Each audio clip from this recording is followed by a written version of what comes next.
ಪ್ರಥಮ ವಾರದಿಂದಲೇ ಸುಮಾರು ಹಲವು ಭಜನಾ ತಂಡಗಳು ಬಂದು ಇಲ್ಲಿ ಭಾಗವಹಿಸಿ ಭಜನಾ ಕಾರ್ಯಕ್ರಮವನ್ನು ನಡೆಸಿಕೊಟ್ಟಿರುತ್ತಾರೆ. ಅದೇ ರೀತಿ ಇವತ್ತು ಕಡೇ ಶುಕ್ರವಾರದ ಕಾರ್ಯಕ್ರಮದಲ್ಲಿ ಕೂಡ 3 ಭಜನಾ ತಂಡಗಳು ಕೂಡ ಈ ಕಾರ್ಯಕ್ರಮದಲ್ಲಿ ಭಾಗವಹಿಸಲಿಕ್ಕಿದ್ದಾರೆ. ಈ ಕಾರ್ಯಕ್ರಮದಲ್ಲಿ ಪ್ರಥಮ ತಂಡವಾಗಿ ಬರುವಂಥವರು ಶಾಂತಿನಾಥ ಭಜನಾ ತಂಡ, ಹಿರೇಬಸದಿ, ಮೂಡುಬಿದ್ರಿ. ಇವರ ತಂಡ ಈಗ ಕಾರ್ಯಕ್ರಮವನ್ನು ನಡೆಸಿಕೊಡ್ಲಿಕ್ಕಿದ್ದಾರೆ. ದಯವಿಟ್ಟು ಎಲ್ಲ ಹೊರಗಿರುವಂಥ ಎಲ್ಲ ಭಕ್ತಾಭಿಮಾನಿಗಳು ದಯವಿಟ್ಟು ಈ ಸಭಾ ಅಂಗಣದಲ್ಲಿ ಆಸೀನರಾಗಬೇಕಾಗಿ ತಮ್ಮಲ್ಲಿ ವಿನಂತಿಸಿಕೊಳ್ಳುತ್ತಾ ಇದ್ದೇವೆ.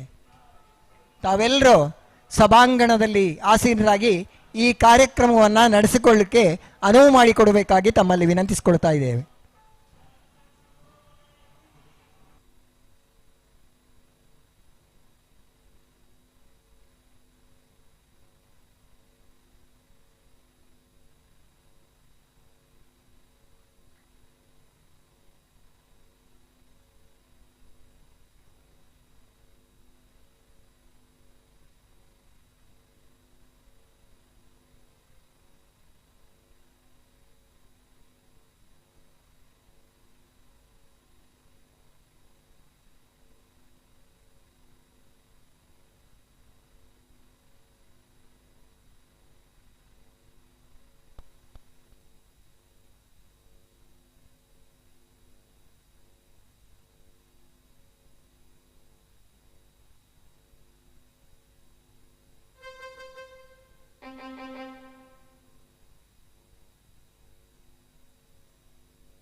ಎಲ್ರಿಗೂ ಜೈ ಜಿನೇಂದ್ರ.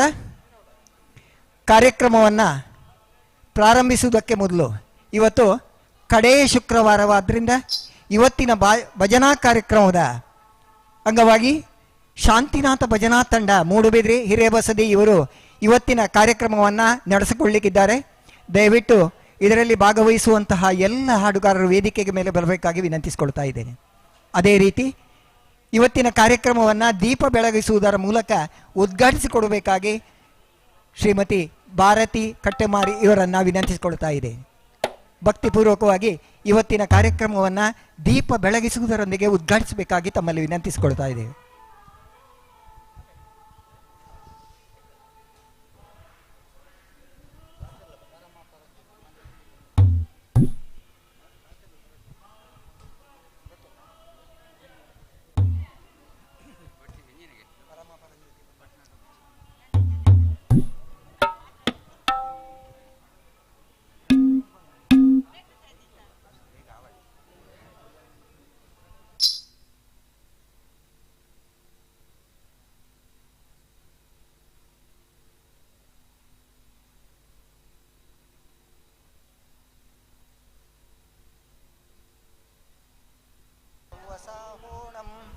ಓಂ ನಮೋ ಅರಹಂತಾಣಂ ನಮೋ ಸಿದ್ಧಾಣಂ ನಮೋ ಆಯಿರ್ಯಾಣಂ ನಮೋ ಉವಜ್ಜಾಯಾಣಂ ನಮೋ ಲೋಯೇ ಸವ್ವಸಾಹೋಣಂ. भगवान की जय. जय बोलो पद्मावती माता की जय. जय बोलो सरस्वती माता की जय. अहिंसा परमो धर्म की.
ಶ್ರೀ ಹಿರೇಅಮ್ಮನವರ ಬಸದಿಯ ಶ್ರಾವಣ ಶುಕ್ರವಾರದ ಪೂಜಾ ಮಹೋತ್ಸವದ ಕಡೇ ಶುಕ್ರವಾರದ ಕಾರ್ಯಕ್ರಮದಲ್ಲಿ ನಾವಿದ್ದೇವೆ. ಇವತ್ತು ನಮ್ಮ ಜೊತೆಯಲ್ಲಿ ಇನ್ನೂ 2 ಭಜನಾ ತಂಡಗಳು ಕೂಡ ಈ ವೇದಿಕೆಯಲ್ಲಿ ಕಾರ್ಯಕ್ರಮವನ್ನು ನಡೆಸಿಕೊಳ್ಳುತ್ತಿದ್ದಾರೆ. ಪ್ರಥಮ ಕಾರ್ಯಕ್ರಮವಾಗಿ ಶಾಂತಿನಾಥ ಭಜನಾ ತಂಡ ಹಿರೇಬಸದಿ ಮೂಡುಬಿದ್ರಿಯ ಈ ತಂಡದ ಎಲ್ಲ ಸದಸ್ಯರು ಕೂಡ ಈ ಭಜನಾ ಕಾರ್ಯಕ್ರಮದಲ್ಲಿ ಭಾಗವಹಿಸುತ್ತಾ ಇದ್ದಾರೆ. ಇವರೆಲ್ಲರಿಗೂ ಕೂಡ ಈ ನಮ್ಮ ಹಿರೇಬಸದಿ ಎಲ್ಲ ಆಡಳಿತ ಮಂಡಳಿಯ ಪರವಾಗಿ ಹಾಗೂ ಬಸದಿಯ ಪರವಾಗಿ ಹೃತ್ಪೂರ್ವಕವಾದ ಸ್ವಾಗತವನ್ನು ಬಯಸ್ತಾ ಇದ್ದೇವೆ. ಕಾರ್ಯಕ್ರಮವನ್ನು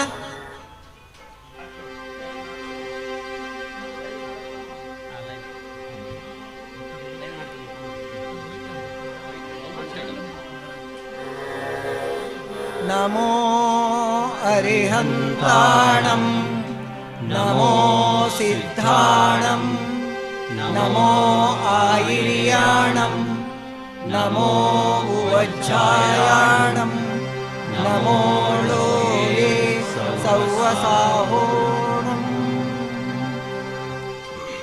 ಮುಂದೆ ಈ ಹಿರೇಬಸದಿಯ ಮೂಲಸ್ವಾಮಿ ಶಾಂತಿನಾಥ ಸ್ವಾಮಿಯ ಜಿನಧ್ಯಾನ ಸ್ತುತಿ.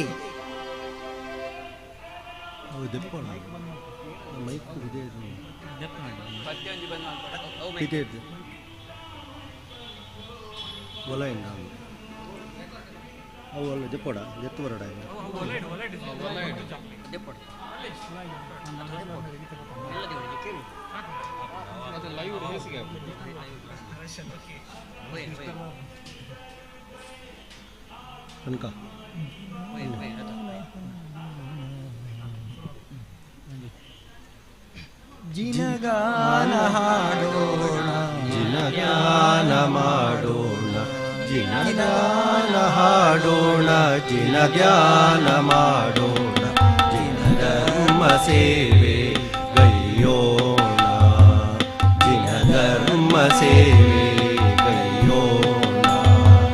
ಜಿನಗಾನ ಹಾಡೋಣ, ಜಿನಧರ್ಮ ಮಾಡೋಣ, ಜಿನಧರ್ಮ ಸೇವೆ ಗೈಯೋಣ, ಜಿನಧರ್ಮ ಸೇವೆ ಗೈಯೋಣ. ಕಷ್ಟ ನಷ್ಟಗಳೆಲ್ಲ ದುಃಖ ದುರಿತವೆಲ್ಲ ಪೂರ್ವಾಜಿತ ಕರ್ಮ ಫಲವೆಲ್ಲ. ಕಷ್ಟ ನಷ್ಟಗಳೆಲ್ಲ ದುಃಖ ದುರಿತವೆಲ್ಲ ಪೂರ್ವಾಜಿತ ಕರ್ಮ ಫಲವೆಲ್ಲ. ಇಂತಾಯಿತೆ ಎಂಬ ಚಿಂತೆಯುತರವಲ್ಲ, ಇಂತಾಯಿತೆ ಎಂಬ ಚಿಂತೆಯುತರವಲ್ಲ. ಪರಿಹಾರ ಜಿನ ಧ್ಯಾನವೇನಿಲ್ಲ, ಪರಿಹಾರ ಜಿನ ಧ್ಯಾನವೇನಿಲ್ಲ. ಜಿನಗಾನ ಹಾಡೋಣ, ಜಿನ ಧ್ಯಾನ ಮಾಡೋಣ, ಜಿನಗಾನ ಹಾಡೋಣ, ಜಿನ ಧ್ಯಾನ ಮಾಡೋಣ, ಜಿನ ಧರ್ಮ ಸೇವೆ ಗೈಯೋಣ, ಜಿನ ಧರ್ಮ ಸೇವೆ ಗೈಯೋಣ. ನಿತ್ಯ ಮುಂಜಾನೆದ್ದು ಸತ್ಯ ಧರ್ಮವನೆನೆದು ಮಿಥ್ಯಾ ಚಿಂತನೆಯ ಕೊಳೆ ಕಳೆದು. ನಿತ್ಯ ಮುಂಜಾನೆದ್ದು ಸತ್ಯ ಧರ್ಮವನೆನೆದು ಮಿಥ್ಯಾ ಚಿಂತನೆಯ ಕೊಳೆ ಕಳೆದು.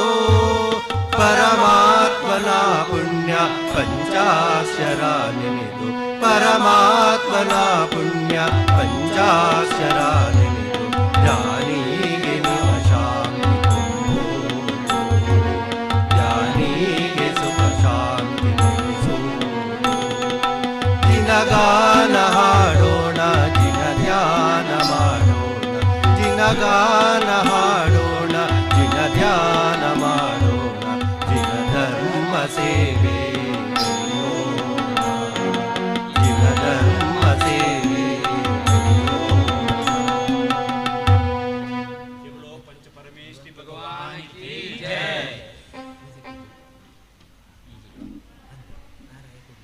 ಮುಂದೆ ಮಹಾವೀರ ಸ್ವಾಮಿ ಸ್ತುತಿ.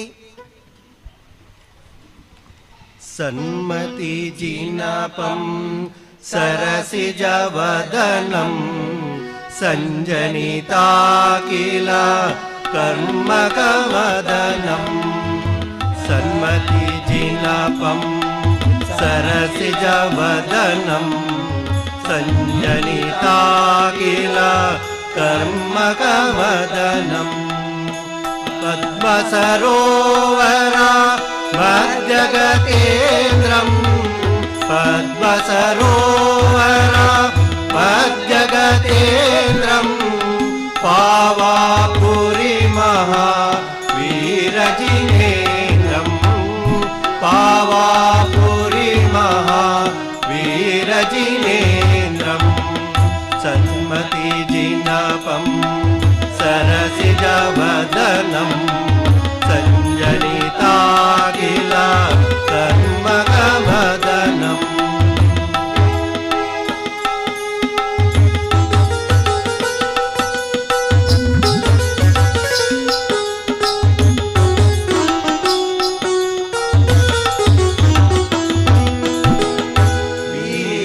ವೀರಭವೋದರಿ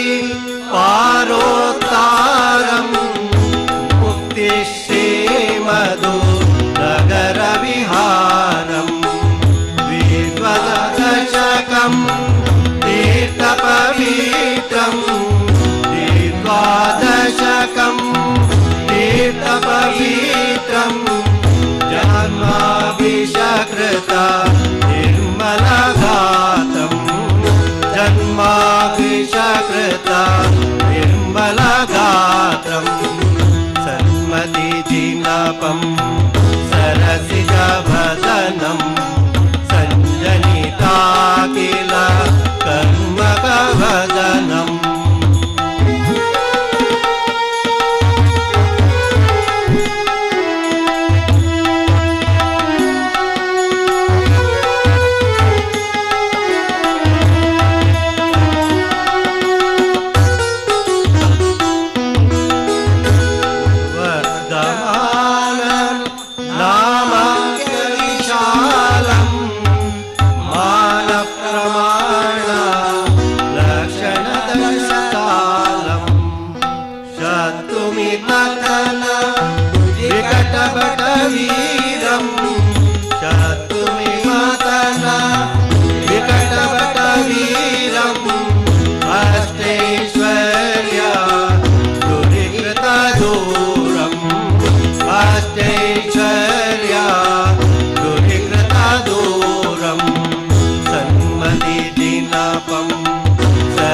सरसिजवदनं सञ्जनिता किल कर्मकवदनम्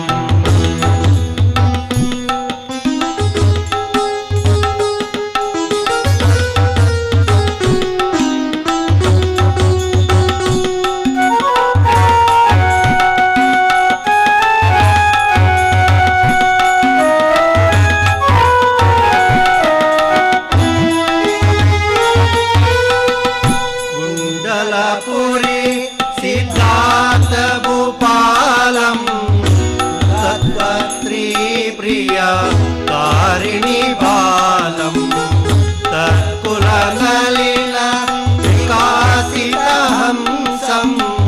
घातपुरनलिन विकासितहंसं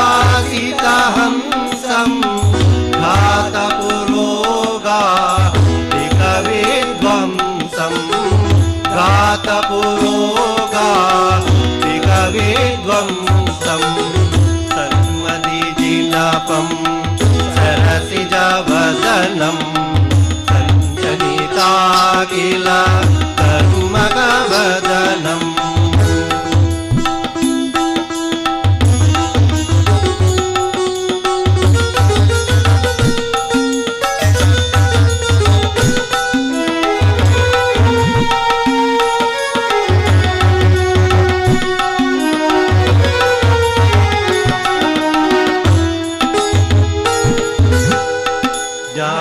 दिवाकर लोकालोकं निर्जितकर्मा जातिविशोकं बालत्वे संयमं सुपालितं बालत्वे संयमं सुपालितं मोहमानल मदनविनीतं मोहमानल मदनविनीतं सन्मतिजिनपं सरसिजवदनं सञ्जनिता किल कर्मकवदनम् बोलो महावीर भगवान की जय। ಮುಂದೆ ಶಾಂತಿನಾಥ ಸ್ವಾಮಿ ಸ್ತುತಿ. ಜ್ಯೋತಿ ಪುಂಜವ ಬೆಳಗಿ ಜ್ಯೋತಿ ಪುಂಜವ ಬೆಳಗಿ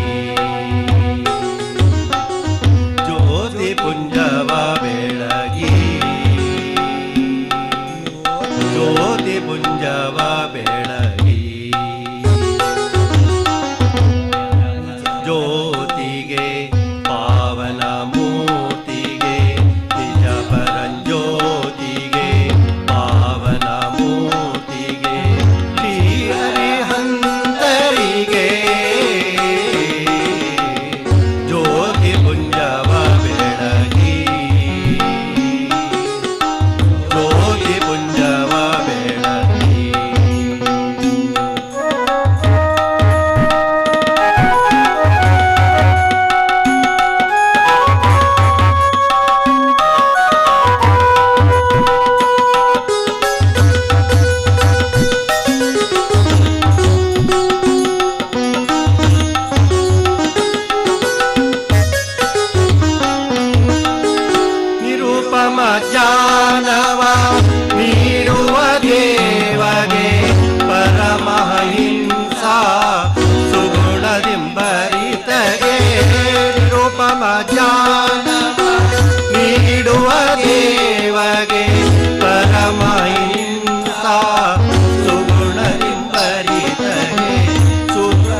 ಪುಂಜವ ಬೆಳಗಿ ಜ್ಯೋತಿ ಪುಂಜವ ಬೆಳಗಿ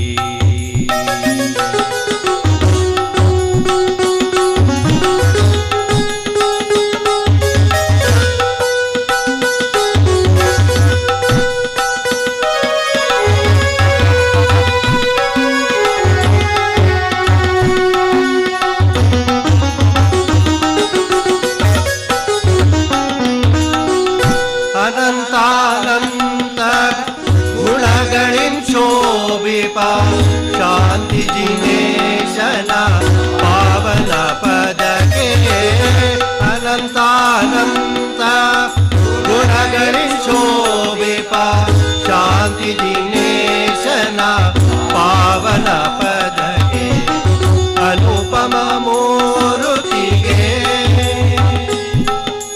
ಶಾಂತಿ ಜಿನೇಶನಿಗೆ ಜ್ಯೋತಿ ಪುಂಜವ ಬೆಳಗಿ ಜ್ಯೋತಿ ಪುಂಜವ ಬೆಳಗಿ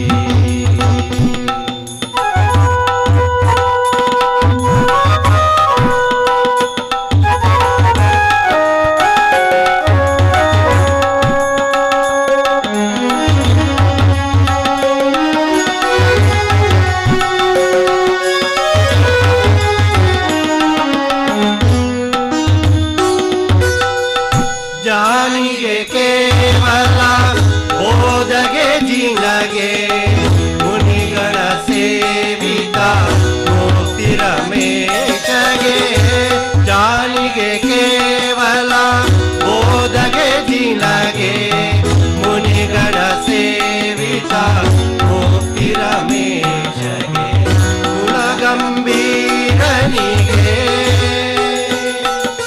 ಶಾಂತಿ ಜಿನೇಶನಿಗೆ ಜ್ಯೋತಿ ಪುಂಜವ ಬೆಳಗಿ ಜ್ಯೋತಿ ಪುಂಜವ ಬೆಳಗಿ ನಿಜ ಪರಂಜ್ಯೋತಿಗೆ ಪಾವನ ಮೂರ್ತಿಗೆ ನಿಜ ಪರಂಜ್ಯೋತಿಗೆ ಪಾವನ ಮೂರ್ತಿಗೆ ಶ್ರೀ ಹರಿಹಂತರಿಗೆ ಜ್ಯೋತಿ ಪುಂಜವ ಬೆಳಗಿ ಜ್ಯೋತಿ ಪುಂಜವ ಬೆಳಗಿ ಜಗಳೋ ಶಾಂತಿನಾಥ ಭಗವಾನ್ ಕಿ ಜೈ. ಮುಂದೆ ಶಾರದಾ ಸ್ತುತಿ. ವಂದೇ ಶಾರದೆ ವೀಣಾಧಾರಿಣಿ ಮಾತೆ ವೀಣಾಧಾರಿಣಿ ಮಾತೆ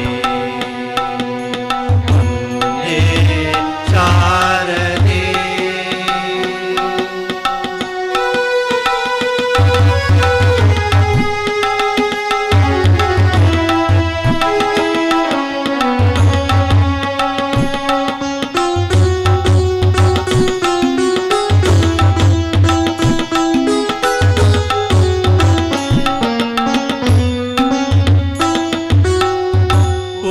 ಪುಸ್ತಕವಾಣಿ ವಿದ್ಯೆಯ ನೀಡಿ ಪುಸ್ತಕವಾಣಿ ವಿದ್ಯೆಯ ನೀಡಿ ಬುದ್ಧಿಯ ಕರುಣಿಸು ಮಾತೆ ಬುದ್ಧಿಯ ಕರುಣಿಸು ಮಾತೆ ವಂದೇ ಶಾರದೆ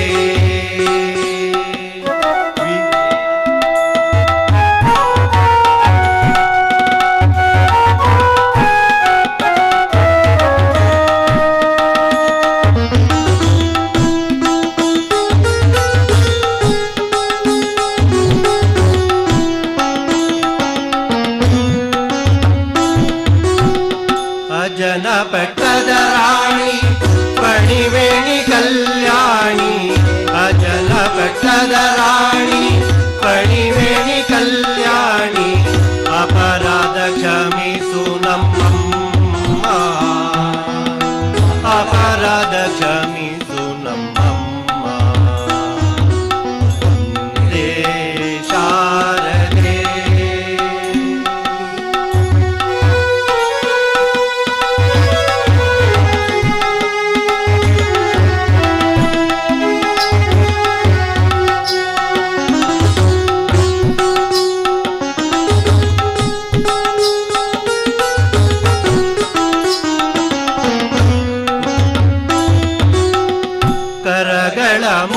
ಮುಗಿಯುತ್ತ ಶಿರವನು ಬಾಗಿ ಕರಗಳ ಮುಗಿಯುತ್ತ ಶಿರವನು ಬಾಗಿ ವರಗಳ ಕರುಣಿಸು ಮಾತೆ ಕರಗಳ ಕರುಣಿಸು ಮಾತೆ ವಂದೇ ಶಾರದೆ ವೀಣಾಧಾರಿಣಿ ಮಾತೆ ವೀಣಾಧಾರಿಣಿ ಮಾತೆ ವಂದೇ ಶಾರದೆ ದಿನವಾಣಿ ಸರಸ್ವತಿ ಮಾತಾ ಕೀ ಮುಂದೆ ಪದ್ಮಾವತಿ ಸ್ತೋತ್ರ ಒಂದು.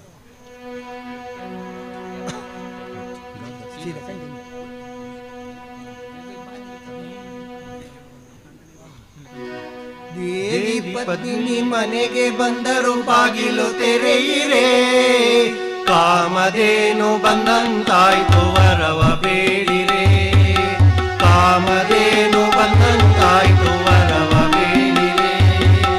ದೇವಿ ಪದ್ಮಿನಿ ಮನೆಗೆ ಬಂದರು ಬಾಗಿಲು ತೆರೆಯಿರೆ, ಕಾಮಧೇನು ಬಂದಂತಾಯ್ತು ವರವ ಬೇಡಿರೆ, ಕಾಮಧೇನು ಬಂದಂತಾಯ್ತು ವರವ ಬೇಡಿರೆ. ಮುಕುರ ಕೌನನ ಮುತ್ತಿನ ಹಾರ ಚೆಲುವ ಬೀರುತ್ತ, ಮುಕುರ ಕುಂಡಲ ಮುತ್ತಿನ ಹಾರ ಚೆಲುವ ಬೀರುತ್ತ, ಚಿತ್ತಾರದಿಂದ ಸುಂದರವಾದ ಉಡುಗೆ ತೊಡುತ್ತಲಿ, ಚಿತ್ತಾರದಿಂದ ಸುಂದರವಾದ ಉಡುಗೆ ತೊಡುತ್ತಲಿ, ಮುಖದ ಕಮಲ ಮುಗುಳು ನಗೆಯ ಸುಖವ ಕೊಡುತ್ತಲಿ, ಮುಖದ ಕಮಲ ಮುಗುಳು ನಗೆಯ ಸುಖವ ಕೊಡುತ್ತಲಿ, ಕಂಕಣಹಾರ ತೋಳ ಬಂದಿ ತೊಡುಗೆ ತೊಡುತ್ತಲಿ, ಕಂಕಣಹಾರ ತೋಳ ಬಂದಿ ತೊಡುಗೆ ತೊಡುತ್ತಲಿ.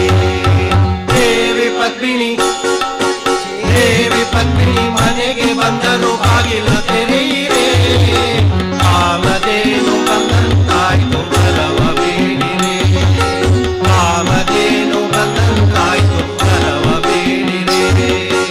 ನೀಲವೇಣಿ ನಾಗಲೋಕ ಧರಸಿ ಅರಗಿಣಿ, ನೀಲವೇಣಿ ನಾಗಲೋಕ ಧರಸಿ ಅರಗಿಣಿ, ಪರಿವಾರ ಸಹಿತ ಬಂದಳು ದೇವಿ ಸರಸವಾಡುತ್ತ, ಪರಿವಾರ ಸಹಿತ ಬಂದಳು ದೇವಿ ಸರಸವಾಡುತ್ತ, ಕಂಕಣ ಕಾಲುಂಗುರ ಹೊಳೆವ ಚೊಕ್ಕ ಪಾದಕ್ಕೆ, ಕಂಕಣ ಕಾಲುಂಗುರ ಹೊಳೆವ ಚೊಕ್ಕ ಪಾದಕ್ಕೆ, ನೀರ ನೆರೆದು ಆರತಿ ಬೆಳಗಿ ಎದುರುಗೊಳ್ಳಿರೆ, ನೀರ ನೆರೆದು ಆರತಿ ಬೆಳಗಿ ಎದುರುಗೊಳ್ಳಿರೆ.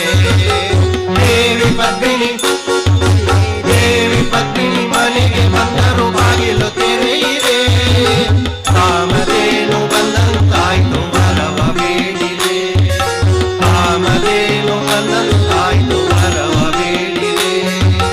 ಮಂದಹಾಸವಿರುತ ನನ್ನ ಮನವ ತಣಿಸುತ್ತ, ಮನವ ತಣಿಸುತ್ತ, ಭಾಗ್ಯವೆಂಬ ವರವನನ್ನು ನಮಗೆ ನೀಡುತ್ತ, ಭಾಗ್ಯವೆಂಬ ವರವನನ್ನು ನಮಗೆ ನೀಡುತ್ತ, ಕಲ್ಪವಲ್ಲಿ ಕತ್ತಲಲ್ಲಿ ಕಣ್ಣು ತೆರೆಸುವ, ಕಲ್ಪವಲ್ಲಿ ಕತ್ತಲಲ್ಲಿ ಕಣ್ಣು ತೆರೆಸುವ, ಮಗುತಿಯಿಂದ ಮುಗುತಿಯಡೆಗೆ ನಮ್ಮ ನಡೆಸುವ, ಮಗುತಿಯಿಂದ ಮುಗುತಿಯಡೆಗೆ ನಮ್ಮ ನಡೆಸುವ. ದೇವಿ ಪದ್ಮಿನಿ ದೇವಿ ಪದ್ಮಿನಿ ದೇವಿ ಪದ್ಮಿನಿ ಮನೆಗೆ ಬಂದರು ಬಾಗಿಲು ತೆರೆಯಿರೆ, ಕಾಮಧೇನು ಬಂದಂತಾಯ್ತು ವರವ ಬೇಡಿರೆ, ಕಾಮಧೇನು ಬಂದಂತಾಯ್ತು ವರವ ಬೇಡಿರೆ, ಕಾಮಧೇನು ಬಂದಂತಾಯ್ತು ವರವ ಬೇಡಿರೆ. ಪದ್ಮಾವತಿ ಮಾತಾ ಕೀ ಜೈ.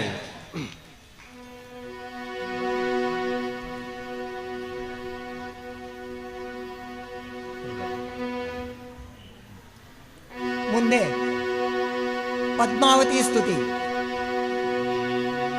ದೇವಿ ಪದ್ಮಾಂಬೆ ನೀಡಮ್ಮ ವರವಾಣಿ ಶ್ರೀದೇವಿ ಪದ್ಮಾಂಬೆ ನೀಡಮ್ಮ ದೇವಿ ಪದ್ಮಾಂಬೆ ನೀಡಮ್ಮ ವರವಾಣಿ ಶ್ರೀದೇವಿ ಪದ್ಮಾಂಬೆ ನೀಡಮ್ಮ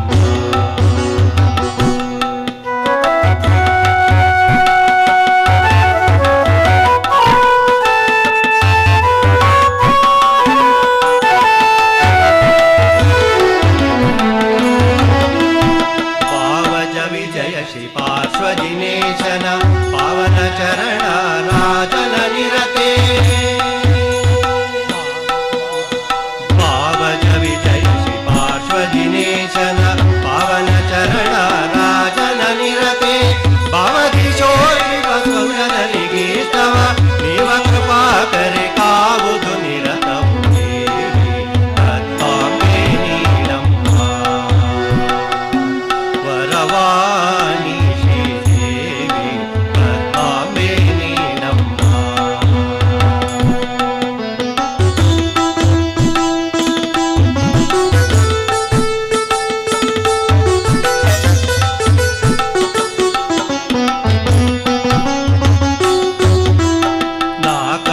ನಾಕಾರಾಧಿಪಕೇಚರ ವಿನುತೆ ಲೋಕಮಹಿತ ಧರಣೇಂದ್ರ ನವನಿತೆ ನಾಕಾರಾಧಿಪಕೇಚನ ವಿನುತೆ ಲೋಕಮಹಿತ ಧರಣೇಂದ್ರ ನವನಿತೆ ಏಕಮನದಿ ಸೇವಿಪ ಭಕುತಾವಳಿ ಶೋಕಭಯಾದಿ ವಿನಾಶನ ನಿರತೆ ದೇವಿ ಪದ್ಮಾಂಬೆ ನೀಡಮ್ಮ ವರವಾಣಿ ಶ್ರೀದೇವಿ ಪದ್ಮಾಂಬೆ ನೀಡಮ್ಮ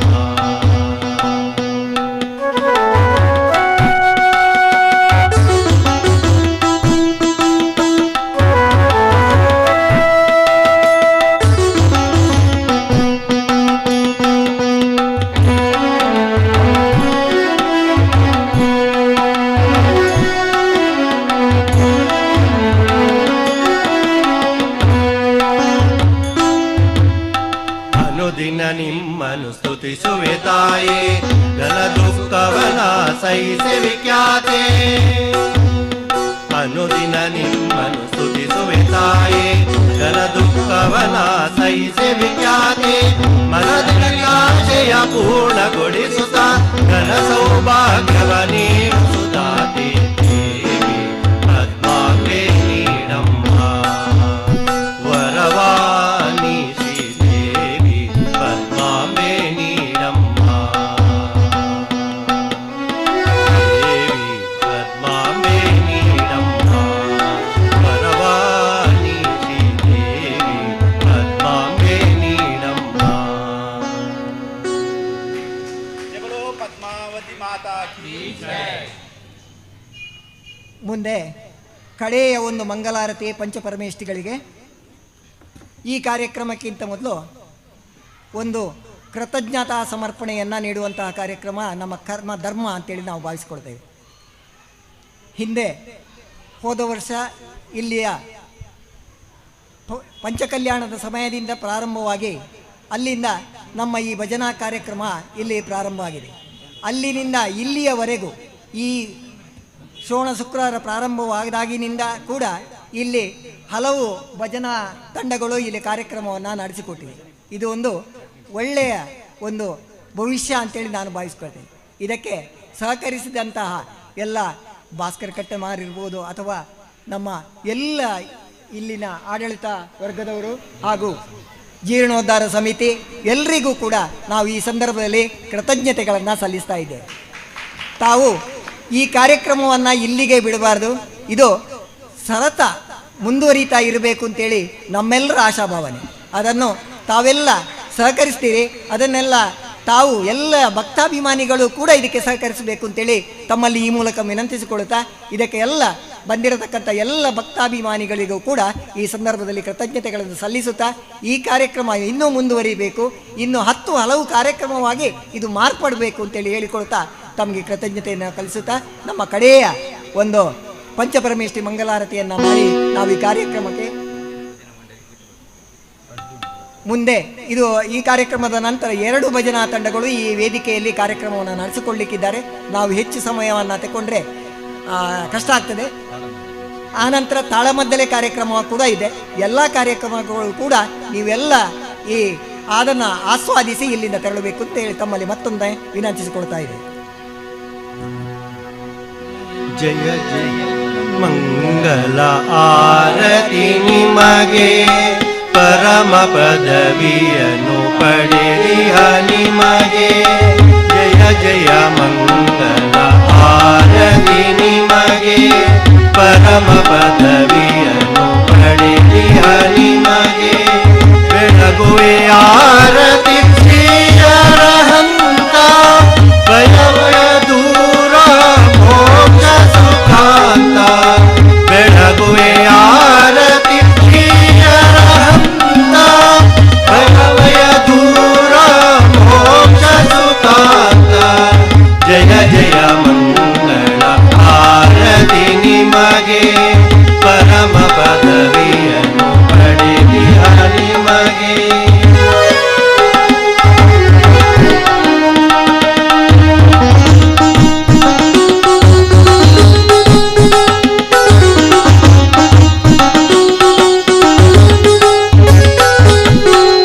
ಬೆಳಗುವೆ ಆರತಿ ಶುದ್ಧ ಪ್ರಸಿದ್ಧ, ತ್ರಿಭುವನ ಮಸ್ತಕ ಶೇಖರ ಸಿದ್ಧ.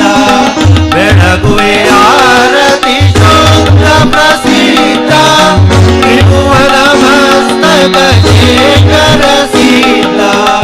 ಜಯ ಜಯ ಮಂಗಳ ಆರತಿ ನಿಮಗೆ, ಪರಮ ಪದವಿಯನ್ನು ಪಡೆದಿಹ ನಿಮಗೆ.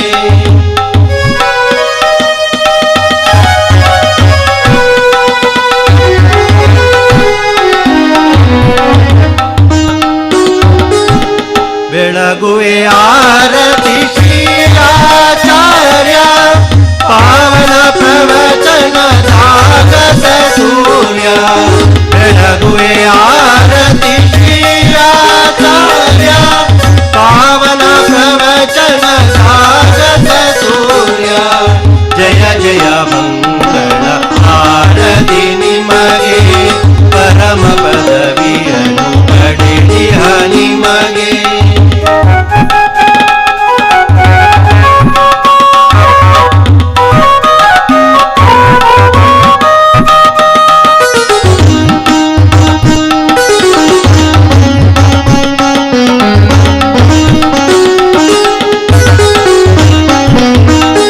ಬೆಳಗುವೆ ಆರತಿ ಶ್ರೀ ಉಪಾಧ್ಯಾಯ, ಪರಮಾಗಮ ಬೋಧ ಹೇ ಗುರುವರ್ಯ. ಬೆಳಗುವೆ ಆರತಿ ಶ್ರೀ ಉಪಾಧ್ಯಾಯ, ಪರಮಾಗಮ ಬೋಧ ಹೇ ಗುರುವರ್ಯ. ಜಯ ಜಯ ಮಂಗಲ ಆರತಿ ನಿಮಗೆ, ಪರಮ ಪದವಿಯನ್ನು ಪಡೆದಿಹ ನಿಮಗೆ.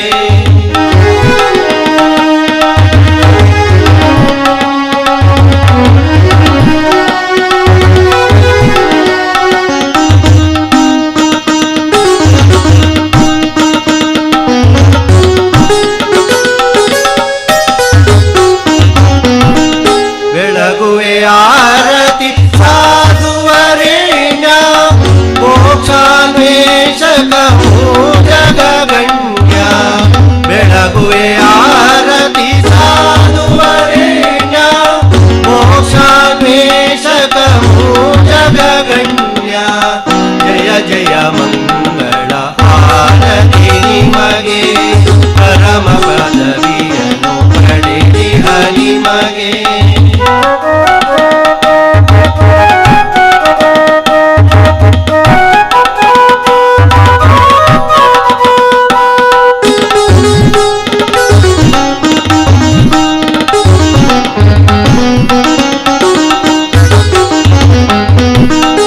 ಬೆಳಗುವೆ ಆರತಿ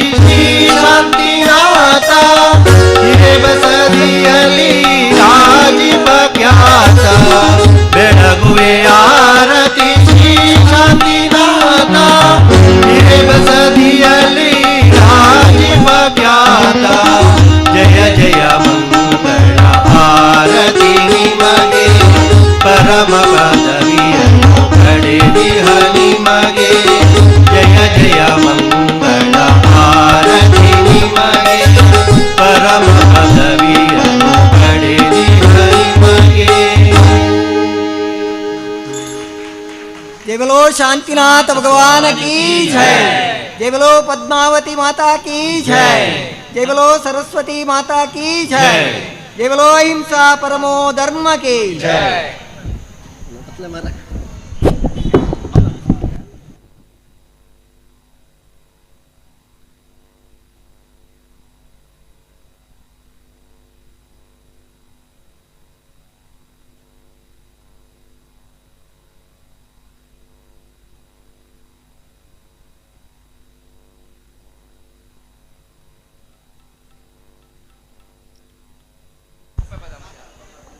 ದಯವಿಟ್ಟು ಕುಪ್ಪೆ ಪದವು ಭಜನಾ ತಂಡದವರು ವೇದಿಕೆಗೆ ಆಗಮಿಸಬೇಕು, ತಮ್ಮ ಕಾರ್ಯಕ್ರಮವನ್ನು ನೆರವೇರಿಸಿಕೊಡಬೇಕು ಅಂತೇಳಿ ತಮ್ಮಲ್ಲಿ ವಿನಂತಿಸಿಕೊಳ್ತಾ ಇದ್ದೇವೆ. ಅನಂತ ಪದ್ಮ ಕುಪ್ಪೆ ಪದವು ಅನಂತ ಪಾರ್ಶ್ವ ಭಜನಾ ತಂಡದವರು ವೇದಿಕೆಗೆ ಬರಬೇಕು ಅಂತೇಳಿ ತಮ್ಮಲ್ಲಿ ವಿನಂತಿಸಿಕೊಳ್ತಾ ಇದ್ದೇವೆ.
जय जिनेंद्र।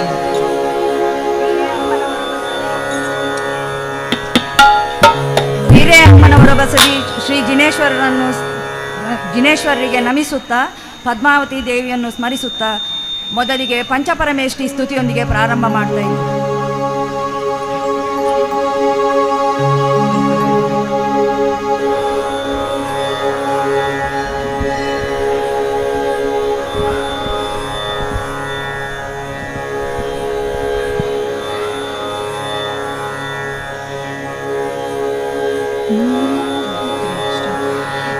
पंचनमोकार मंत्र जपिसो नियंतरात्मा।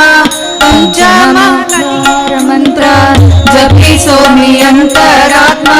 पंचमगतिगे सूत्र पंचमगतिगे सूत्र नमोकार मंत्र नमोकार मंत्र।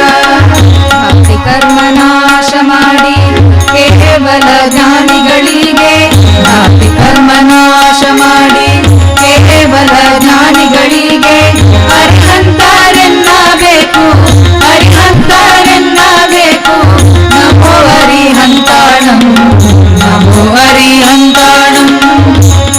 ಕರ್ಮ ನಾಶ ಮಾಡಿ ಮುಕ್ತಿಪುರಕ್ಕೆ ಹೋದವರಿಗೆ ಕರ್ಮ ನಾಶ ಮಾಡಿ ಮುಕ್ತಿಪುರಕ್ಕೆ ಹೋದವರಿಗೆ ಸಿದ್ಧರೆಂದು ನಮಿಸಬೇಕು ಸಿದ್ಧರೆಂದು ನಮಿಸಬೇಕು ನಮೋ ಸಿದ್ಧಾಣಂ ನಮೋ ಸಿದ್ಧಾಣಂ। ಮುನಿ ಸಂಘ ನಾಯಕರಾಗಿ ದೀಕ್ಷೆ ಶಿಕ್ಷೆ ಕೊಡುವವರಿಗೆ ಮುನಿ ಸಂಘ ನಾಯಕರಾಗಿ ದೀಕ್ಷೆ ಶಿಕ್ಷೆ ಕೊಡುವವರಿಗೆ ಆಚಾರ್ಯರೆನ್ನಬೇಕು ಆಚಾರ್ಯರೆನ್ನಬೇಕು ನಮೋ ಹಿರಿಯಾಣಂ ನಮೋ ಹಿರಿಯಾಣಂ। ಕಲಿಯುವವರು ಕಲಿಸುವವರು ದ್ವಾದಶಾಂಗ ಜ್ಞಾನಿಗಳವರು ಕಲಿಯುವವರು ಕಲಿಸುವವರು ದ್ವಾದಶಾಂಗ ಜ್ಞಾನಿಗಳವರು ಉಪಾಧ್ಯಾಯರೆನ್ನಬೇಕು ನಮ್ಮನ್ನು ಉಪಾಧ್ಯಾಯರೆನ್ನಬೇಕು. ನಮೋ ಅಧ್ಯಾಯಾಣಂ ನಮೋ ಅಧ್ಯಾಯಾಣಂ. ಉಚ್ಚ ಕುಲದಿ ಹುಟ್ಟಿದವರು ಜ್ಞಾನರತರಾದವರು. ಉಚ್ಚ ಕುಲದಿ ಹುಟ್ಟಿದವರು ಜ್ಞಾನರತರಾದವರು. ನಿಗ್ರಂಥ ಸಾಧುಗಳವರು ನಿಗ್ರಂಥ ಸಾಧುಗಳವರು. ನಮೋಳೋಯ ಸಂವಸಾಮುನಂ ನಮೋಳೋಯ ಸಂವಸಾಮುನಂ. ನಮೋಕಾರ ಮಂತ್ರ ಜಪಿಸೋ ನಿಯಂತರಾತ್ಮ. ಪಂಚನಮೋಕಾರ ಮಂತ್ರ ಜಪಿಸೋ ನಿಯಂತರಾತ್ಮ. ಪಂಚಮಾಗತಿಗೆ ಸೂತ್ರ ಪಂಚಮಾಗತಿಗೆ ಸೂತ್ರ. ನಮೋಕಾರ ಮಂತ್ರ ನಮೋಕಾರ ಮಂತ್ರ ನಮೋಕಾರ ಮಂತ್ರ ನಮೋಕಾರ ಮಂತ್ರ. बोलिए पंचपरमेष्ठी भगवान की जय.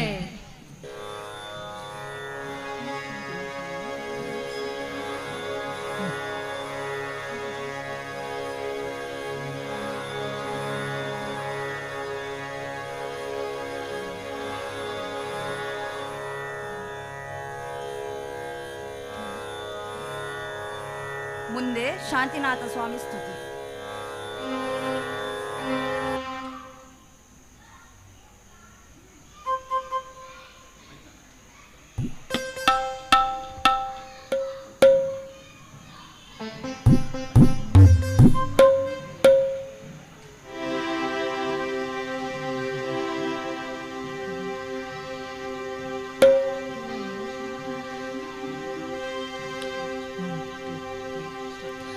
ओ शांतिनाथ तीर्थंकरने अभयंकरने अजरामरने. ओ शांतिनाथ तीर्थंकरने अभयंकरने अजरामरने. ಉನ್ನಯ ಪಾವನ ಪಾದಗಳ ಉನ್ನತ ಭಾವದಿ ಪೂಜಿಸುವೆ. ಕರುಣೆಯ ತೋರಲಿ ದೇವಾ. ಓ ಶಾಂತಿನಾಥ ತೀರ್ಥಂಕರನೆ ಅಭಯಂಕರನೆ ಓ ಶಾಂತಿನಾಥ ತೀರ್ಥಂಕರನೆ ಅಭಯಂಕರನೆ.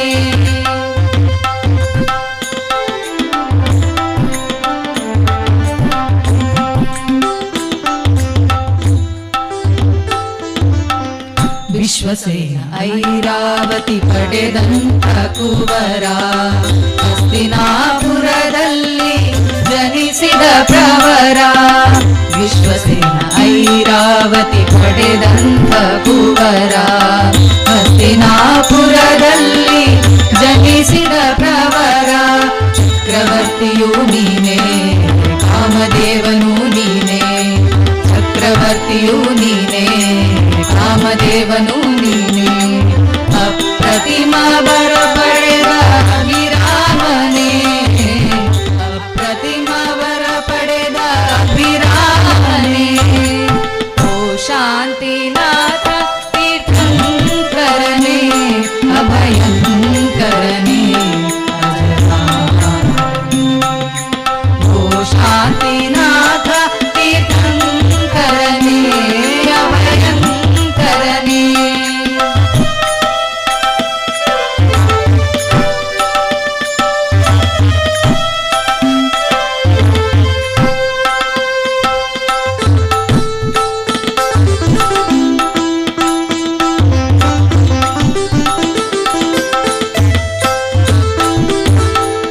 ಘಾತಿ ಕರ್ಮಗಳನ್ನು ಕೆಡಿಸಿದ ವೀರ. ಕೇವಲ ಜ್ಞಾನವ ಪಡೆದಂತ ಧೀರ. ಘಾತಿ ಕರ್ಮಗಳನ್ನು ಕೆಡಿಸಿದ ವೀರ. ಕೇವಲ ಜ್ಞಾನವ ಪಡೆದಂತ ಧೀರ. ಸಮವ ಶರಣಾಧೀಶನೇ ಗಣಧರ ಮುನಿಗಳ ವಂದ್ಯನೇ. ಸಮವ ಶರಣಾಧೀಶನೇ ಗಣಧರ ಮುನಿಗಳ ವಂದ್ಯನೇ. ಸಕಲರಿಗೆ ಬೋಧೆಯ ನೀಡಿದ ದೇವಾ. ಸಕಲರಿಗೆ ಬೋಧೆಯ ನೀಡಿದ ದೇವಾ. ಓ ಶಾಂತಿ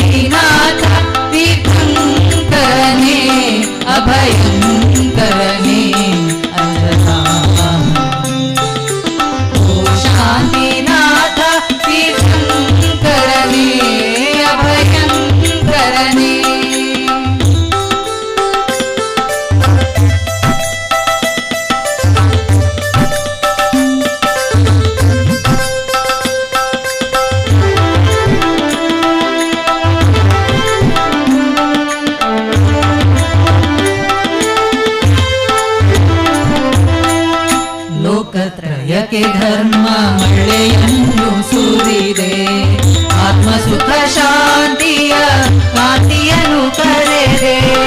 ಲೋಕತ್ರಯಕ್ಕೆ ಧರ್ಮ ಮಳೆಯನ್ನು ಸುರಿದೆ, ಆತ್ಮಸುಖ ಶಾಂತಿಯ ಕಾಂತಿಯನ್ನು ಕರೆದೆ. ಭವ್ಯಾತ್ಮರಿಗೆ ತಂದೆ ಬಂಧನವಾನಿ ಹರಿದೆ, ಭವ್ಯಾತ್ಮರಿಗೆ ತಂದೆ ಬಂಧನವಾನಿ ಹರಿದೆ. ಮುಕ್ತಿಯ ಪಥವನು ಸಾರೈದೇವಾ, ಮುಕ್ತಿಯ ಪಥವನು ಸಾರೈದೇವಾ. ಓ ಶಾಂತಿನಾಥ ತೀರ್ಥಂಕರನೇ, ಅಭಯಂಕರನೇ ಅಜರಾಮರ. ಓ ಶಾಂತಿನಾಥ ತೀರ್ಥಂಕರನೇ, ಅಭಯಂಕರನೇ ಅಜರಾಮರ. ಉನ್ನಯ ಪಾವನ ಪಾದಗಳ ಉನ್ನತ ಭಾವನೆ ಪೂಜಿಸುವೆ, ಕರುಣೆಯ ತೋರೈ ದೇವಾ. ಓ ಶಾಂತಿನಾಥ ತೀರ್ಥಂಕರನೇ, ಅಭಯಂಕರನೇ ಅಜರಾಮರ. ಓ ಶಾಂತಿನಾಥ ತೀರ್ಥಂಕರನೇ, ಅಭಯಂಕರನೇ. बोलिए शांतिनाथ स्वामी भगवान की जय.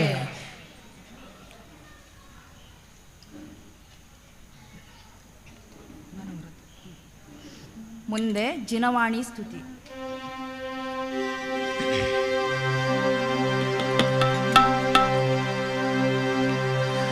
ಅನವರತವು ನೆನೆವೆವು ನಿನ್ನ, ಅನವರತವು ನೆನೆವೆವು ನಿನ್ನ. ಮನಮಂದಿರಗಳು ಜ್ಯೋತಿಯ ಬೆಳಗ್ಗೆ, ಮನಮಂದಿರಗಳು ಜ್ಯೋತಿಯ ಬೆಳಗ್ಗೆ. ವರದೆ ಶಾರದೆಯೇ, ಅನವರತವು ನೆನೆವೆವು ನಿನ್ನ, ಅನವರತವು ನೆನೆವೆವು ನಿನ್ನ.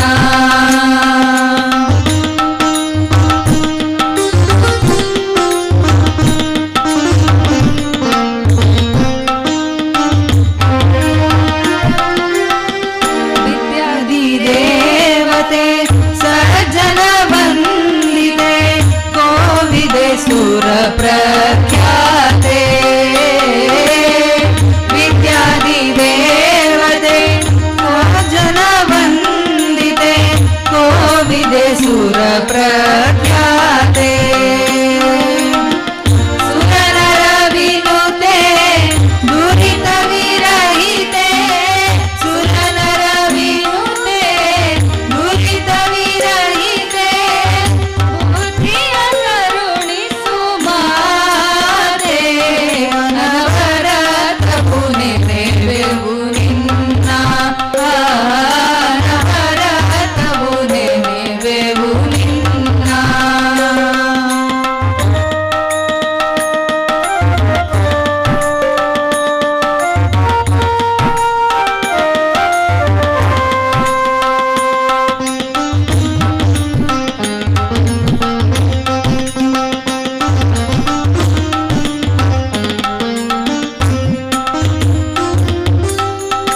ಆಗಮದಾತೆ ಮುಖ ಸಂಜಾತೆ, ವಾದಶಾಂಗ ಕಲಾಪೆ. ಆದಿಜಿನೇಶನ ಮುಖ ಸಂಜಾತೆ, ದ್ವಾದಶಾಂಗ ಕಲಾಪೆ. ಆಗಮದಾತೆ ದಿವ್ಯ ಧ್ವನಿಯುತೆ, ಆಗಮದಾತೆ ದಿವ್ಯ ಧ್ವನಿಯುತೆ. ಜ್ಞಾನವ ಕರುಣಿಸು ಮಾತೆ, ಅನವರತವು ನೆನೆವೆವು ನಿನ್ನ, ಅನವರತವು ನೆನೆವೆವು ನಿನ್ನ.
ಕಿ ಜೈ.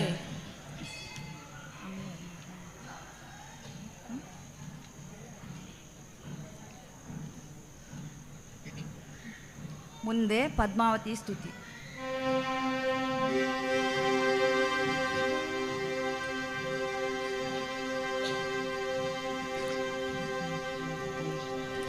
ದೇವಿ ಪದ್ಮಿನಿ ಮನೆಗೆ ಬಂದರು ಬಾಗಿಲು ತೆರೆಯಿರೆ, ಕಾಮಧೇನು ಬಂದಂತಾಯ್ತು ವರವ ಬೇಡಿರೆ, ಕಾಮಧೇನು ಬಂದಂತಾಯ್ತು ವರವ ಬೇಡಿರೆ.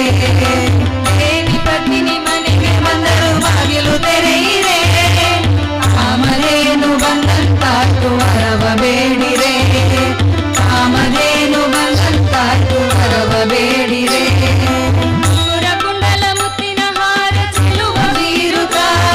ಚಿತಾರದಿಂದ ಸುಂದರವಾದ ಹುಡುಗೆ ಕೊಡುತ್ತಲಿ, ಕುಂಡಲ ಮುತ್ತಿನ ಹಾರ ಚೆಲ್ಲುವ ಬೀರುಗ, ಚಿತಾರದಿಂದ ಸುಂದರವಾದ ಹುಡುಗೆ ಕೊಡುತ್ತಲಿ, ಮುಖದ ಕಮಲ ಮುಗುಳು ನಗೆಯ ಸುಖವ ಕೊಡುತ್ತಲಿ, ಮುಖದ ಕಮಲ ಮುಗುಳು ನಗೆಯ ಸುಖವ ಕೊಡುತ್ತಲಿ, ಕಂಕಣಹಾರ ತೋಳ ಬಂದಿ ತೊಡುಗೆ ತೊಡುತ್ತಲಿ, ಕಂಕಣಹಾರ ತೋಳ ಬಂದಿ ತೊಡುಗೆ ತೊಡುತ್ತಲಿ.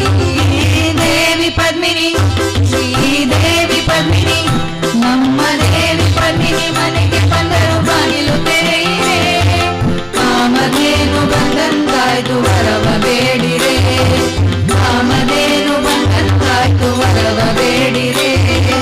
ನೀಲವೇಣಿ ನಾಗಲೋಕದರಸಿ ಅರಗಿಣಿ, ಪರಿವಾರ ಸಿದ್ಧ ಬಂದಳು ದೇವಿ ಸರಸವಾಡುತ್ತ, ನೀಲವೇಣಿ ನಾಗಲೋಕದರಸಿ ಅರಗಿಣಿ, ಪರಿವಾರ ಸಹಿತ ಬಂದಳು ದೇವಿ ಸರಸವಾಡುತ್ತ, ಕಂಕಣ ಕಾಲುಂಗುರ ಹೊಳೆವ ಚೊಕ್ಕ ಪಾದಕ್ಕೆ, ಕಂಕಣ ಕಾಲುಂಗುರ ಹೊಳೆವ ಚೊಕ್ಕ ಪಾದಕ್ಕೆ, ನೀರ ನೆರೆದು ಆರತಿ ಬೆಳಗಿ ಎದುರುಗೊಳ್ಳಿರೆ, ನೀರ ನೆರೆದು ಆರತಿ ಬೆಳಗಿ ಎದುರುಗೊಳ್ಳಿರೆ. ದೇವಿ ಪದ್ಮಿನಿ, ಶ್ರೀದೇವಿ ಪದ್ಮಿನಿ, ನಮ್ಮ ದೇವಿ ಪದ್ಮಿನಿ ಮನೆಗೆ ಬಂದರು ಬಾಗಿಲು ತೆರೆಯಿರೆ, ಕಾಮಧೇನು ಬಂದಂತಾಯ್ತು ವರವ ಬೇಡಿರೆ, ಕಾಮಧೇನು ಬಂದಂತಾಯ್ತು ವರವ ಬೇಡಿರೆ. ಮಂದಹಾಸವಿರುತ್ತ ಮನವ ತಣಿಸುತ್ತ, ಭಾಗ್ಯವೆಂಬ ವರವ ನಿಂತು ನಮಗೆ ನೀಡುತ್ತ, ಮಂದಹಾಸವಿರುತ್ತ ಮನವ ತಣಿಸುತ್ತ, ಭಾಗ್ಯವೆಂಬ ವರವ ನಿಂತು ನಮಗೆ ನೀಡುತ್ತ, ಸ್ವಲ್ಪವಲ್ಲಿ ಕತ್ತಲಲ್ಲಿ ಕಣ್ಣು ತೆರೆಸುವ, ಸ್ವಲ್ಪವಲ್ಲಿ ಕತ್ತಲಲ್ಲಿ ಕಣ್ಣು ತೆರೆಸುವ, ಮುಕುತಿಯಿಂದ ಮುಕುತಿಯಡೆಗೆ ನಮ್ಮ ನಡೆಸುವ, ಮುಕುತಿಯಿಂದ ಮುಕುತಿಯಡೆಗೆ ನಮ್ಮ ನಡೆಸುವ. ದೇವಿ ಪದ್ಮಿನಿ, ಶ್ರೀದೇವಿ ಪದ್ಮಿನಿ, ನಮ್ಮ ದೇವಿ ಪದ್ಮಿನಿ ಮನೆಗೆ ಬಂದರು ಬಾಗಿಲು ತೆರೆಯಿರೆ, ಕಾಮಧೇನು ಬಂದಂತಾಯ್ತು ವರವ ಬೇಡಿರೆ, ಕಾಮಧೇನು ಬಂದಂತಾಯ್ತು ವರವ ಬೇಡಿರೆ, ಕಾಮಧೇನು ಬಂದಂತಾಯ್ತು ವರವ ಬೇಡಿರೆ.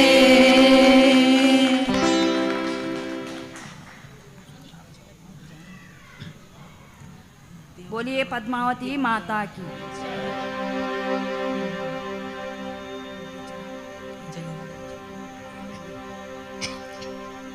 ಇನ್ನೊಂದು ಪದ್ಮಾವತಿ ಸ್ತುತಿ.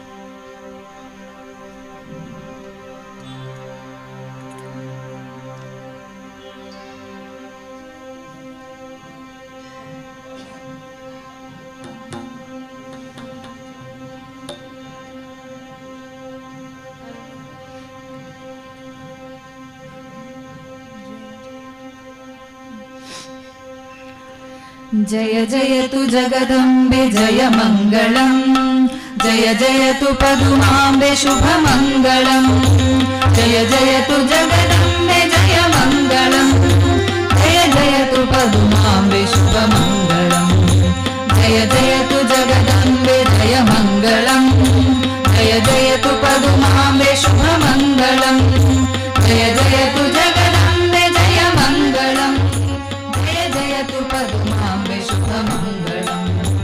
पार्श्वेश्वयक्षिणी जगदम्बिके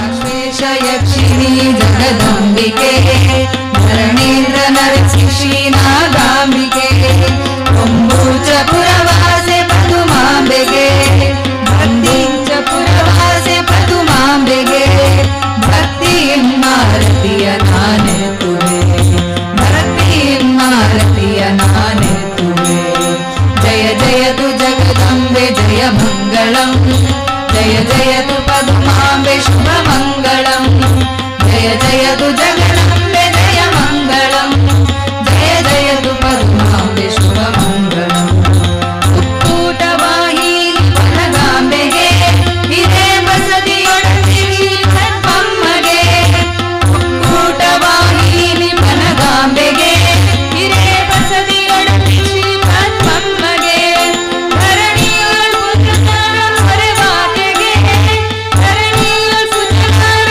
ಹೊರವಾಕೆಗೆ ಮಾಣಿಕ್ಯದಾರತಿಯ ನಾನೆತ್ತುವೆ ಮಾಣಿಕ್ಯದಾರತಿಯ ನಾನೆತ್ತುವೆ ಜಯ ಜಯತು ಜಗದಂಬೆ ಜಯ ಮಂಗಳಂ ಜಯ ಜಯತು ಪದ್ಮಾಂಬೆ ಶುಭ ಮಂಗಳಂ ಜಯ ಜಯತು ಜಗದಂಬೆ ಜಯ ಮಂಗಳಂ ಜಯ ಜಯತು ಪದ್ಮಾಂಬೆ ಶುಭ ಮಂಗಳಂ ಜಯ ಜಯತು ಜಗದಂಬೆ ಜಯ ಮಂಗಳಂ ಜಯ ಜಯತು ಪದ್ಮಾಂಬೆ ಶುಭ ಮಂಗಳಂ ಜಯ ಜಯತು ಜಗದಂಬೆ ಜಯ ಮಂಗಳಂ ಜಯ ಜಯತು ಪದ್ಮಾಂಬೆ ಶುಭ ಮಂಗಳಂ ಜಯ ಜಯತು ಪದ್ಮಾಂಬೆ ಶುಭ ಮಂಗಳಂ ಜಯ ಜಯತು ಪದ್ಮಾಂಬೆ ಶುಭ ಮಂಗಳಂ ಬೋಲಿಯೇ ಪದ್ಮಾವತಿ ಮಾತಾ ಕಿ ಜಯ. ಈ ಸ್ತುತಿಯನ್ನು ಆಹ್ಲಾದ್ ಜೈನ್ ಮಣೇಲ್ ರಚಿಸಿರುತ್ತಾರೆ.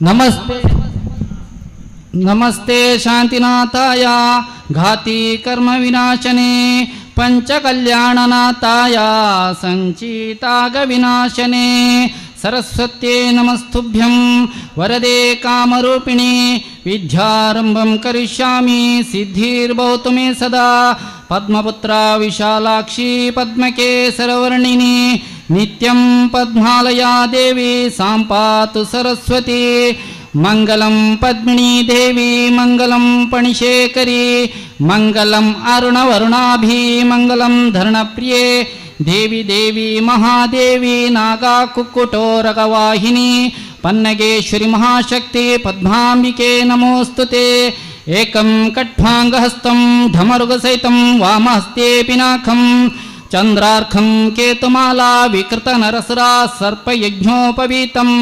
काळाकाळन्दकाळं मम दुरितहरं भैरवं क्षेत्रपाला भैरवं क्षेत्रपाला भैरवं क्षेत्रपाला बोले शांतिनाथ भगवान की बोले चौबीसो तीर्थंकर भगवान की बोले द्वादशांग सरस्वती माता की बोले हिरेम्म पद्मावती माता की जैन धर्म की त्याग धर्म की अहिंसा परमो धर्म की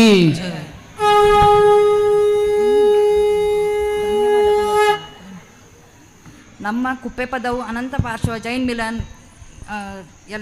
ಮಿಲಾನಿನ ಎಲ್ಲ ಸದಸ್ಯರು ಈ ವೇದಿಕೆಯಲ್ಲಿ ಭಜನೆ ಮಾಡಲು ಅವಕಾಶ ಕೊಟ್ಟ ಹಿರೇಅಮ್ಮನವರ ಬಸದಿಯ ಆಡಳಿತದಾರರು ಹಾಗೂ ಮತ್ತು ಕಮಿಟಿಯ ಎಲ್ಲ ಬಂಧುಗಳಿಗೆ ನಮ್ಮ ಅನಂತ ಅನಂತ ಧನ್ಯವಾದಗಳು. ಇನ್ನು ಮುಂದೆ ಇದೇ ವೇದಿಕೆಯಲ್ಲಿ ಬ್ರಾಹ್ಮಿ ಭಜನಾ ತಂಡ ಮೂಡುಬಿದ್ರಿ ಇವರು ಭಜನಾ ಕಾರ್ಯಕ್ರಮವನ್ನು ನೆರವೇರಿಸಿಕೊಡ್ಲಿಕ್ಕಿದ್ದಾರೆ. ಇವರಿಗೆ ವೇದಿಕೆಗೆ ಹೃತ್ಪೂರ್ವಕವಾದ ಸ್ವಾಗತವನ್ನು ಬಯಸ್ತಾ ಇದ್ದೇವೆ.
ಪರಮೇಷ್ಠಿ ಸ್ತುತಿ.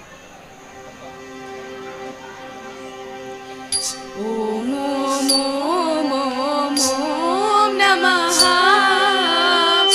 ಓಂ ಸಿಯಾವುಸ ಓಂ ನಮಃ ಓಂ ಸಿಯಾವುಸ ಓಂ ಸಿಯಾವುಸ ಓಂ ಸಿಯಾವುಸ ಓಂ ನಮಃ ಓಂ ಸಿಯಾವುಸ ಓಂ ಸಿಯಾವುಸ ಓಂ ಸಿಯಾವುಸ ಓಂ ನಮಃ ಓಂ ಸಿಯಾವುಸ ಓಂ ನಮಃ ಓಂ ಹರಿಹಂತನೆ ತ್ರಿಜಗ ಸಂಧ್ಯನಿ ತ್ರೈಲೋಕೇಶ್ವರ ಪೂಜಿತನೆ ಮೃದು ಕದಲಿದಳ ವರ್ಣ ಶರೀರ ನಿಶಿಕಾಲ ನಿನ್ನನು ಧ್ಯಾನಿಸುವೆ ಮೃದು ಕದಲಿದಳ ವರ್ಣ ಶರೀರ ನಿಶಿಕಾಲ ನಿನ್ನನು ಧ್ಯಾನಿಸುವೆ ತ್ರಿಕಾಲ ನಿನ್ನನು ಧ್ಯಾನಿಸುವೆ ಓಂ ನಮಃ ಸಿದ್ಧ ಲೋಕಾದರ್ಶಿತನೇ ಅಷ್ಟಕರ್ಮ ಕೆಡಿಸಿದನೇ ಶುದ್ಧ ಸ್ಫಟಿಕದ ಮಣಿಮಯ ತೇಜನೆ ತ್ರಿಕಾಲ ನಿನ್ನನು ಧ್ಯಾನಿಸುವೆ ಶುದ್ಧ ಸ್ಫಟಿಕದ ಮಣಿಮಯ ತೇಜನೆ ತ್ರಿಕಾಲ ನಿನ್ನನು ಧ್ಯಾನಿಸುವೆ ತ್ರಿಕಾಲ ನಿನ್ನನು ಧ್ಯಾನಿಸುವೆ ಸಗಮ ಮಾಮ ಗಮ ದಾದ ಧಮದ ನೀನಿ ಧನಿಸ ಸದ ಸನಿ ಸನಿ ದಾನಿ ಸನಿ ಧನಿ ಗಮ ಧನಿಸ ಗಮ ಧನಿಸ ಧನಿಸ ಓಂ ಆಚಾರ್ಯನೇ ಪಂಚಾಚಾರನೇ ಯಮ ಸಂಯಮ ವೃತ ಧಾರಕನೇ ಪದ್ಮರಾಗದ ಮಣಿಮಯ ತೇಜನೆ ತ್ರಿಕಾಲ ನಿನ್ನನು ಧ್ಯಾನಿಸುವೆ ಪದ್ಮರಾಗದ ಮಣಿಮಯ ತೇಜನೆ ತ್ರಿಕಾಲ ನಿನ್ನನು ಧ್ಯಾನಿಸುವೆ ತ್ರಿಕಾಲ ನಿನ್ನನು ಧ್ಯಾನಿಸುವೆ ಓಂ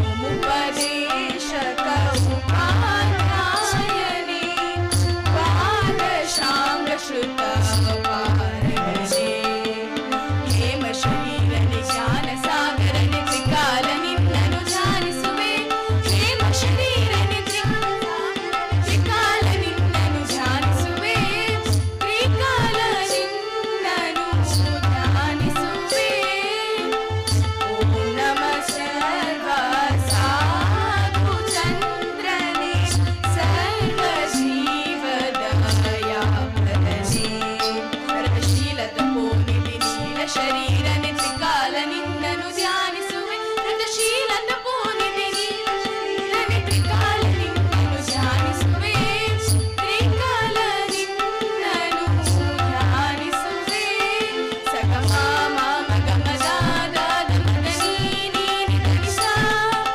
ಸಗ ಸನಿ ಸನಿ ದಾನಿ ಸನಿ ಧನಿ ಧಮ ಗಮ ಧನಿಸ ಗಮ ಧನಿಸ ಧನಿಸ ಓಂ ಓಂ ಓಂ ಓಂ ನಮಃ ಓಂ ಸಿಯಾವುಸ ಓಂ ನಮಃ ಓಂ ಸಿಯಾವುಸ ಓಂ ಸಿಯಾವುಸ ಓಂ ಸಿಯಾವುಸ ಓಂ ನಮಃ ಓಂ ಸಿಯಾವುಸ ಓಂ ಸಿಯಾವುಸ ಓಂ ಸಿಯಾವುಸ ಓಂ ನಮಃ ಓಂ ಸಿಯಾವುಸ ಓಂ ನಮಃ ಓಂ ನಮಃ ಓಂ ನಮಃ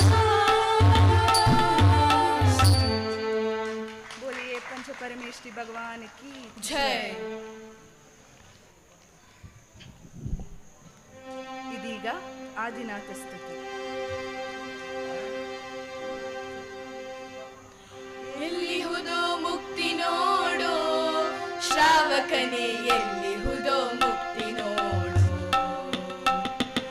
ಎಲ್ಲಿಹುದೋ ಮುಕ್ತಿ ನೋಡೋ ಶ್ರಾವಕನೇ ಎಲ್ಲಿಹುದೋ ಮುಕ್ತಿ ನೋಡೋ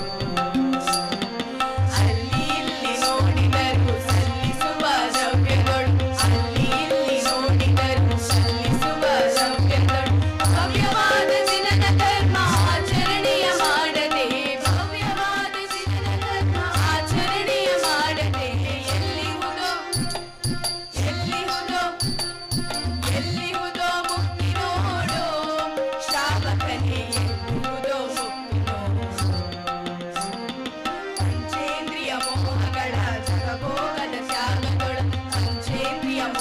ಪುಣ್ಯದೊಳ ಶತಭೋಗದ ತ್ಯಾಗದೊಳ ಪಂಚಾಣು ವ್ರತದೊಳಗ ಸಂಚಯ ಪುಣ್ಯದೊಳ ಪಂಚಾಣು ವ್ರತದೊಳಗ ಸಂಚಯ ಪುಣ್ಯದೊಳ ಎಲ್ಲಿಹುದೋ ಎಲ್ಲಿಹುದೋ ಎಲ್ಲಿಹುದೋ ಮುಕ್ತಿ ನೋಡೋ ಶ್ರಾವಕನೇ ಎಲ್ಲಿಹುದೋ ಮುಕ್ತಿ ನೋಡೋ ಅಹಿಂಸಾ ಮಾರ್ಗದೊಳ ಜೀವದಯ ತೋರುವರ ಅಹಿಂಸಾ ಮಾರ್ಗದೊಳ ಜೀವದಯ ತೋರುವರ ಆತ್ಮನೇ ಭವಧರ್ಮ ಪರಿಹರಿಸುವ ಜಾಗದೊಳ ಆತ್ಮನೇ ಭವಧರ್ಮ ಪರಿಹರಿಸುವ ಜಾಗದೊಳ ಎಲ್ಲಿಹುದೋ ಎಲ್ಲಿಹುದೋ ಎಲ್ಲಿಹುದೋ ಮುಕ್ತಿ ನೋಡೋ ಶ್ರಾವಕನೇ ಎಲ್ಲಿಹುದೋ ಧರ್ಮ ಬೋಧಿಸಿದ ಭವಜ್ಞಾನ ಸಾಧಿಸಿದ ಧರ್ಮ ಬೋಧಿಸಿದ ಭವಜ್ಞಾನ ಸಾಧಿಸಿದ ಗುಣದಿಂಟು ಕರ್ಮಗಳ ನಮ್ಮ ಗುಣದಿಂಟು ಕರ್ಮಗಳ ನಮ್ಮ ಗೆಲಿದಿರುವ ಎಲ್ಲಿಹುದೋ ಎಲ್ಲಿಹುದೋ ಎಲ್ಲಿಹುದೋ ಮುಕ್ತಿ ನೋಡೋ ಶ್ರಾವಕನೇ ಎಲ್ಲಿಹುದೋ ಮುಕ್ತಿ ನೋಡೋ ಪಂಚಪರಮೇಶಿಗಳ ಶುದ್ಧ ಭಾವ ತಿಳಿಸಿರುವ ಪಂಚಪರಮೇಶಿಗಳ ಶುದ್ಧ ಭಾವ ತಿಳಿಸಿರುವ ಪ್ರಥಮಾದಿನಾಥರನ್ನು ದರ್ಶನದಿ ಸ್ಮರಿಸುವರು ಪ್ರಥಮಾದಿನಾಥರನ್ನು ದರ್ಶನದಿ ಸ್ಮರಿಸುವರ ಎಲ್ಲಿಹುದೋ ಎಲ್ಲಿಹುದೋ ಎಲ್ಲಿಹುದೋ ಮುಕ್ತಿ ನೋಡೋ ಶ್ರಾವಕನೇ ಎಲ್ಲಿಹುದೋ ಮುಕ್ತಿ ನೋಡೋ ಅಲ್ಲಿ ಇಲ್ಲಿ ಹುಡುಕಿದರು ಸಲ್ಲಿಸುವ ದ್ರವ್ಯಗಳು ಅಲ್ಲಿ ಇಲ್ಲಿ ಹುಡುಕಿದರು ಸಲ್ಲಿಸುವ ದ್ರವ್ಯಗಳು ಭವ್ಯವಾದ ಸಿನನ ಧರ್ಮ ಆಚರಣೆಯ ಮಾಡದೆ ಭವ್ಯವಾದ ಸಿನನ ಧರ್ಮ ಆಚರಣೆಯ ಮಾಡದೆ ಎಲ್ಲಿಹುದೋ ಎಲ್ಲಿಹುದೋ ಎಲ್ಲಿಹುದೋ ಮುಕ್ತಿ ನೋಡೋ ಶ್ರಾವಕನೇ ಎಲ್ಲಿಹುದೋ ಮುಕ್ತಿ ನೋಡೋ ಎಲ್ಲಿಹುದೋ ಮುಕ್ತಿ ಎಲ್ಲಿಹುದೋ ಮುಕ್ತಿ बोलिए आदिनाथ स्वामी भगवान की ಜೈ ಇದೀಗ ಶಾಂತಿನಾಥ ಸ್ತುತಿ. ಶಾಂತಿನಾಥ ಪೊರೆ ನಿರಂತರ ಶಾಂತ ಮನದಿ ಭಜಿಪಿನಿ ತೆರ ತ್ರಿಭುವನದೋಳೆಲ್ಲ ಶ್ರೇಷ್ಠರೆಲ್ಲ ತ್ರಿಭುವನದೋಳೆಲ್ಲ ಶ್ರೇಷ್ಠರೆಲ್ಲ ನಿನ್ನ ಹೊರತು ಯಾರ ಕಾಣೆಲ್ಲ ಶಾಂತಿನಾಥ ಪೊರೆ ನಿರಂತರ ಧರ್ಮ ಪುಣ್ಯದಿಂದ ಶರಣದಲ್ಲಿ ಸಮವ ಶರಣದಲ್ಲಿ ಕಮಲ ನಡುವಿನಲ್ಲಿ ಸುಮವ ಸುರಿಸಿಕೊಂಡು ಮೆರೆದೆಯ ಶಾಂತಿನಾಥ ಪೊರೆ ನಿರಂತರ ದೇಹ ಸುಖಗಳನ್ನು ಗಣಿಸದೆ ಮೋಹ ಮದಗಳನ್ನು ನೆನೆಸದೆ ಕೊನೆಯ ಧ್ಯಾನದಲ್ಲಿ ಬೆಟ್ಟದಲ್ಲಿ ಕೊನೆಯ ಧ್ಯಾನದಲ್ಲಿ ಬೆಟ್ಟದಲ್ಲಿ ಸಮವ ಶರಣದಿಂದ ಮೆರೆದೆಯ ಶಾಂತಿನಾಥ ಪೊರೆ ನಿರಂತರ ಬೆರುವಿನಿಂದ ಕ್ಷೀರ ಸಾಗರ ಸಾಲದಿಂದ ಸುರರ ಸಡಗರ ಚಂದ್ರಶಿಲೆಯ ಮೇಲೆ ಇಂದ್ರನಿತ್ತ ಬಾಲೆ ಚಂದ್ರಶಿಲೆಯ ಮೇಲೆ ಇಂದ್ರನಿತ್ತ ಬಾಲೆ ತಂದು ದುರಿದ ಕ್ಷೀರ ಸಾಗರ ಶಾಂತಿನಾಥ ಪೊರೆ ನಿರಂತರ ಶಾಂತ ಮನದಿ ಭಜಿಪಿನಿ ತೆರ ಶಿವನದೋಳೆಲ್ಲ ಶ್ರೇಷ್ಠರೆಲ್ಲ ಶಿವನದೋಳೆಲ್ಲ ಶ್ರೇಷ್ಠರೆಲ್ಲ ನಿನ್ನ ಹೊರತು ಯಾರ ಕಾಣೆಲ್ಲ ಶಾಂತಿನಾಥ ಪೊರೆ ನಿರಂತರ बोलिए शांतिनाथ स्वामी भगवान की ಜೈ ಇದೀಗ ಜಿನಸ್ತುತಿ.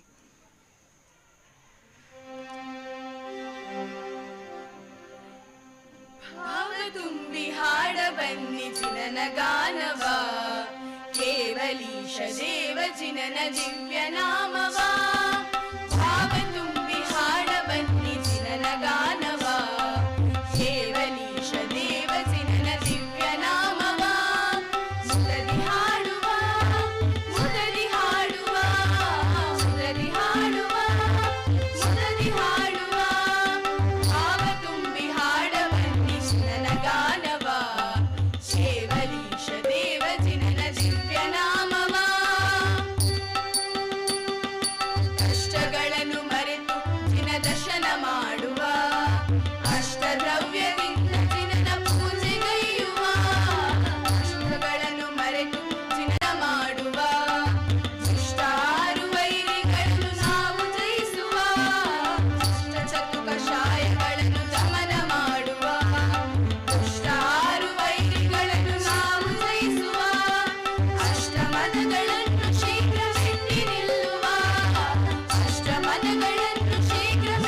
तीर्थंकर भगवान की जय।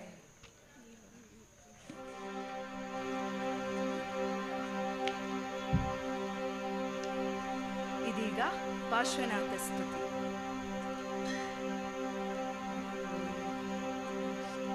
ಸಾನಿ ದ ಪ ಮ ಗ ಸ ಗ ಮ ಪ ಗ ಮ ಗ ರಿ ಸ. ಸಾನಿ ದ ಪ ಮ ಗ ಸ ಗ ಮ ಪ ಗ ಮ ಗ ರಿ ಸ.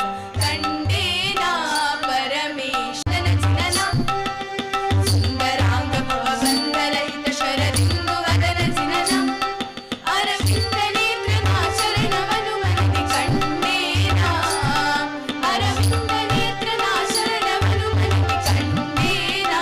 ಪರಮೇಶನ ಶ್ರೀ ಪಾರ್ಶ್ವನಾಥ ಶರಣ ಕಂಡೇನ.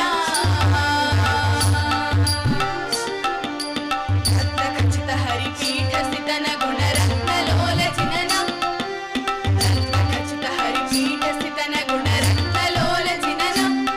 ತ್ರೈರತ್ನಧರಣ ಚರಣವನು ನಾಮನಿಧಿ ಕಂಡೇನ. ತ್ರೈರತ್ನಧರಣ ಚರಣವನು ನಾಮನಿಧಿ ಕಂಡೇನ.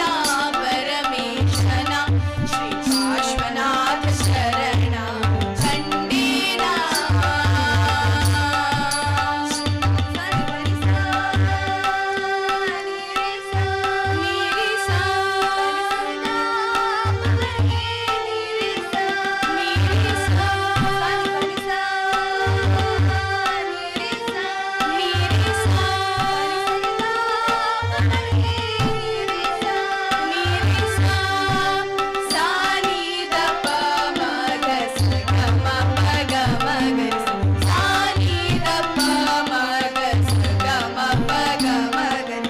ಭವ್ಯರಾತ್ಮರುಳು ನಿತ್ಯನಿಂದು ಸುಖವೀವ ಸಮವಸರಣಂ. ಭವ್ಯರಾತ್ಮರುಳು ನಿತ್ಯನಿಂದು ಸುಖವೀವ ಸಮವಸರಣಂ.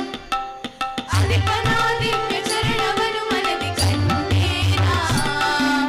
ಅಧಿಪನಾದಿವ್ಯ ಚರಣವನು ಮನದಿ ಕಂಡೇನ. ಪರಮೇಶನ ಶ್ರೀ ಪಾರ್ಶ್ವನಾಥ ಶರಣ ಕಂಡೇನ. ಮೂರು ಲೋಕದ ಅಧಿಪತಿಯ ದಿವ್ಯ ಧ್ವನಿ ಸಾರವನ್ನು ಗ್ರಹಿಸಿ. ಮೂರು ಲೋಕದ ಅಧಿಪತಿಯ ದಿವ್ಯ ಧ್ವನಿ ಸಾರವನ್ನು ಗ್ರಹಿಸಿ. ಮೋಕ್ಷದಾರಿಯನ್ನು ಬಯಸಿ ಮನದಿ ನಾ ಕಂಡೇನ. ಮೋಕ್ಷದಾರಿಯನ್ನು ಬಯಸಿ ಮನದಿ ನಾ ಕಂಡೇನ.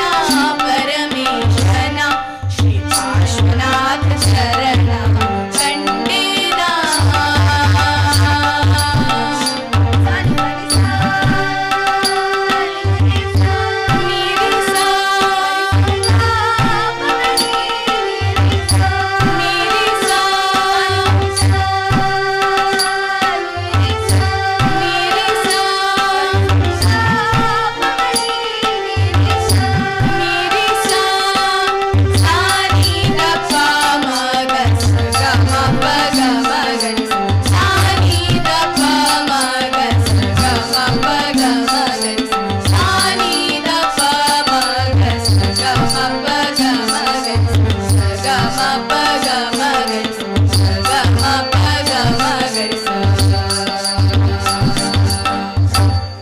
बोलिए पार्श्वनाथ स्वामी भगवान की जय. ಇದೀಗ ಪದ್ಮಾವತಿ ಸ್ತುತಿ.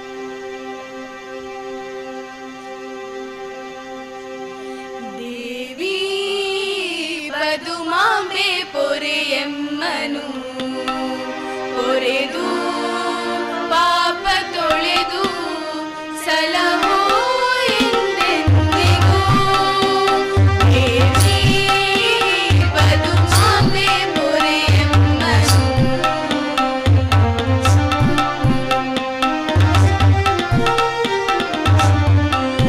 ಎನ್ನ ಪಾಲಿಸೆಂದು ನಿನ್ನ ಬಳಿ ಬಂದೆನು.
की जय ಇದೀಗ ಸರಸ್ವತಿ ಸ್ತುತಿ ಜ್ಞಾನದೈ ಸಿರಿಯ ನೀಡಮ್ಮ ಮನೀಸು ಜ್ಞಾನದ ಸಿರಿಯ ನೀಡಮ್ಮ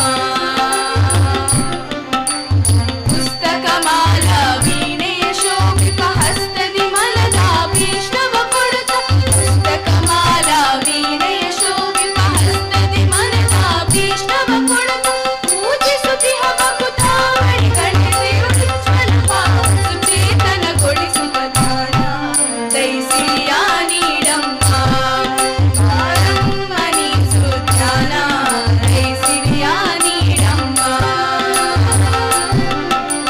ಶಾರದಾಂಬೆ ವರ ಭಾರತಿ ನೀನೆ ಭಾರ ವಿಜಯ ಮುಖ ಮಾಡಿ ನೀನೆ ಶಾರದಾಂಬೆ ವರ ಭಾರತಿ ನೀನೆ ಭಾರ ವಿಜಯ ಮುಖ ಮಾಡಿ ನೀನೆ ಸಾರರೂಪೆ ಕುಮಕಾರಿ ನೀನೆ ಕಾವ್ಯ ಕಲೆಯ ಜಗದ ಮಹಾರಾಣಿ ಜ್ಞಾನ ದೈಸಿರಿಯ ನೀಡಮ್ಮ ವಾರಂ ಮನೀಸು ಜ್ಞಾನ ದೈಸಿರಿಯ ನೀಡಮ್ಮ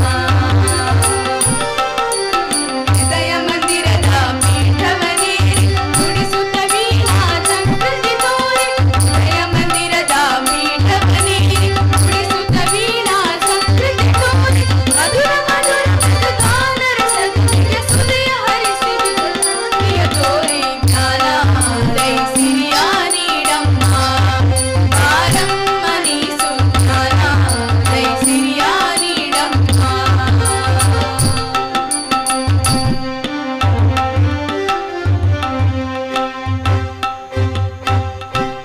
बोलिए सरस्वती माता की ಜೈ ಇದೀಗ ಮಂಗಳ ಸ್ತುತಿ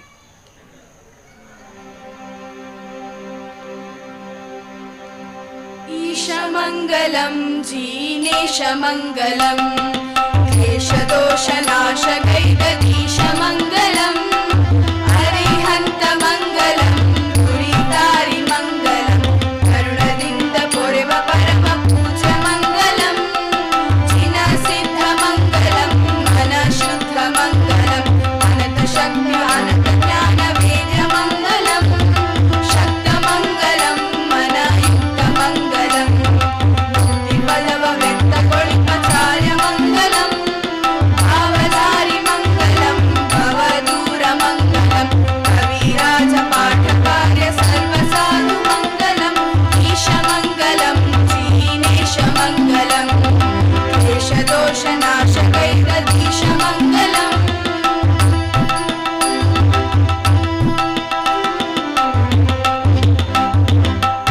बोलिए पंच परमेष्टि भगवान की जय। बोलिए 2400 तीर्थंकर भगवान की जय। बोलिए जैन धर्म की जय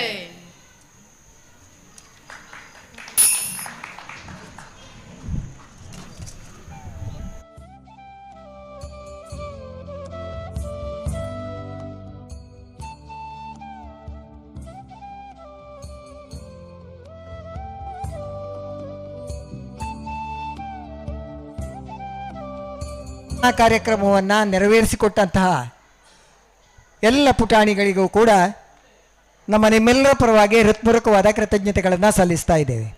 ಇನ್ನು ಮುಂದೆ ಇದೇ ವೇದಿಕೆಯಲ್ಲಿ ಸ್ವರ್ಗೀಯ ಶ್ರೀಧರ್ ಪಾಂಡೆ ವಿರಚಿತ ಶ್ರೀ ತೀರ್ಥಂಕರೋತ್ಸವ ಎನ್ನುವ ತಾಳಮದ್ದಲೆ ಕಾರ್ಯಕ್ರಮವು ಕೂಡ ನಡೆಯಲಿಕ್ಕಿದೆ. ತಾವು ಈ ಕಾರ್ಯಕ್ರಮವನ್ನು ಕೂಡ ವೀಕ್ಷಿಸಿ ಮುಂದುವರಿಯಬೇಕು ಅಂತೇಳಿ ತಮ್ಮಲ್ಲಿ ವಿನಂತಿಸಿಕೊಳ್ತಾ ಇದ್ದೇವೆ. ಇದರಲ್ಲಿ ಭಾಗವತರಾಗಿ ಶ್ರೀ ಭರತ್ ಶೆಟ್ಟಿ ಸಿದ್ದಕಟ್ಟೆಯವರು, ಚೆಂಡಮದ್ದಳೆಯಲ್ಲಿ ಶ್ರೀ ದೇವಾನಂದ ಭಟ್ ಮತ್ತು ರವಿರಾಜ್ ಕಾರ್ಕಳ, ಅರ್ಥಧಾರಿಗಳಾಗಿ ಶ್ರೀ ಮುನಿರಾಜ್ ರೆಂಜಾಳ, ಶ್ರೀ ರಮಣ ಆಚಾರ್ ಕಾರ್ಕಳ, ಡಾಕ್ಟರ್ ಶ್ರುತಕೀರ್ತಿರಾಜ್ ಉಜಿರೆ, ಡಾಕ್ಟರ್ ಪ್ರಭಾತ್ ಬಳ್ಳಾಡ್ ಇವರು ಈ ಕಾರ್ಯಕ್ರಮದಲ್ಲಿ ಭಾಗವಹಿಸಲಿಕ್ಕಿದ್ದಾರೆ. ಇವರೆಲ್ಲರಿಗೂ ಕೂಡ ನಮ್ಮ ಎಲ್ಲ ಭಕ್ತ ಬಾಂಧವರ ಪರವಾಗಿ ಹೃತ್ಪೂರ್ವಕವಾದ ಸ್ವಾಗತವನ್ನು ಬಯಸ್ತಾ ಇದ್ದೇನೆ. ವೇದಿಕೆ ಇನ್ನು ಮುಂದೆ ಡಾಕ್ಟರ್ ಪ್ರಭಾತ್ ಇವರಿಗೆ.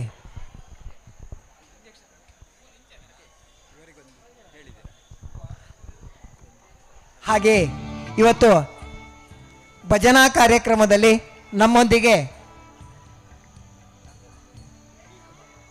ಕೀಬೋರ್ಡ್ನಲ್ಲಿ ಸಹಕರಿಸಿದವರು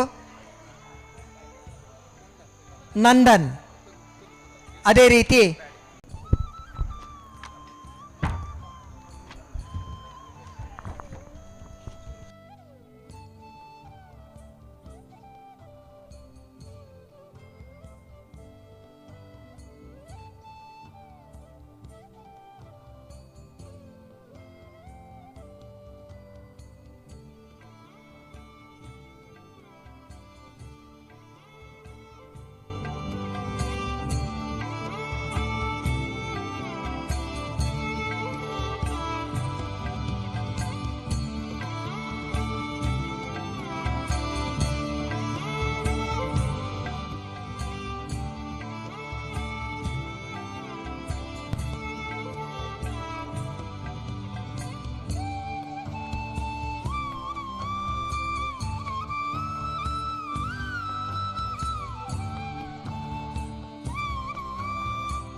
हेलो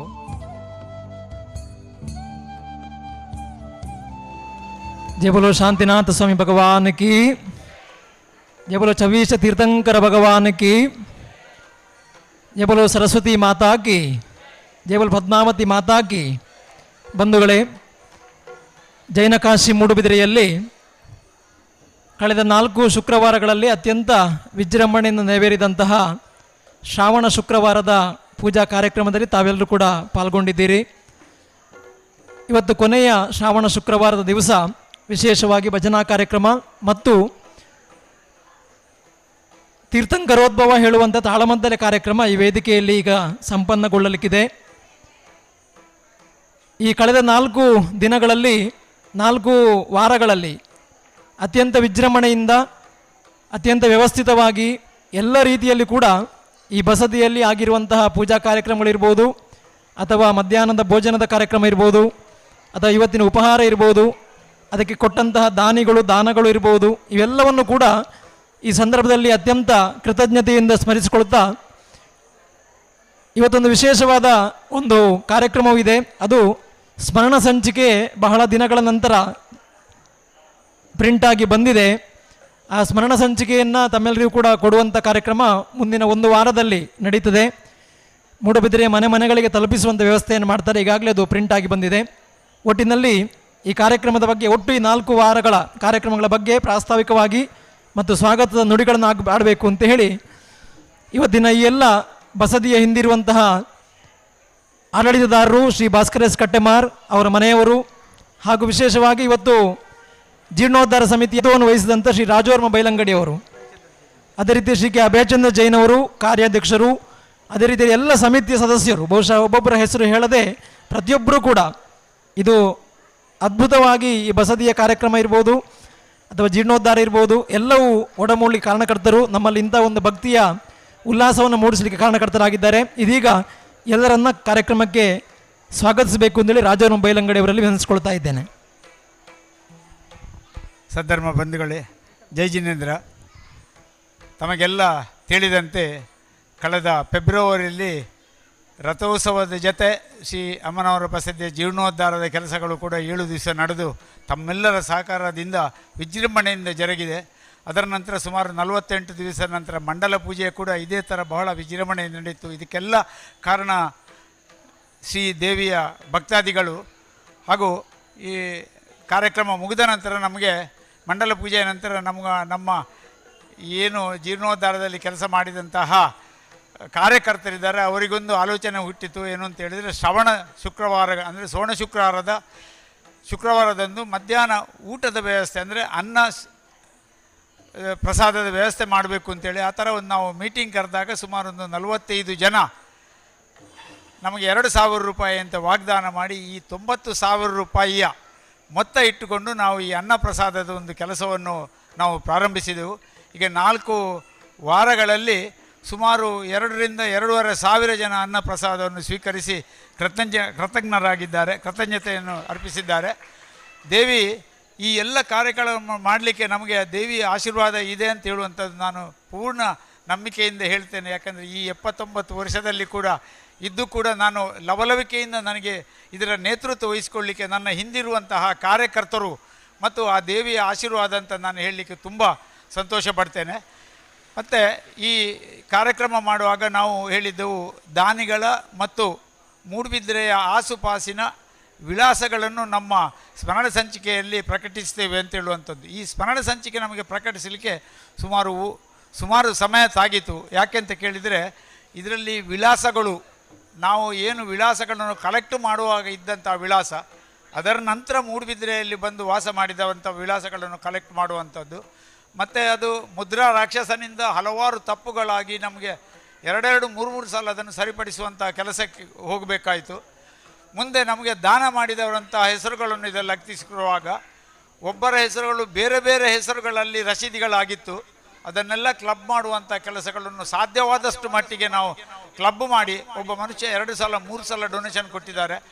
ಅಂಥವರ ಹೆಸರುಗಳನ್ನು ಹುಡುಕಿ ಕ್ಲಬ್ ಮಾಡಿ ಹಾಕಿದ್ದೇವೆ. ಹಲವಾರು ಹೆಸರುಗಳು ಬಿಟ್ಟು ಹೋಗಿರ್ಬೋದು. ಯಾಕಂತ ಹೇಳಿದರೆ ನೇರವಾಗಿ ಬ್ಯಾಂಕಿಗೆ ಕಳಿಸಿದಂಥ ದುಡ್ಡಿನ ಹೆಸರುಗಳು ನಮಗೆ ಸಿಗ್ತಾ ಇಲ್ಲ. ಹೀಗಾಗಿ ಕೆಲವು ಹೆಸರುಗಳು ಬಿಟ್ಟು ಹೋಗಿದೆ.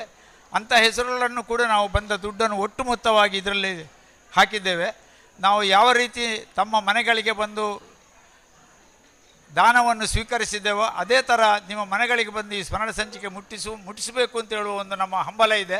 ಯಾಕಂತೇಳಿದರೆ ದುಡ್ಡು ತಗೊಂಡ ಮೇಲೆ ಮರೆಯುವಂಥ ಕೆಲಸ ಆಗಬಾರ್ದು ಅಂತ ಹೇಳುವ ದೃಷ್ಟಿಯಿಂದ ಈ ಸ್ಮರಣ ಸಂಚಿಕೆಯನ್ನು ಇದು ಇವತ್ತು ರೆಡಿಯಾಗಿ ಬಂದಿದೆ. ಇದನ್ನು ತಮ್ಮ ಮನೆಗಳಿಗೆ ಅಂದರೆ ಮೂಡುಬಿದಿರೆಯ ಆಸುಪಾಸಿನ ಮನೆಗಳಿಗೆ ಮುಟ್ಟಿಸುವಂಥ ಕೆಲಸವನ್ನು 1 ವಾರದಿಂದ ಪ್ರಾರಂಭ ಮಾಡ್ತೇವೆ. ಮತ್ತು ದೂರದ ಊರುಗಳಿಗೆ ನಾವು ಪೋಸ್ಟ್ ಮುಖಾಂತರ ಕಳಿಸುವಂಥ ಮಾಡಿದ್ದೇವೆ. ಇನ್ನೊಮ್ಮೆ ಈ ಅಭಿವೃದ್ಧಿ ಸಮಿತಿಯ ಯಾರೆಲ್ಲ ಪದಾಧಿಕಾರಿಗಳಿದ್ದಾರೆ, ಕಾರ್ಯಕರ್ತರಿದ್ದಾರೆ, ಸಹಕರಿಸಿದಂಥ ಸಾವಿರಾರು ಜನರು ಮೆರವಣಿಗೆಯಲ್ಲಿ, ಊಟದ ವ್ಯವಸ್ಥೆ, ಎಲ್ಲ ಕಾರ್ಯಕ್ರಮಗಳಲ್ಲಿ ಸಹಕರಿಸಿದಂಥವರಿಗೆ ಇನ್ನೊಂದು ಸಲ ಪದ್ಮಾವತಿ ದೇವಿ ಆಶೀರ್ವಾದ ಸಿಗಲಿ ಅಂತ ಹೇಳಿಕೊಂಡು ಇವತ್ತಿನ ಈ ಸೋಣ ಶುಕ್ರವಾರದ ಕೊನೆಯ ಕಾರ್ಯಕ್ರಮದಲ್ಲಿ ನಮ್ಮ ಮಿತ್ರರು ಕೊನೆಯ ಶುಕ್ರವಾರ ನಮಗೆ ಒಂದು ದೇವಿಯ ತಾಳಮದ್ದಲೆ ಆಗಬೇಕು ಅಂತ ಹೇಳೋ ದೃಷ್ಟಿಯಿಂದ ಈ ಕಾರ್ಯಕ್ರಮವನ್ನು ಏರ್ಪಡಿಸಿದ್ದೇವೆ. ಭಜನಾ ಕಾರ್ಯಕ್ರಮ 4 ವಾರಕ್ಕೂ ಮಾಡಿದ್ದಾರೆ. ಎಲ್ಲ ಭಜನಾ ಕಾರ್ಯಕ್ರಮದಲ್ಲಿ ಭಾಗವಹಿಸಿದಂಥ ತಂಡಗಳಿಗೆ ಇನ್ನಷ್ಟು ದೇವರು ಆಶೀರ್ವಾದ ಮಾಡಿ ಮುಂದಿನ ಸಲ ಇದನ್ನು ಇನ್ನೂ ಉತ್ತಮ ರೀತಿಯಲ್ಲಿ ನಡೆಸುವಂತಾಗಲಿ ಅಂತ ಕೇಳಿಸ್ಕೊಂಡು, ಹಾಗೆ ಇವತ್ತಿನ ಈ ತೀರ್ಥಂಕರೋದ್ಭವದ ಕಾರ್ಯಕ್ರಮಕ್ಕೆ ಆಗಮಿಸಿದಂತಹ ಇವತ್ತಿನ ಕಾರ್ಯಕ್ರಮದಲ್ಲಿ ಭಾಗವತಿಕೆಯನ್ನು ಭರತ್ ಶೆಟ್ಟಿ ಸಿದ್ದಕಟ್ಟೆ ಮಾಡಲಿಕ್ಕಿದ್ದಾರೆ. ಚೆಂಡಮದ್ದರಲ್ಲಿ ದೇವಾನಂದ ಭಟ್ ಮತ್ತು ರವಿರಾಜ್ ಕಾರ್ಕಳ ಅರ್ಥಧಾರೆಯಾಗಿ ನಿಮ್ಮೆಲ್ಲರ ಗುರುಗಳಾದಂಥ ಶ್ರೀ ಮುನಿರಾಜ್ ರಂಜಾಳ ಇದ್ದಾರೆ. ನಿಮಗೆಲ್ಲ ಗೊತ್ತಿರಬೇಕು, ರಮಣಾಚಾರ್ಯರು ಕಾರ್ಕಳದವರು. ಅವರ ಅರ್ಥವನ್ನು ನೀವು ಕೇಳಿದರೆ ನಿಮಗೆ ಗೊತ್ತಾಗ್ತದೆ. ಅವರು ಹಾಗೂ ಡಾಕ್ಟರ್ ಶ್ರುತಕೀರ್ತಿ ಉಜಿರೆ ಇದ್ದಾರೆ. ಹಾಗೂ ನಮ್ಮವರೇ ಆದಂಥ ಡಾಕ್ಟರ್ ಪ್ರಭಾತ್ ಬಲ್ನಾಡು. ಈ ಎಲ್ಲ ಕಾರ್ಯಕ್ರಮಗಳನ್ನು ವ್ಯವಸ್ಥಿತ ರೀತಿಯಾಗಿ ಮಾಡುವಂಥ ಕೆಲಸವನ್ನು ನಾವು ಪ್ರಭಾತ್ ಬಲ್ನಾಡು ಅವರಿಗೆ ಕೊಟ್ಟಿರ್ತೇವೆ. ಅವರು ಭಾಳ ಚೆನ್ನಾಗಿ ಈ ಸ್ಮರಣ ಸಂಚಿಕೆ ಕೂಡ ಅವರು ಮತ್ತು ಅವರ ಮಿತ್ರರ ನೇತೃತ್ವದಲ್ಲಿ ಆಗಿದೆ. ಎಲ್ಲರಿಗೂ ಆ ದೇವಿ ಪದ್ಮಾವತಿ ಹರಸಲಿ, ಒಳ್ಳೆಯದಾಗಲಿ ಅಂತ ಹೇಳಿಕೊಂಡು ನನ್ನ 2 ಮಾತುಗಳನ್ನು ಮುಗಿಸ್ತೇನೆ.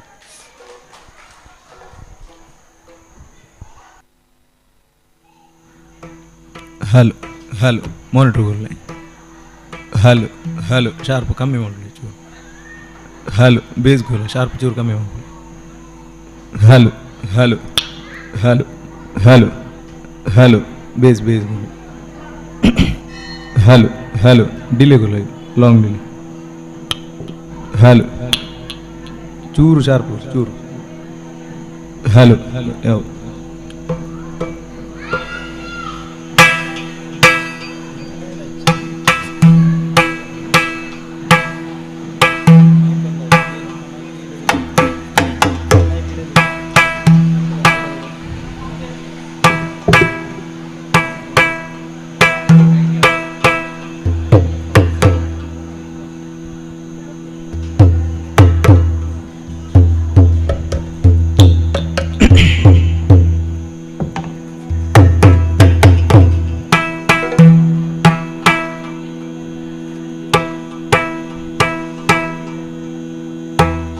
ಬೇಸ್ ಉಂಡ ಬೇಸ್ ದ ಪ್ಲೇಯರ್ ಆಯ್ತಾ ಶಾರ್ಪ್ ಮಾತ್ರ.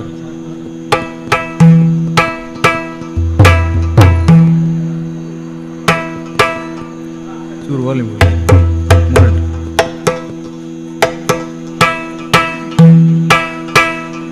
ಡಿಲೇ ಡಿಲೇ ಇದ್ದದ ಬೇಸ್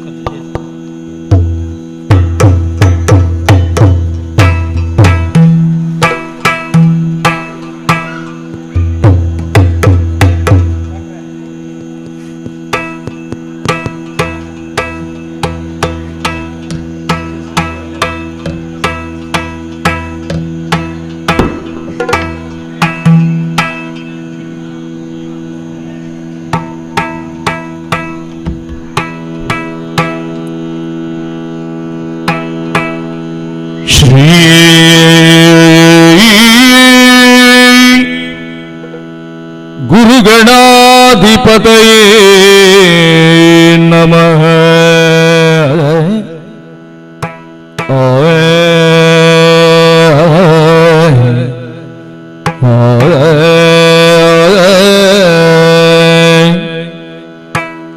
ಜಯತು ಜಯ ಶ್ರೀ ಪಾರ್ಶ್ವನಾಥನೇ.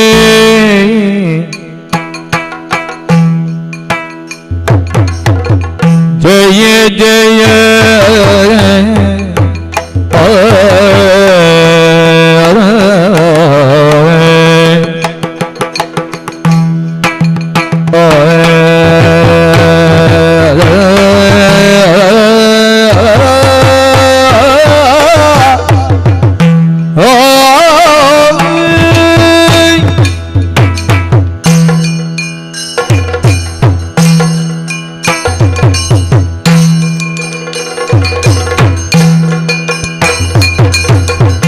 जयतु जय श्री पार्श्वनाथने. जयतु तीर्थ सुचरितने. जयतु तीर्थ सुचरितने. जयतु त्रिजग विबुधवाद्यते. जयतु त्रिजग विबुधवाद्यते. जयतु सिद्धस्वरूपने. जयतु सिद्धस्वरूपने.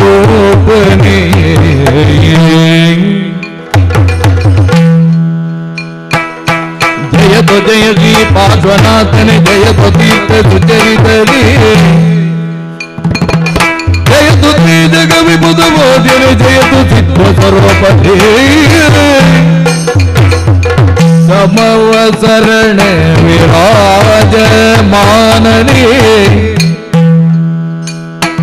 समवसरण विराजमानने.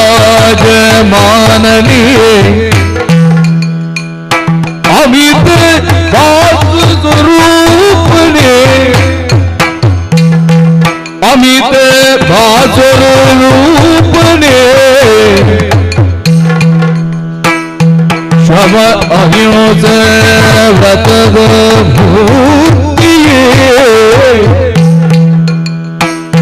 नम ಸತತ ಶರಣ್ಯರೇ ಸಮವಕರಣ ವಿರಾಜಮಾನನೆ ಅಮಿತ ಭಾಸುರ ರೂಪನೆ ಶಮ ಅಮೃತದ ಮೂರ್ತಿ ರಮಿತ ಸತತ ಶರಣ್ಯರೇ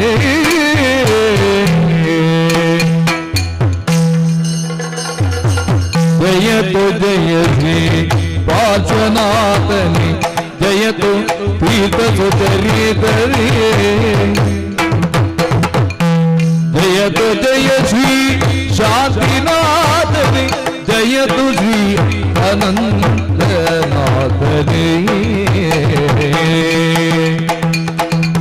ಜಯ ಜಯ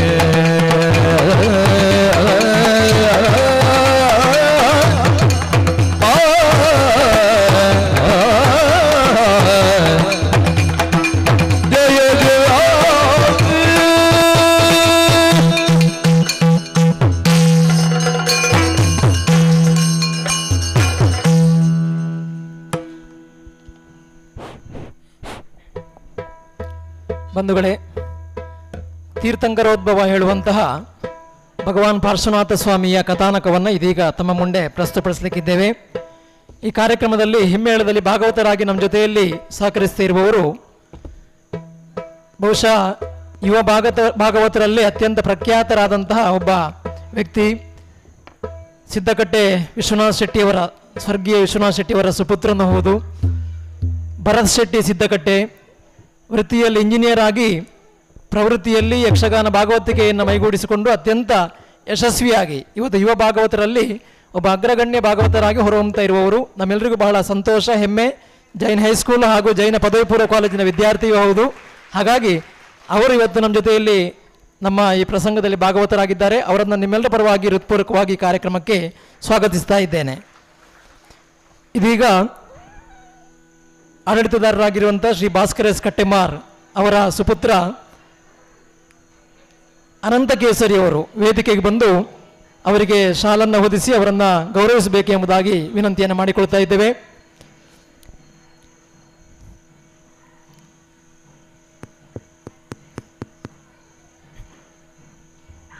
ಭಾಗವತರಿಗೆ ಅನಂತ ಕೇಸರಿ ಅವರಿಂದ ಗೌರವಾರ್ಪಣೆ.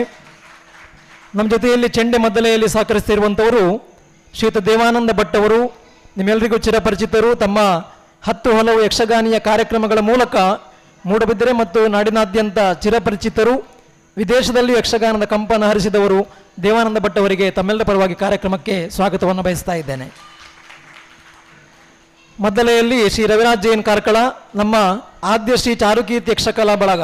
ಇವತ್ತು ನಮ್ಮ ಈ ತಾಳಮದ್ದಲೆ ನಡೀತಾ ಇರುವಂಥದ್ದು ಆದ್ಯ ಶ್ರೀ ಚಾರುಕೀರ್ತಿ ಯಕ್ಷಕಲಾ ಬಳಗ ಜೈನ ಮಠ ಮೂಡಬಿದಿರೆ. ಇದರ ಸಕ್ರಿಯ ಸದಸ್ಯರು ರವಿರಾಜ್ ಜೈನ್ ಅವರಿಗೆ ಕೂಡ ಹೃತ್ಪೂರ್ವಕವಾದಂತಹ ಸ್ವಾಗತವನ್ನು ಬಯಸ್ತಾ ಇದ್ದೇನೆ. ಚಕ್ರತಾಳದಲ್ಲಿ ದೇವಾನಂದ ಭಟ್ ಅವರ ಸುಪುತ್ರ ದ್ವಿತೀಯ PUC ವಿದ್ಯಾರ್ಥಿ. ಅವನು ಚೆಂಡೆ ಬಾರಿಸ್ತಾರೆ, ಮದ್ಲೆ ಬಾರಿಸ್ತಾರೆ, ಎಲ್ಲ ಕಲೆಗಳಲ್ಲಿ ಕೂಡ ಪಾರಂಗತನಾಗಿರುವಂತಹ ದಿವಿಜೇಶ್ ಅವರು, ಅವರನ್ನು ಕೂಡ ಈ ಕಾರ್ಯಕ್ರಮಕ್ಕೆ ಹೃತ್ಪೂರ್ವಕವಾಗಿ ಸ್ವಾಗತಿಸ್ತಾ ಇದ್ದೇನೆ. ಇನ್ನು ಮುಮ್ಮೇಳದಲ್ಲಿ ನಮ್ಮ ಜೊತೆಯಲ್ಲಿ ಅರ್ಥಗಾರಿಕೆಯಲ್ಲಿ ಶ್ರೀಯುತ ಮುನಿರಾಜ್ ರಂಜಾಳ್ ಸರ್ ಇದ್ದಾರೆ. ನಾನು ಪರಿಚಯ ಮಾಡಬೇಕಾದಂಥ ಅಗತ್ಯ ಇಲ್ಲ. ನಮ್ಮ ಈ ಜೈನ ಕಥೆಯನ್ನು ನಾಡಿನಾದ್ಯಂತ ನಾವು ತಗೊಂಡು ಹೋಗುವುದಕ್ಕೆ ಕಾರಣೀಭೂತರು. ಸ್ವರ್ಗೀಯ ಶ್ರೀಧರ ಪಾಂಡ್ಯವರ ಸ್ವರ್ಗಸ್ಥರಾದ ಮೇಲೆ ಈ ಕಾರ್ಯಕ್ರಮವನ್ನು ನಾಡಿನಾದ್ಯಂತ ನಾವು ಮಸ್ತಕಾಭಿಷೇಕಗಳಿರ್ಬೋದು, ಪಂಚಕಲ್ಯಾಣ ಇರ್ಬೋದು, ಎಲ್ಲ ಕಡೆಯಲ್ಲಿ ತಾಳಮದ್ದಲೆಯ ಮೂಲಕ ಜೈನ ಕಥೆಯನ್ನು ಮುಂದುವರಿಸುವಂಥ ಒಂದು ಜವಾಬ್ದಾರಿಯನ್ನು ತೆಗೆದುಕೊಂಡವರು ಶ್ರೀಯುತ ಮುನಿರಾಜ್ ರಂಜಾಳ್ ಸರಿಗೆ ಹೃತ್ಪೂರ್ವಕವಾದಂತಹ ಸ್ವಾಗತ. ಶ್ರೀಯುತ ರಮಣಾಚಾರ್ ಕಾರ್ಕಳ ಅವರಿದ್ದಾರೆ. ಪಾತ್ರ ಪರಿಚಯ ಮಾಡಬೇಕು. ಪಾರ್ಶ್ವನಾಥನಾಗಿ ಇವತ್ತು ಸರ್ ಕಾಣಿಸಿಕೊಳ್ಳಿಕ್ಕಿದ್ದಾರೆ.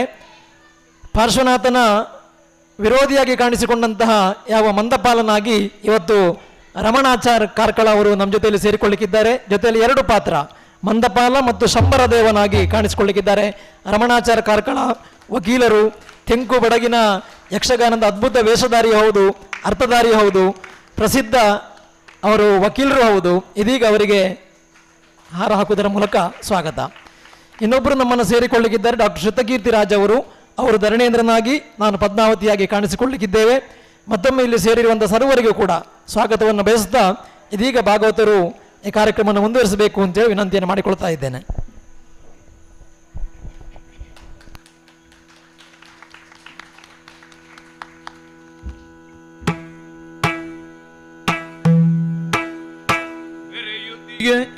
ಬೆರೆಯೊದಿಗ ಪರಮೇಷ್ಠಿಸಿದ್ದರ ಹಿರಿದು ಧ್ಯಾನಿಸಿ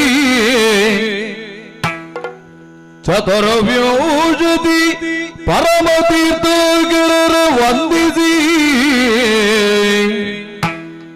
ನೆನೆದು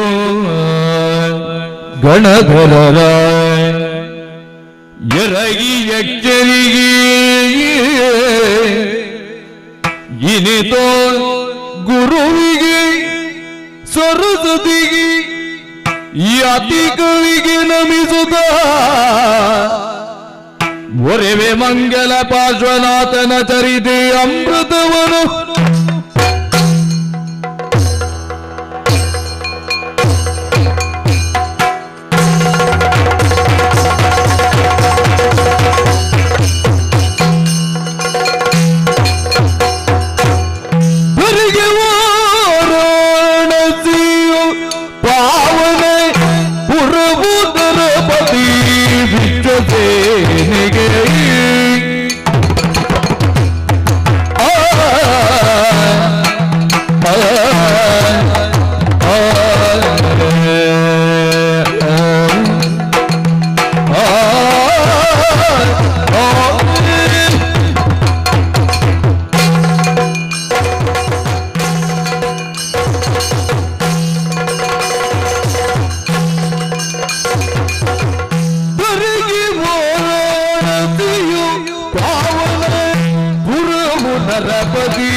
ಸಿದ್ದೇಭ್ಯ. ಈ ಚತುರ್ಥ ಕಾಲದಲ್ಲಿ ತೀರ್ಥಂಕರ ಪರಂಪರೆಯಲ್ಲಿ 22ನೇ ತೀರ್ಥಂಕರರಾದಂತಹ ನೇಮಿನಾಥ ಸ್ವಾಮಿ ಅವರ ಅವಧಿ ಮುಗಿದು 83,750 ವರ್ಷಗಳು ಕಳೆದು ಹೋದು. ಆ ಬಳಿಕ ಈ ಭೂಮಿಯ ಮೇಲೆ ನೇಮಿನಾಥ ಸ್ವಾಮಿಯ ಶಾಸನ ಕಾಲದಲ್ಲಿ ಜನಿಸುವಂತಹ ಭಾಗ್ಯವನ್ನು ಪಡೆದವರು ನಾವು. ಹುಟ್ಟಿನಿಂದ ಪಾರ್ಶ್ವ ಎಂಬುದಾಗಿ ಹೆಸರಿಟ್ಟಂತಹ ನನ್ನ ತಂದೆ ವಿಶ್ವಸೇನ ಮಹಾರಾಜರು, ತಾಯಿ ವಾಮಾದೇವಿ, ಇವರ ಸುಪುತ್ರನಾಗಿ ಅರಮನೆಯಲ್ಲಿ ಅತ್ಯಂತ ಸುಖದ ಜೀವನವನ್ನು ಪಡೆಯುವಂತಹ ಭಾಗ್ಯ ನನ್ನದಾದದ್ದು. ಹೀಗೆ ಅಮ್ಮನ ಜೊತೆಯಲ್ಲಿ ಮಾತನಾಡುವುದಿತ್ತು, ಇದೆ. ಎಲ್ಲ ಮಕ್ಕಳು ಮಾತನಾಡ್ತಾರೆ ಅಪ್ಪನಿಗಿಂತ ಹೆಚ್ಚಾಗಿ ಅಮ್ಮನ ಜೊತೆಯಲ್ಲಿ. ಹಾಗೆ ಉತ್ತರ ಗೊತ್ತಿಲ್ಲ ಅಂತಲ್ಲ, ಗೊತ್ತಿದ್ದರೂ ಕೆಲವು ಸಲ ಅಮ್ಮನಲ್ಲಿ ಕೆಲವು ಪ್ರಶ್ನೆಗಳನ್ನು ಕೇಳ್ತೇವೆ. ಹಾಗೆ ಕೇಳಿದ್ದಿದೆ, ಅಮ್ಮ ನನಗೆ ಪಾರ್ಶ್ವ ಅಂತ ಯಾಕೆ ಹೆಸರಿಟ್ರಿ ಅಂತ. ಆಗ ಅಮ್ಮ ಹೇಳಿದ್ದು, ಮಗನೇ 2 ಕಾರಣಕ್ಕಾಗಿ ನಿನಗೆ ಪಾರ್ಶ್ವ ಅಂತ ಹೆಸರಿಟ್ಟಿದ್ದೇವೆ. ಒಂದು, ಧರ್ಮ ಎನ್ನುವುದು ನಿನ್ನ ಪಕ್ಕದಲ್ಲೇ ಇರಬೇಕು, ದೂರ ಹೋಗಬಾರ್ದದು. ಹಾಗಾಗಿ ನಿನ್ನ ಎಡಬಲಗಳಲ್ಲಿ ಸದಾಕಾಲ ಧರ್ಮ ನೆಲೆಸಲಿ ಎನ್ನುವ ಅರ್ಥದಲ್ಲಿ ಪಾರ್ಶ್ವ ಎನ್ನುವ ಹೆಸರನ್ನಿಟ್ಟಿದ್ದೇವೆ. ಮಗನೇ, ಇನ್ನೊಂದು ಯಾರತ್ರೂ ಹೇಳಬೇಡ, ನಿನಗಿಟ್ಟದ್ದು ನನ್ನದೇ ಹೆಸರು ಅಂತ ಅಮ್ಮ ಹೇಳಿದ್ಲು. ಯಾಕೆ? ನನ್ನ ಅಮ್ಮನಿಗೆ 2 ಹೆಸರು, ಒಂದು ಬ್ರಾಹ್ಮೀ ದೇವಿ ಅಂತ ಆದ್ರೆ, ಇನ್ನೊಂದು ವಾಮಾದೇವಿ ಅಂತ. ವಾಮ ಅಂದ್ರೆ ಎಡಭಾಗ ಅಂತ ಅರ್ಥ. ಹಾಗಾಗಿ ಎಡಭಾಗ ಮಾತ್ರ ಅಲ್ಲ, ನನ್ನ ಮಗನಿಗೆ 2 ಭಾಗ ಇರಲಿ ಅಂತ, ಎಡಬಲಗಳು 2 ಇರಲಿ ಎನ್ನುವ ಅರ್ಥದಲ್ಲಿ ನನ್ನ ಅಮ್ಮ ಅಪ್ಪನ ಕಿವಿಯಲ್ಲಿ ಉಸಿರಿದ್ದು ಪಾರ್ಶ್ವ ಅಂತ ಹೆಸರಿಡಿ ಅಂತ. ಹಾಗಂತೇಳಿ ಅಮ್ಮ ಹೇಳಿದ್ರು ಅಂತ ಅಪ್ಪ ಏನು ಕೇಳಿಸಿಕೊಂಡ್ರು ಅಂತಲ್ಲ, ದೇವೇಂದ್ರನೇ ಬಂದು ಸೂಚಿಸಿದ್ರಂತೆ ನಿಮ್ಮ ಮಗನಿಗೆ ಪಾರ್ಶ್ವ ಅಂತ ಹೆಸರಿಡಬೇಕು ಅಂತ. ಯಾಕೆ? ಅದು ನನಗೆ ಅಷ್ಟು ಅಗತ್ಯ ಇಲ್ಲ, ಆದ್ರೆ ನನಗೆ ಹೆಸರಿಟ್ಟಂತಹ ಅಪ್ಪ ಅಮ್ಮ ಶ್ರೇಷ್ಠರಾಗ್ತಾರೆ ಅಂತ. ಅಂತಹ ಪಾರ್ಶ್ವನಾದ ನಾನು ಇಂದು 16ನೇ ವರ್ಷಕ್ಕೆ 16ನೇ ವರ್ಷಕ್ಕೆ ಕಾಲಿಟ್ಟಂತಹ ಹೊತ್ತಿನಲ್ಲಿ ಲೋಕದಲ್ಲಿ ಎಲ್ಲ ಮಕ್ಕಳಿಗೂ 16 ವರ್ಷ ಆಗುವಾಗ ಸ್ವಲ್ಪ ತಲೆಯಲ್ಲಿ ಕಿರಿಕಿರಿಗಳು ಪ್ರಾರಂಭ ಆಗ್ತವಂತೆ. ವೈದ್ಯಕೀಯ ಶಾಸ್ತ್ರವು ಹೇಳುತ್ತದೆ. ಬೇರೇನೋ ಆಲೋಚನೆಗಳು, ನೂರಾರು ಸಾವಿರಾರು ಕನಸುಗಳು. ಆದರೆ ಯಾಕೋ ಏನೋ ಗೊತ್ತಿಲ್ಲ, ಹುಟ್ಟಿನಲ್ಲಿ ದೋಷ ಇದೆ ಅಂತಲ್ಲ, ಒಂದು ರೀತಿಯಲ್ಲಿ ಪರಿಪೂರ್ಣತೆ ಇರುವುದರ ಕಾರಣದಿಂದಾಗಿ ಯಾವುದೋ ಅನ್ಯಮನಸ್ಕತೆಯನ್ನು ಬಾಧಿಸ್ತಕ್ಕಂತಹ ಯಾವ ಮನೋಭಾವವು ನನ್ನ ಮನಸ್ಸಿನಲ್ಲಿ ಹುಟ್ಟುವುದಿಲ್ಲ. ಆದರೆ ನನ್ನ ಮನಸ್ಸನ್ನ ಪೀಡಿಸುವುದು ಒಂದೇ. ನನ್ನ ಕಣ್ಣು ಮುಂದೆ ಇರತಕ್ಕಂಥ ಈ ಜಗತ್ತಿನ ಜನ ಯಾಕೆ ಕಷ್ಟಪಡ್ತಾ ಇದ್ದಾರೆ, ಯಾಕೆ ಸಂಸಾರದಲ್ಲಿ ದುಃಖವನ್ನು ಅನುಭವಿಸ್ತಾ ಇದ್ದಾರೆ ಎನ್ನುವುದನ್ನು ಯೋಚಿಸುವಾಗ ಸಿಕ್ಕಿದ್ದೊಂದೇ ಉತ್ತರ, ಅಜ್ಞಾನ. ಆದರೆ ವಿಚಿತ್ರ ಏನು, ಅಜ್ಞಾನಿಗಳಲ್ಲಿಯೂ ಕೂಡ ಅನೇಕ ವಿಧಗಳ ಜನ ಇದ್ದಾರೆ. ಒಂದು ರೀತಿಯ ಜನ ಹೇಗೆ ಅಂದ್ರೆ, ಅವರು ಅಜ್ಞಾನಿಗಳು, ಆದರೆ ಅಜ್ಞಾನಿಗಳು ಅಂತ ತಿಳ್ಕೊಂಡು ಹಿಂದೆ ಉಳಿಯುವುದವರು, ಜ್ಞಾನವನ್ನು ಸಂಪಾದಿಸಬೇಕು ಅನ್ನೋ ಆಲೋಚನೆ ಇಲ್ಲ ಅವರಿಗೆ, ತಿಳ್ಕೊಳ್ಬೇಕು ಅನ್ನುವಂಥ ಅಪೇಕ್ಷೆಯೇ ಇಲ್ಲ. ಇನ್ನೊಂದು ರೀತಿಯವರಿದ್ದಾರೆ, ಅವರು ಅಜ್ಞಾನಿಗಳು, ಆದರೆ ಸುಜ್ಞಾನಿಗಳು, ನಾವು ಪೂರ್ಣಜ್ಞಾನಿಗಳು ಅಂತ ತಿಳ್ಕೊಂಡು ನನಗೆಲ್ಲ ಗೊತ್ತುಂಟು ಅಂತ ಹೇಳುದು.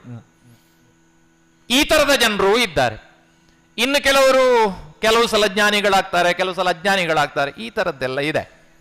ಆದರೆ ಒಂದು ವಿಷಯವಂತೂ ಸತ್ಯ, ಯಾವ ಜೀವಿ ಸಂಸಾರದಲ್ಲಿ ದುಃಖವನ್ನು ಅನುಭವಿಸ್ತಾ ಇದೆಯೋ ಆ ದುಃಖಕ್ಕೆ ಕಾರಣವಾಗಿರುವುದು ಅಜ್ಞಾನವೇ ಹೊರತು ಬೇರೇನೂ ಅಲ್ಲ.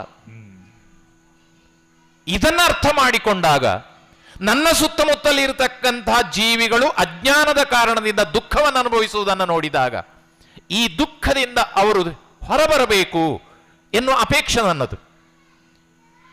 ಇದನ್ನು ನಿಮ್ಮ ಹತ್ರ ಹೇಳಿದ್ದು, ಬೇರೆ ಯಾರ ಹತ್ರ ಆದ್ರೂ ಹೇಳಿದ್ರೆ ಏನು ಹೇಳ್ತಾರೆ ಗೊತ್ತುಂಟ, ಮೊದಲು ನಿನ್ನ ಬಗ್ಗೆ ಯೋಚನೆ ಮಾಡು, ಬೇರೆಯವ್ರ ಬಗ್ಗೆ ನಿನಗೆ ಯಾಕೆ ಯೋಚನೆ ಅಂತ. ಆದರೆ ನನ್ನ ಯೋಚನೆ, ನನ್ನ ಬಗ್ಗೆ ನಾನು ಯೋಚನೆ ಮಾಡಬೇಕಾದಂತಹ ಯಾವ ಕಾರಣಗಳು ಇಲ್ಲ. ಅದನ್ನು ಹೇಳಿಕೊಂಡ್ರೆ ಅಹಂಕಾರ ಅಂತ ಆದೀತು, ಅದರಿಂದ ಹೇಳಿಕೊಳ್ಳುವಂತ ಪ್ರಶ್ನೆ ಇಲ್ಲ.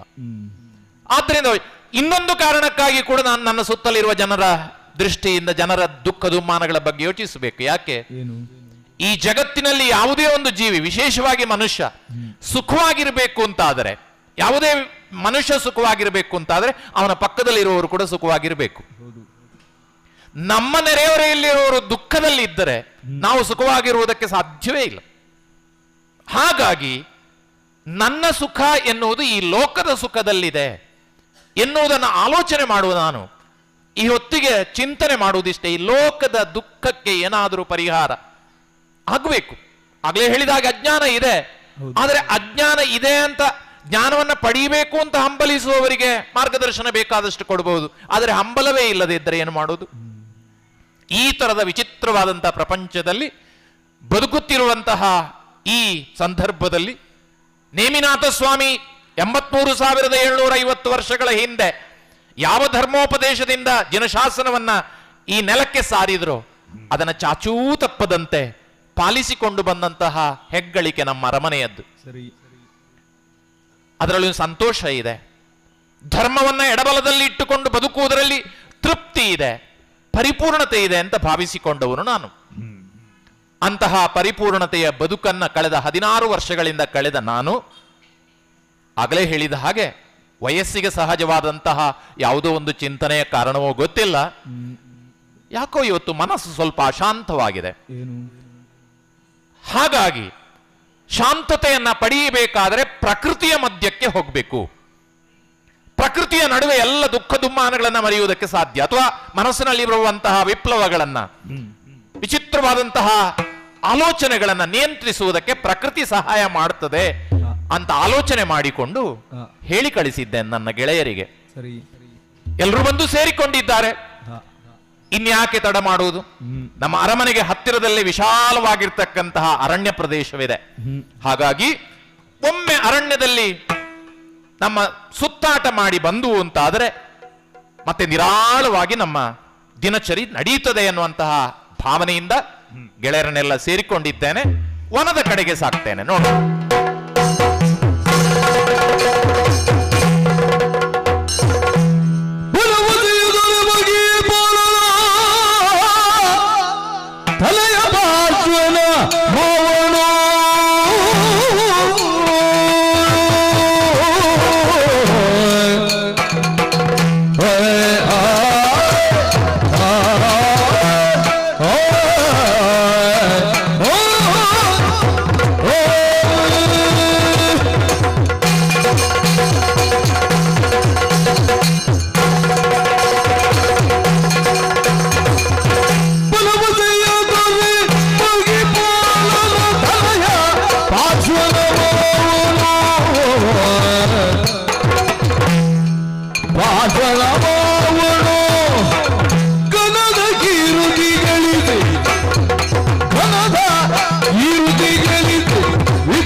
ಅವನ ಮಾವನು ಮಂದಪಾಲ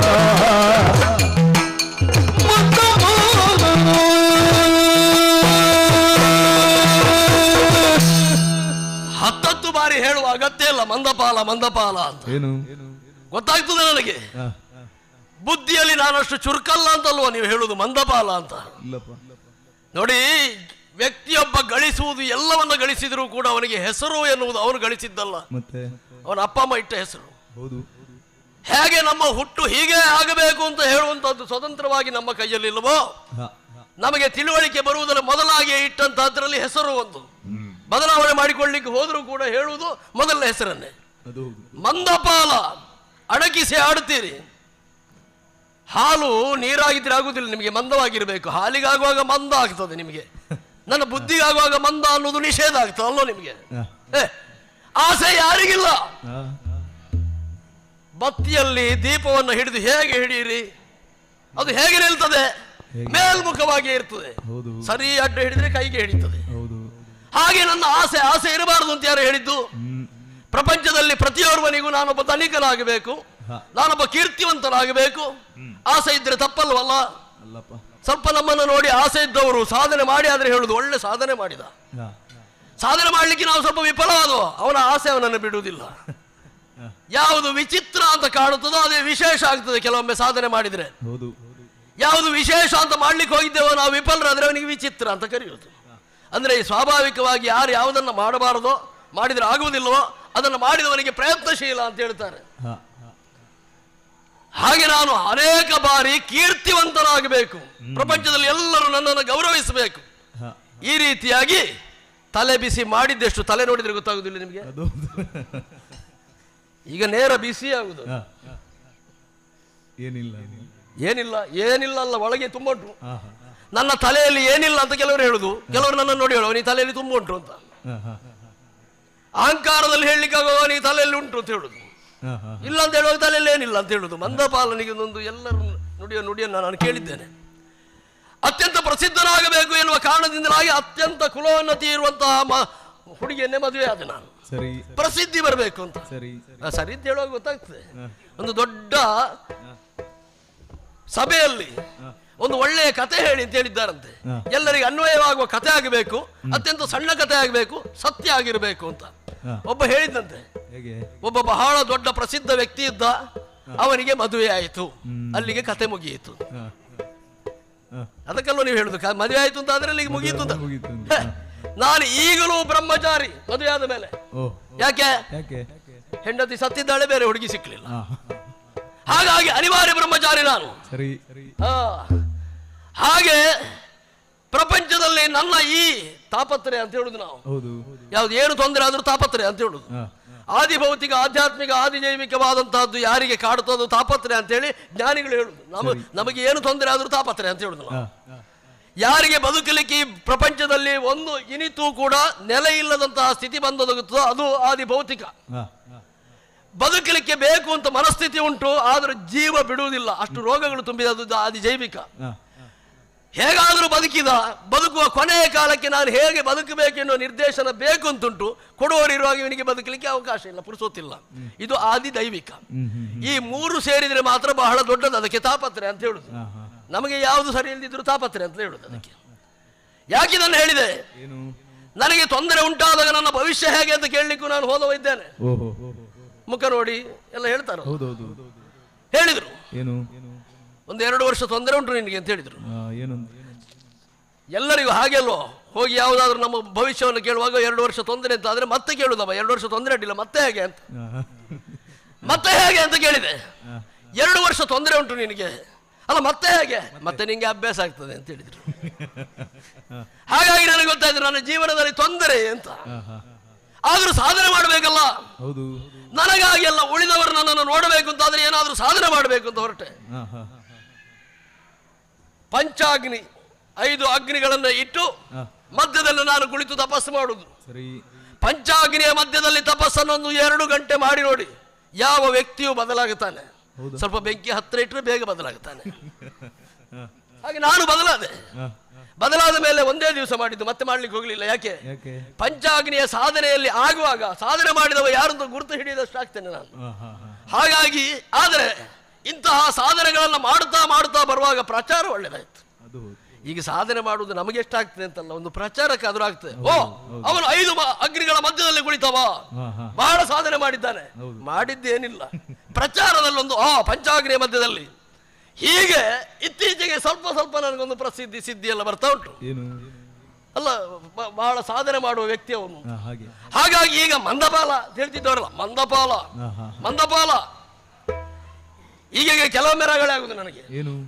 ಹೀಗೆ ನನ್ನ ಸಾಧನೆಯಿಂದಲೇ ನನ್ನನ್ನು ಗುರುತಿಸುವವರಿದ್ದರೂ ಕೂಡ ಕೆಲವರು ಹೇಳುದು ಪಾರ್ಶ್ವನಾಥನ ಸಂಬಂಧಿ, ನನಗೆ ರಗಳೆ ಆಗುದು.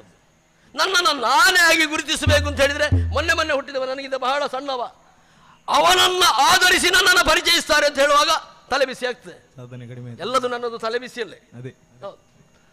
ಹಾಗಾಗಿ ನನ್ನದಾದಂತಹ ಕೀರ್ತಿಯನ್ನು ವಿಸ್ತರಿಸಿಕೊಳ್ಳುತ್ತಾ ನನ್ನ ಸಾಧನೆಯನ್ನು ಮಾಡುತ್ತಾ ನಾನು ಪ್ರಪಂಚಕ್ಕೆ ಕಾಣಬೇಕು ಎನ್ನುವಲ್ಲಿ ನಾನು ಬಿಟ್ಟರೆ ಬೇರಿಲ್ಲ.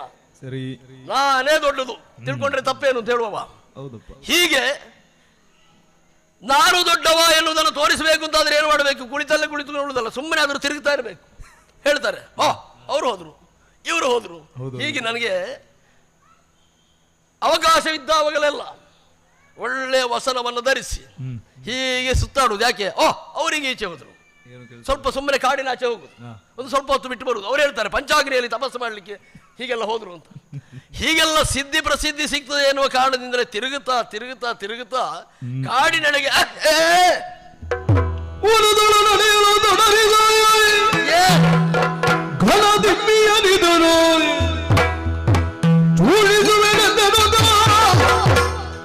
ಜನಪದಿ ಕೊಡಲಿಯ ತೆಗೆದಾಗನ ಕೊರಡನ್ನು ಸೀಳಿ ಬಿಡುವೆ ನೆನುತ್ತ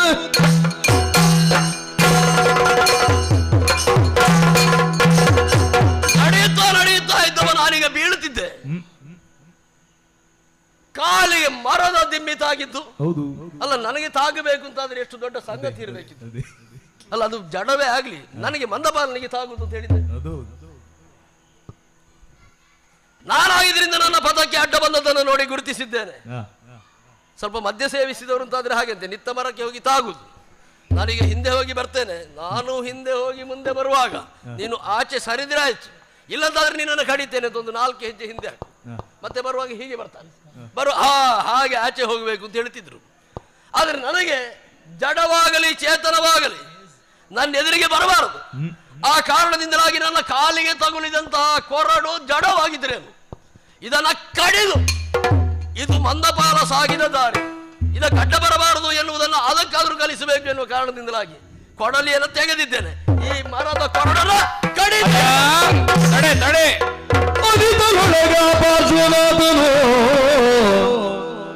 ವನದಿ ಮೋಬರಿ ಬಂದ ಪೋಲನು ಕಲಲಿ ಕೊರಡನು ಒಡೆಯುತ್ತಿರಿದ ವಿನಯದಲ್ಲಿ ವೇದ ತಡಿಮುನಿ ಕೊರಡನು ಒಡೆಯದಿರಗಿಗಳು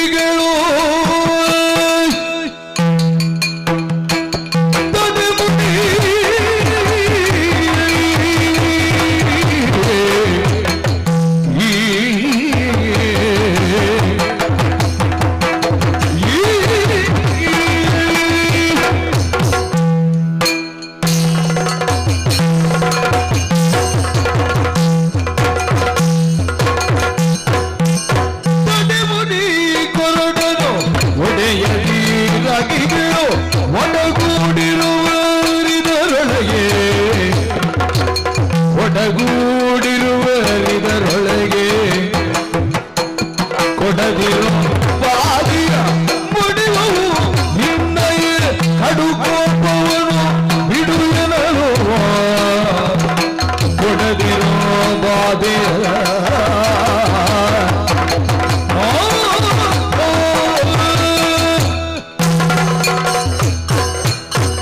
ಅಯ್ಯ,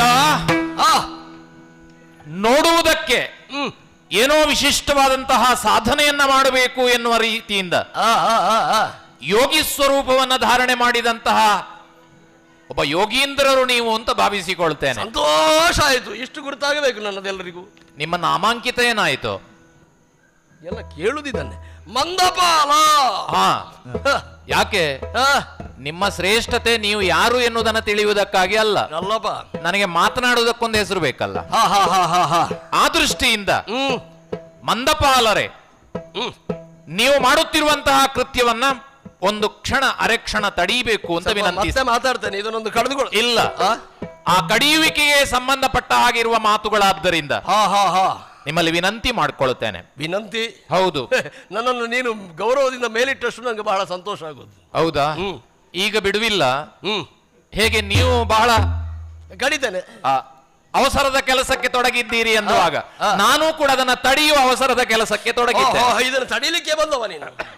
ಬಂದದ್ದು ತಡಿಲಿಕ್ಕಲ್ಲ, ನಮ್ಮ ಮಿತ್ರರನ್ನ ಸೇರಿಕೊಂಡು ಈ ಕಾಡಿನಲ್ಲಿ ವಿಹರಿಸುವುದಕ್ಕೆ ಅಂತ ಬಂದ ಹೊತ್ತಿಗೆ ನೀವು ಮಾಡುತ್ತಿರುವಂತಹ ತೀರಾ ತುಚ್ಛವಾಗಿರ್ತಕ್ಕಂಥ ಈ ಕ್ರಿಯೆ, ಇದನ್ನ ತಡೆಯಬೇಕು ಅಂತ ಅನ್ನಿಸಿದ್ದರಿಂದ ತಡೆದಿದ್ದೇನೆ. ಈಗ ನಾನು ಮಾಡುವ ಕೆಲಸ ತುಚ್ಛ ಅಂತ ಖಂಡಿತ ನಿನಗೆ? ಖಂಡಿತವಾಗಿಯೂ. ಯಾಕೆ ಗೊತ್ತೋ? ಹೊರನೋಟಕ್ಕೆ ಬಾಹ್ಯಲಿಂಗದಲ್ಲಿ ಒಬ್ಬ ದೊಡ್ಡ ಯತೀಂದ್ರರಾಗಿ ವರ್ತಿಸುತ್ತಿರುವಂತಹ ನೀವು ಮಾಡುತ್ತಿರುವಂತಹ ಕ್ರಿಯೆ ಅತ್ಯಂತ ಹೀನ ಕೃತ್ಯವಾಗಿದೆ. ಇದು ಹೀನ ಕೃತ್ಯವೇ? ಅಷ್ಟೇ ಅಲ್ಲ, ಆ ಕೃತ್ಯವನ್ನ ಮಾಡುವುದರ ಹಿಂದಿರುವ ನಿಮ್ಮ ಆಲೋಚನೆ ಅದಕ್ಕಿಂತಲೂ ಮಿಗಿಲಾಗಿ ದಾರಿಯಲ್ಲಿ ಸಿಕ್ಕಿದಂತಹ ಒಂದು ಒಣ ಕೊರಡು ನಿಮಗೆ ಕಾಲಿಗೆ ತಾಗಿತ್ತು ಎನ್ನುವ ಮಾತ್ರಕ್ಕೆ ಕ್ರೋಧಾವಿಷ್ಟರಾದಂತಹ ನಿಮ್ಮ ಕ್ರೋಧದ ಭಾವ. ಈ ಕ್ರೋಧದ ಭಾವದಲ್ಲಿ, ಸಿಟ್ಟಿನ ಭಾವನೆಯಲ್ಲಿ ನಾವು ವಿವೇಕವನ್ನ ಕಳ್ಕೊಳ್ತೇವೆ. ಅದನ್ನ ಎಚ್ಚರಿಸುವುದಕ್ಕೆ ಈ ಮಾತುಗಳನ್ನ ಹೇಳ್ತಾ ಇದ್ದೇನೆ. ನೀವು ಸಿಟ್ಟಿನಲ್ಲಿ ಯಾವುದೇ ಕೆಲಸ ಮಾಡಿದರೂ ಕೂಡ ಅದು ನಿಮಗೆ ಇನ್ನಷ್ಟು ದುರಂತದ ಕಡೆಗೆ ಸಾಗಿಸ್ತದೆ ಎನ್ನುವುದರ ಅರಿವಿರುವುದರಿಂದ ನೀವು ಸ್ವೀಕರಿಸ್ತೀರಿ, ಬಿಡ್ತೀರಿ, ಅದು ನಿಮಗೆ ಬಿಟ್ಟಿರ್ತಕ್ಕಂಥದ್ದು. ಆದರೆ ಹೇಳಬೇಕಾದಂತಹ ಧರ್ಮ ನನ್ನದು, ಯಾಕಂದ್ರೆ ಅದು ಧರ್ಮ, ಅದು ಶ್ರೇಷ್ಠ ಎನ್ನುವ ಕಾರಣಕ್ಕಾಗಿ ಹೇಳ್ತಾ ಇದ್ದೇನೆ. ಆ ದಿಮ್ಮಿಯನ್ನು ಒಡೆಯುವುದಕ್ಕೆ ಹೋಗಬೇಡಿ. ನಿಮ್ಮ ಯಾವ ಅವಶ್ಯಕತೆಗಳಿದ್ರೂ ಕೂಡ ಆ ದಿಮ್ಮಿಯನ್ನು ಮುಟ್ಟಬಾರದು ಅಂತ ವಿನಂತಿ ಮಾಡಿಕೊಳ್ತೇನೆ. ನನ್ನ ವಸನ ನೋಡಿದ್ಯಾ ನೀನು? ಚೆನ್ನಾಗಿದೆ. ಪ್ರಾಯ ಗೊತ್ತುಂಟು ನಿನಗೆ? ನಿನಗಿಂತ ಹೆಚ್ಚಾಗಿದೆ. ಖಂಡಿತವಾಗಿಯೂ. ನನಗೆ ಹೇಳುದು ನೀನು. ಹೌದು. ಬಿಡು ನಿನ್ನ ತರಳವಾಗಿಯೂ ಸೋಕು, ನನ್ನ ಮಕ್ಕಳ ಮಾತಾಡ್ತಿಯಲ್ಲ, ತರಳವಾಗಿಯೂ ಸಾಕು, ಸಾಕು ಸಾಕು.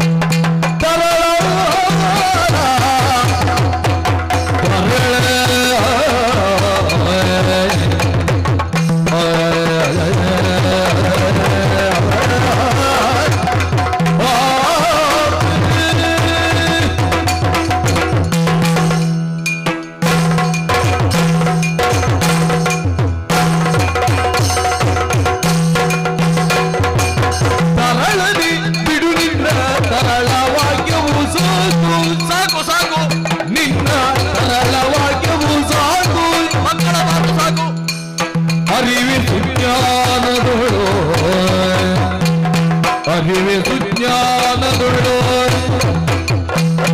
ಇರದಗಿಯುಗವಿದರುಳು ಸಾಗು ಸುಮ್ಮನೆ, ಇನ್ನಷ್ಟಕ್ಕೆ ಹೋಗು. ಇರದಗಿಯುಗ ಇದರುಳು ಸಾಗು ಸುಮ್ಮನೆ, ಪರಿದ ದಾರಿಯ ಪಿಡಿದು ದಾರಿಯ ಪಿಡಿದು ಸರಳನೆ ಬಿಡು ನಿನ್ನ ಸರಳವಾಕ್ಯವು ಸಾಕು, ಅರಿವೆ ಸುಜ್ಞಾನದೊಳು ಸರಳ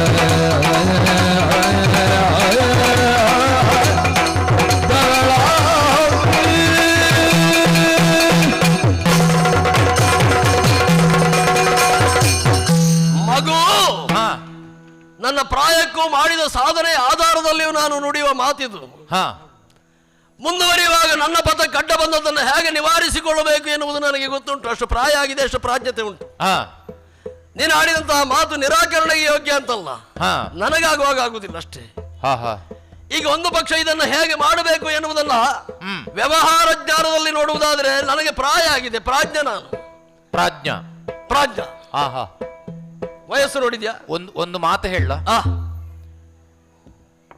ನೀವು ಪ್ರಾಜ್ಞರು ಅಂತ ನಿಮ್ಮ ಬಗ್ಗೆ ನೀವೇ ಹೇಳಿಕೊಳ್ಳುವುದು. ಯಾರು ಹೇಳಿದಿದ್ರೆ ನಾವೇ ಹೇಳಬೇಕು ಅಲ್ವಾ? ಆದರೆ ನೀವು ಪ್ರಾಜ್ಞರಲ್ಲ ಎನ್ನುವುದಕ್ಕೆ ಒಂದು ಸಣ್ಣ ಉದಾಹರಣೆ ಕೊಡಬಹುದು. ಮೆಲ್ಲ ಹೇಳು. ಈ ಕಾಡಲ್ವಾ, ನನ್ನ ಗೆಳೆಯರು ಬಿಟ್ಟರೆ ಬೇರೆ ಯಾರು ಕೇಳಿಸ್ಕೊಳ್ಳೋದಿಲ್ಲ. ಈಗ ನಾನೊಬ್ಬನೇ ಅಂತ ನಾನು ವ್ಯವಹಾರಕ್ಕೆ ತೊಡಗುವಾಗ ನೀನೊಬ್ಬ ಬಂದೆ, ಹಾಗೆ ನಾನು ನೀನಲ್ಲದೆ ಬೇರೆಯವರು ಯಾರಾದ್ರೂ ಇದ್ರೆ ಇರಲಿ. ಒಂದು ಭದ್ರ ಏನ್ ಗೊತ್ತೋ, ನಮ್ಮ ವಾರಣಾಸಿಯಲ್ಲಿ ಅರಮನೆ, ವಾರಣಾಸಿ ಹೌದು, ಅರಮನೆಯಲ್ಲಿ ಗುರುಮಠದಲ್ಲಿ ಗುರುಗಳು ಪಾಠ ಹೇಳುವಾಗ ಒಂದು ಮಾತು ಹೇಳ್ತಾರೆ. ಏನು? ಮಕ್ಕಳೇ, ನೀವು ಜ್ಞಾನಿಗಳಾಗಬೇಕು ಅಂತಾದ್ರೆ ಮಾಡಬೇಕಾದಂತ ಒಂದೇ ಕೆಲಸ, ಯಾವುದೇ ವಿಷಯಗಳು ನಿಮ್ಮ ಗಮನಕ್ಕೆ ಬಂದಾದ ಯಾಕೆ ಎಂದು ಪ್ರಶ್ನಿಸಿ. ಯಾಕೆ ಎಂದು ಪ್ರಶ್ನಿಸಿದಾಗ ಹೊಸ ಜ್ಞಾನ ಬೆಳೀತಾ ಹೋಗ್ತದೆ, ಅದಕ್ಕೆ ಉತ್ತರ ರೂಪದಲ್ಲಿ. ಆದ್ರಿಂದ ಯಾಕೆ ಅಂತ ಪ್ರಶ್ನಿಸುವುದರಲ್ಲಿ ನಾವು ಜ್ಞಾನಿಗಳಾಗುವ ದಾರಿ ಇದೆ. ಈಗ ನಿಮ್ಮ ವಿಷಯಕ್ಕೆ ಬಂದೆ, ಪ್ರಾಜ್ಞರು ನೀವು. ಆದ್ರೆ ಕಲಿಸುವ ಕ್ರಮ ಸರಿ ಉಂಟದು. ಇರ್ಲಿ ಅಲ್ಲ, ಸರಿ ಉಂಟು ಅಂತ ಒಪ್ಪಿಕೊಂಡ್ರೆ ಮುಂದಿನ ಮಾತನ್ನ ಕೇಳಿ. ಅದು ಮತ್ತೆ ಹೇಗೆ ಪ್ರಾಜ್ಞ ಅಂತ ಹೇಳ್ತೇನೆ. ಅಲ್ಲ, ನೀವು ಪ್ರಾಜ್ಞರು ಅಂತ ಹೇಳಿದ ನೀವು ಒಂದು ಕಡೆಯಿಂದ ಸಿಟ್ಟಿಗೆ ಒಳಗಾಗಿ ಕ್ರೋಧಕ್ಕೆ ಒಳಗಾಗಿರುವ ಈ ಹೊತ್ತಿನಲ್ಲಿ ಕಟ್ಟಿಗೆಯನ್ನ ಕಡಿಯುವುದಕ್ಕೆ ಸಿದ್ಧರಾಗಿರ್ತಕ್ಕಂಥ ಹೊತ್ತಿನಲ್ಲಿ ಕಡಿಬೇಡಿ ಅಂತ ಹೇಳಿದೆ. ನಿಮಗೇನಾದ್ರೂ ಸಣ್ಣ ಒಂದು ಕುತೂಹಲ ಇದ್ದಿದ್ರೆ ಯಾಕೆ ಅಂತ ಒಂದು ಪ್ರಶ್ನೆ ಕೇಳ್ತಿದ್ರಿ, ಕೇಳಲೇ ಇಲ್ಲ. ಅಂದ್ರೆ ಅರ್ಥ ಏನು? ಈ ಜಗತ್ತಿನಲ್ಲಿ ಅಜ್ಞಾನವೇ ನನಗಿಲ್ಲ, ನಾನು ಪೂರ್ಣ ಜ್ಞಾನಿ ಅಂತಲೇ ಅರ್ಥದಿಂದಲೇ ನೀನು ಮಾತನಾಡಬೇಡ ಅಂತ ಹೇಳ್ತೀರಿ ವಿನಃ ನಾನು ಅದನ್ನ ಗಡಿಬೇಡಿ, ಅದನ್ನ ತುಂಡರಿಸಬೇಡಿ ಅಂತ ಹೇಳಿದ್ದೆ ಯಾಕೆ ಅನ್ನೋದರ ಅರಿವಿಕೆಯ ಕುತೂಹಲವು ನಿಮ್ಮಲ್ಲಿ ಇಲ್ವಲ್ಲ. ಈಗ ಅದನ್ನ ಕಡಿಬೇಕು ಅಂತ ತೀರ್ಮಾನ ಮಾಡಿದವ ಯಾರು? ನೀವು. ಯಾಕೆ ಅಂತ ನಾನು ಪ್ರಶ್ನೆ ಮಾಡಿಕೊಂಡಿದ್ದೇನೆ. ನನಗೆ ಉತ್ತರ ಉಂಟು. ನಾನು ಮುಂದೆ ಹೋಗ್ತಾ ಇರುವಾಗ ಈಗ ನಿಮ್ಮ ಆ ಪ್ರಶ್ನೆಗೆ ಉತ್ತರ ಕಂಡುಕೊಳ್ಳುವುದಕ್ಕೆ ಕಷ್ಟ ಏನು ಅಲ್ಲ. ಯಾಕೆಂದ್ರೆ ಒಂದಿಷ್ಟು ಮಂದಗತಿಯಲ್ಲಿ ನಿಮ್ಮ ಸುತ್ತಲೂ ಉರಿಯುತ್ತಿರುವಂತಹ ಮಾಡಿಕೊಂಡಿದ್ದು ಯಾಕೆ? ನಾನು ಮುಂದೆ ಹೋಗ್ತಾ ಇರುವಾಗ ನಾನೊಂದು ಆಲೋಚನಾ ಲಹರಿಯಲ್ಲಿ ಹೋಗುವುದು. ಹೋಗುವ ಕಾಲಕ್ಕೆ ನನಗೆ ಅಡ್ಡ ಬಂದಿದೆ ಎನ್ನುವ ಕಾರಣದಿಂದಲಾಗಿ ಇದನ್ನ ಯಾಕೆ ಕಡಿಬೇಕು ಅಂತ ಹೇಳಿದ್ರೆ ನಾನು ನಿವಾರಿಸಿಕೊಳ್ಳಿಕ್ಕೆ, ನನ್ನ ಪಥಕ್ಕೆ ಅಂತ. ಇದಲ್ಲದೆ ನೀರು ತಡಿಬೇಕು ಅಂತಾದ್ರೆ ನೀನು ಸ್ವಲ್ಪ ಆಲೋಚನೆ ಮಾಡಬೇಕು. ನೀನು ತಡಿಬೇಕು ಅಂತ ನನಗೆ ಹೇಳಿದೆಯಲ್ಲ, ಹಾಗೆ ಹೇಳುವಾಗಲೂ ನಿನ್ನ ಗುರುಗಳು ಹೇಳಿಕೊಟ್ಟ ಹಾಗೆ ಯಾಕೆ ಅಂತ ಬೇಡವಾ ನಿನಗೆ? ಅದೇ ಹೇಳಿದ್ದು ನಾನು. ಅಲ್ಲ, ಯಾಕೆ ಅಂತ ನೀವು ಪ್ರಶ್ನೆ ಮಾಡಿದ್ರೆ ತಾನೆ, ನಿನಗೆ ಕುತೂಹಲ ಇದ್ರೆ ಅಥವಾ ನಿನಗೆ ಜಿಜ್ಞಾಸೆ ಇದ್ರೆ ತಾನೇ ಹೇಳಬೇಕು. ನನಗೆ ಕಡಿಯುವುದಕ್ಕೆ ಯಾಕೆ ಅಂತ ಉತ್ತರ ಗೊತ್ತುಂಟು ನನಗೆ. ನಾನೀಗ ಹೇಳುವುದು ತಡೆಯುವುದು ಯಾಕೆ ಅಂತಿದ್ರೆ ಅದನ್ನ ನೀನು ಹೇಳಬೇಕು. ಹೌದಲ್ಲ, ನೀನು ಕೇಳಬೇಕಲ್ಲ. ನನಗೆ ಕೇಳುವ ಅಗತ್ಯ ಇಲ್ಲ, ನನಗೆ ಇದನ್ನು ತುಂಡರಿಸುವುದೇ ಲಕ್ಷ್ಯ ಅಲ್ವಾ? ಇಲ್ಲ, ಅದರ ಹಿಂದೆ ಇರತಕ್ಕಂತ ದುರಂತದ ಒಂದು ಸಂಗತಿ ಇರುವುದರಿಂದ ನಿನಗೆ ಹೇಳ್ತಾ ಇದ್ದೇನೆ. ದುರಂತ? ಹೌದು. ಈಗಲೇ ಎದುರಿನಲ್ಲಿ, ನಿನ್ನ ಕಾಲೆದುರಿನಲ್ಲಿ ಉರುಳಾಡುತ್ತಿರುವಂತಹ ಕಟ್ಟಿಗೆಯ ದಿಮ್ಮಿ ಏನಿದೆ, ಆ ಕಟ್ಟಿಗೆ ಕೇವಲ ಕಟ್ಟಿಗೆ ಆಗಿಲ್ಲ. ಒಂದು ವೇಳೆ ಬರಿ ಕಟ್ಟಿಗೆಯನ್ನು ನೀನು ತುಂಡರಿಸ್ತಿ ಅಂತಾದ್ರೆ, ಅದನ್ನ ಒಡೆದು ನೀನು ಬೆಂಕಿಗೆ ಅರ್ಪಿಸ್ತಿ ಅಂತಾದ್ರೆ ಅದರಿಂದ ಏನು ದೋಷಗಳು ಆಗದೇ ಇರಬಹುದು. ಯಾಕಂದ್ರೆ ಅದು ಮರಣಗೊಂಡಿರುವಂತ ಮರವನ್ನು, ನೀನು ಹಸಿಯಾದ ಮರವನ್ನ ಕಡಿಯುತ್ತಾ ಇಲ್ಲ, ಜೀವ ಹಿಂಸೆಯ ಪ್ರಶ್ನೆ ಇಲ್ಲ. ಆದ್ರೆ ಅಹಿಂಸಾ ಪರಮೋ ಧರ್ಮ ಅನ್ನುವ ಸಿದ್ಧಾಂತವನ್ನ ಈ ನೆಲದಲ್ಲಿ ಸಾರುವ ಹೊತ್ತಿಗೆ ಆ ಮರದ ದಿಮ್ಮಿಯ ಒಳಗೆ, ಮರದ ದಿಮ್ಮಿಯನ್ನು ಕತ್ತರಿಸಿದಾಗ ದಿಮ್ಮಿಯ ಒಳಗಿರುವ ಆ ಕಟ್ಟಿಗೆಯ ಒಳಗಿರತಕ್ಕಂತ ಸರ್ಪ ಜೋಡಿಗಳು ಮರಣ ಹೊಂದುತ್ತವೆ ಎನ್ನುವುದರ ಜ್ಞಾನ ನನಗಿರುವುದರಿಂದ ಅದಕ್ಕೆ ಹೇಳಿದ್ದು. ನೀನು ಕೇಳಿದ್ರೆ ಮಾತ್ರ ಅದು ಅರ್ಥ ಆಗ್ತಿತ್ತು. ಇದರ ಒಳಗೆ ಈಗ 2 ಸರ್ಪ ಜೋಡಿಗಳು ಆ ದಿಮ್ಮಿಯ ಒಳಗೆ ವಾಸಿಸ್ತಾ ಇರುವುದರಿಂದ ನೀನು ಕತ್ತರಿಸಿದೆ ಅಂತಾದ್ರೆ ಅವುಗಳನ್ನ ಕೊಂದ ಪಾಪಕ್ಕೆ ನೀನು ಗುರಿಯಾಗಿ ಅದನ್ನು ಅನುಭವಿಸಬೇಕಾಗ್ತದೆ. ಆದ್ರಿಂದ ಅಂತಹ ಒಂದು ಪಾಪಿ ಆಗುವಂತಹ ಅವಕಾಶವನ್ನ ಮಾಡಬೇಡ ಅಂತ ನಿನಗೆ ಸೂಚಿಸ್ತಾ ಈಗ ಜಡವಾದ ಈ ಮರದ ಕೊರಡನ್ನ ಕತ್ತರಿಸಬೇಕು ಅಂತ ಹೊರಟದ್ದು ನಾನು. ಹೌದು. ಯಾಕೆ ಅಂತ ಹೇಳಿದ್ರೆ ನನಗೆ ಅಡ್ಡ ಬಂದಿದೆ ಎನ್ನುವ ಕಾರಣದಿಂದಲಾಗಿ ಆಗ್ಲಿ. ಈಗ ತುಂಡರಿಸಬೇಕು ಅಂತಾದ್ರೆ ಇದರ ಮರದೊಳಗೆ ಒಂದು ನೀನು ಹೇಳಿದಾಗ ಏನಾದ್ರೂ ಉಂಟು ಅಂತಾದ್ರೆ ದಿವ್ಯಜ್ಞಾನಿ ಆದ್ರೆ ನನಗೆ ಗೊತ್ತಾಗುದಿಲ್ವಾ? ನನಗೆ ಗೊತ್ತಾಗುವುದಿಲ್ಲ ಅಂತ ಹೇಳಿ ನೀನು ಆಲೋಚನೆ ಮಾಡಿ ನಾನು ಇದನ್ನು ಕಡಿಯುವುದೇ. ಅಯ್ಯ,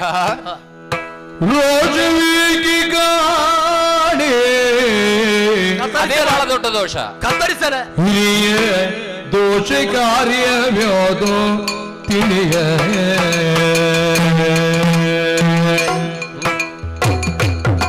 ಅಯ್ಯ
ಅಯ್ಯ ಹಿರಿಯ ಕಡಿತೇನೆ. ತಡೀರಿ. ಒಂದು ಕಡೆಯಿಂದ ಪ್ರಾಜ್ಞ ನಾನು ಎನ್ನುವುದನ್ನು ಹೇಳುವ ನೀವು, ಇನ್ನೊಂದು ಕಡೆಯಿಂದ ನನ್ನಲ್ಲಿ ಹಿರಿತನ ಇದೆ. ಪ್ರಾರಂಭದಲ್ಲಿ ನೀವು ಮಾತು ಪ್ರಾರಂಭಿಸಿದ್ದೆ ಹಾಗೆ, ನಿನಗಿಂತ ನಾನು ದೊಡ್ಡವ. ಆದರೆ ಲೋಕದಲ್ಲಿ ವ್ಯವಹಾರದಲ್ಲಿ ಇರ್ತಕ್ಕಂಥ ಒಂದು ಸಂಗತಿ ಗೊತ್ತ ನಿನಗೆ? ಮನೆಗಳಲ್ಲಿ ಸಣ್ಣ ಸಣ್ಣ ಮನೆಗಳಲ್ಲಿ ಯಾರಿಗೆ ಪ್ರಾಯ ಜಾಸ್ತಿ ಆಗಿದೆ ಅವರಿಗೆ ಸಮಾಧಾನ ಜಾಸ್ತಿ ಇರ್ತದೆ, ತಾಳ್ಮೆಯಿಂದ ಇರ್ತಾರೆ. ಬೇಕು ಅಸಹಾಯಕರಾಗುತ್ತಾ ಬರ್ತಾರೆ. ಹಾಗಾಗಿ ಅಸಹಾಯಕತೆ ಅಲ್ಲ, ಪಕ್ವತೆ. ಅದು ಅನುಭವದಿಂದ ಬಂದಿರುವಂತ ಪಕ್ವತೆ. ಯಾಕೆಂದ್ರೆ ರೋಷಗೊಂಡ್ರೆ ಅಥವಾ ತಾಳ್ಮೆಯನ್ನ ಕಳೆದುಕೊಂಡ್ರೆ ಕೆಲಸ ಸುಸೂತ್ರವಾಗಿ ನಡೆಯುವುದಿಲ್ಲ ಅನ್ನೋದು ಹಿರಿಯರಿಗೆ ಗೊತ್ತು. ಆದ್ದರಿಂದ ನೀವು ಹೆಸರಿನ ದೃಷ್ಟಿಯಿಂದ ನಾನು ಹಿರಿಯ ಅಂತ ಒಪ್ಪಿಕೊಂಡ್ರೂ ಕೂಡ ಈ ಹೊತ್ತಿನಲ್ಲಿ ಕಿರಿತನವನ್ನ ಪ್ರದರ್ಶಿಸ್ತಾ ಇದ್ದೀರಿ. ಆದ್ದರಿಂದ ನೀವು ಆ ಕಿರಿತನವನ್ನ ಪ್ರದರ್ಶಿಸಬಾರದು, ತಾಳ್ಮೆಯಿಂದ ಯೋಚಿಸಬೇಕು. ನಿಮ್ಮ ಮನಸ್ಸಿನಲ್ಲಿ ಹುಟ್ಟಿದಂತ ರೋಷವೇ ಒಂದು ದುರ್ಗುಣವಾಗಿ ಕಾಡುತ್ತದೆ. ಈ ನೆಲದ ಶ್ರೇಷ್ಠವಾದಂತಹ ಧರ್ಮ ಜಿನಧರ್ಮದ ಮಾರ್ಗ ಏನು ಬೋಧಿಸ್ತದೆ? ಜೀವನದಲ್ಲಿ ಒಬ್ಬನಿಗೆ ಕಷ್ಟ ಯಾಕೆ ಬರ್ತದೆ? ನೀವು ತಾಪತ್ರಯದ ಬಗ್ಗೆ ಬೇರೆ ವಿವರಣೆ ಕೊಡಬಹುದು, ಆದರೆ ಸಂಯುಕ್ತದಿಂದ ಕೂಡಿರತಕ್ಕಂತಹ ಜಿನಧರ್ಮ ಬೋಧಿಸ್ತದೆ ಏನು ಕೇಳಿದ್ರೆ, ನಿನಗೆ ಪ್ರತಿಯೊಂದು ಕಷ್ಟಗಳೂ ಕೂಡ ಅಥವಾ ಸುಖಗಳೂ ಕೂಡ ನೀನು ಮಾಡಿದ ಕೆಲಸದ ಪರಿಣಾಮದಿಂದಾಗಿಯೇ ನಿನಗೆ ಬರ್ತದೆ. ಈಗ ಅಲ್ಲದೆ ಇರಬಹುದು, ಪೂರ್ವ ಜನ್ಮದಲ್ಲಿ ಇರಬಹುದು, ಅದರ ಹಿಂದಿನ ಜನ್ಮದಲ್ಲಿ ಇರಬಹುದು. ಜನ್ಮ ಜನ್ಮಾಂತರಗಳಲ್ಲಿ ಮಾಡಿರತಕ್ಕಂತಹ ಒಳ್ಳೆಯ ಕೆಲಸಗಳ ಪುಣ್ಯದಿಂದಾಗಿ ಸುಖ, ಮಾಡಿರ್ತಕ್ಕಂತಹ ಕೆಟ್ಟ ಕೆಲಸಗಳ ಪರಿಣಾಮದಿಂದಾಗಿ ದುಃಖ, ಇದು ಬರ್ತದೆ ಅಂತ. ಹಾಗಾಗಿ ಅಂತಹ ಕ್ರೋಧ ನಿಮ್ಮಲ್ಲಿ ಉತ್ಪತ್ತಿ ಆಗ್ತದೆ ಅಂದ್ರೆ ಅದಕ್ಕೂ ಪೂರ್ವ ಜನ್ಮದ ಪಾಪಕರ್ಮವೇ ಕಾರಣ. ಹಾಗಾಗಿ ಮೊದಲೇ ಪಾಪಿ ಆಗಿದ್ದೀರಿ. ಅಲ್ಲ, ಆ ಅರ್ಥದಲ್ಲಿ ಹೇಳಿದ್ದೆ. ಯಾಕಂದ್ರೆ ನಾನು ಎಲ್ಲವನ್ನು ಸಮಾಧಾನದಲ್ಲೇ ಮಾತನಾಡ್ತಾ ಇದ್ದೇನೆ, ಆದ್ರೆ ನೀವೇ ರೋಷದಲ್ಲಿ ಅಬ್ಬರಿಸ್ತೀರಿ. ನನಗೆ ನಾನು ಪಾಪಿ ಅಂತ ಹೇಳಿದ್ರೆ ಅಲ್ಲಲ್ಲ, ಅದಕ್ಕೆ ಹೇಳಿದ್ದು ನಿಮ್ಗೆ ಹಿರಿತನದ ಆ ಗುಣವನ್ನ ನೀವು ರೂಢಿಸಿಕೊಳ್ಳಿಲ್ಲ ಅಂತ. ಹಾಗಾಗಿ ನೀವು ಮೊದಲು ಸಮಾಧಾನದಿಂದ ಯೋಚಿಸಬೇಕು. ಎರಡನೆಯದ್ದು, ನೀವು ಈಗ ಮಾಡುತ್ತಿರುವಂತಹ ಕ್ರಿಯೆಯಿಂದ ಇನ್ನಷ್ಟು ಪಾಪ ಅಂಟಿಕೊಳ್ಳುವ ಸಾಧ್ಯತೆ ಇದೆ ಅನ್ನೋದನ್ನ ಗುರುತಿಸಿದ ನಾನು ಅದಕ್ಕೋಸ್ಕರ ನಿಮ್ಮನ್ನ ಎಚ್ಚರಿಸಿದ್ದು. ಯಾಕೆ? ಆ ಮರದ ತುಂಡಿನ ಒಳಗಿರತಕ್ಕಂತಹ ಯಾವ ಸರ್ಪಜೋಡಿ ಇದೆಯೋ, ನೀವು ಅಜಾಗರೂಕತೆಯಿಂದ ಅಥವಾ ನಿಮ್ಮದಾದಂತಹ ಸ್ವಾರ್ಥಕ್ಕೆ ಅದನ್ನು ಕತ್ತರಿಸಿದಿರಿ ಅಂತಾದ್ರೆ ಒಳಗಿರುವಂತಹ ಸರ್ಪಜೋಡಿಗಳು ಕತ್ತರಿಸಲ್ಪಡ್ತವೆ. ಯಾಕಂದ್ರೆ ಸೂಕ್ಷ್ಮವಾಗಿ ಕಾರ್ಯನಿರ್ವಹಿಸುವ ಸ್ವಭಾವವೇ ನಿಮ್ಮಲ್ಲಿ ಕಾಣ್ತಾ ಇಲ್ಲ. ಆದ್ದರಿಂದ ಆ ಕಾರ್ಯವನ್ನ ಮಾಡಬೇಡಿ, ಇನ್ನಷ್ಟು ಪಾಪಕರ್ಮನ ಅಂಟಿಕೊಳ್ಳುವುದಕ್ಕೆ ಹೋಗಬೇಡಿ. ಹಿಂಸೆಯ ಕ್ರಿಯೆಯಿಂದ ಮತ್ತಷ್ಟು ದುಃಖವನ್ನು ಅನುಭವಿಸುವ ಸ್ಥಿತಿ ನಿಮಗೆ ಬರುವುದು ಬೇಡ. ಹಿರಿಯರು ನೀವು, ನೀನು ಹೇಳಬೇಕು, ನಾನು ಕೇಳಬೇಕು. ಹಿರಿಯರು ನೀವು, ಹಿರಿಯರು ನೀವು, ಹಿರಿಯರು ನೀವು, ಹಿರಿಯರು ನೀವು ಅಂತ ಹೇಳಿ ನನಗೆ ನಾನು ಸರಿ ಇಲ್ಲ, ಪಾಪಿ ಹೇಳ್ತಿಲ್ಲ, ದೋಷ ಯಾಕೆ ನೋಡ್ತೀನಿ?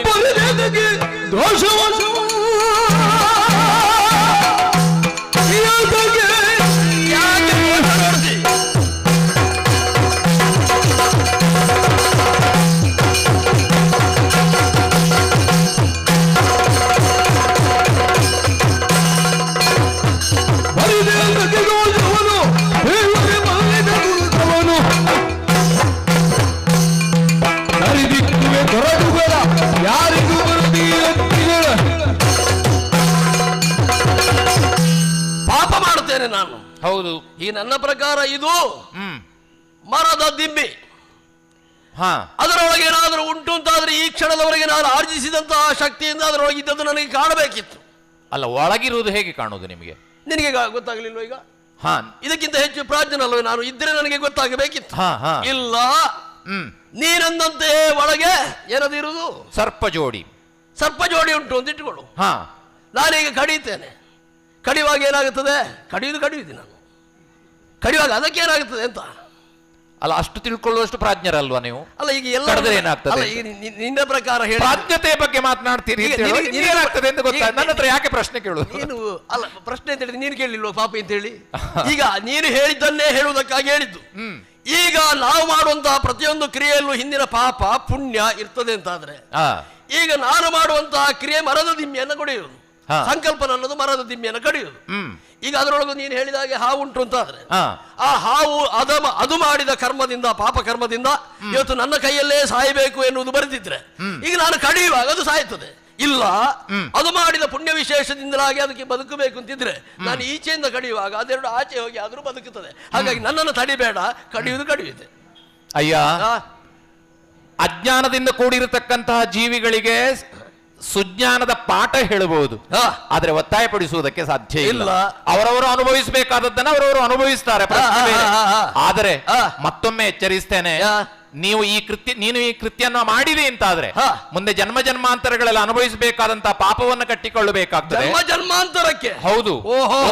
ಒಂದು ಕಡೆಯಿಂದ ನೀನು ಕ್ರೋಧದಿಂದ ಉತ್ಪತ್ತಿಯಾಗಿರ್ತಕ್ಕಂಥ ಪಾಪ, ಇನ್ನೊಂದು ಕಡೆಯಿಂದ ಹಿಂಸೆಯಿಂದ ಉತ್ಪತ್ತಿಯಾಗಿರ್ತಕ್ಕಂಥ ಪಾಪ. ಈ ರೀತಿಯ ಪಾಪಗಳ ಮೂಟೆಯನ್ನ ಕಟ್ಟಿಕೊಂಡು ಹೋಗಬೇಡ, ವಿವೇಕದಿಂದ ವರ್ತಿಸು, ನಿಮ್ಮೆಯನ್ನ ಕಡಿಯಬೇಡ.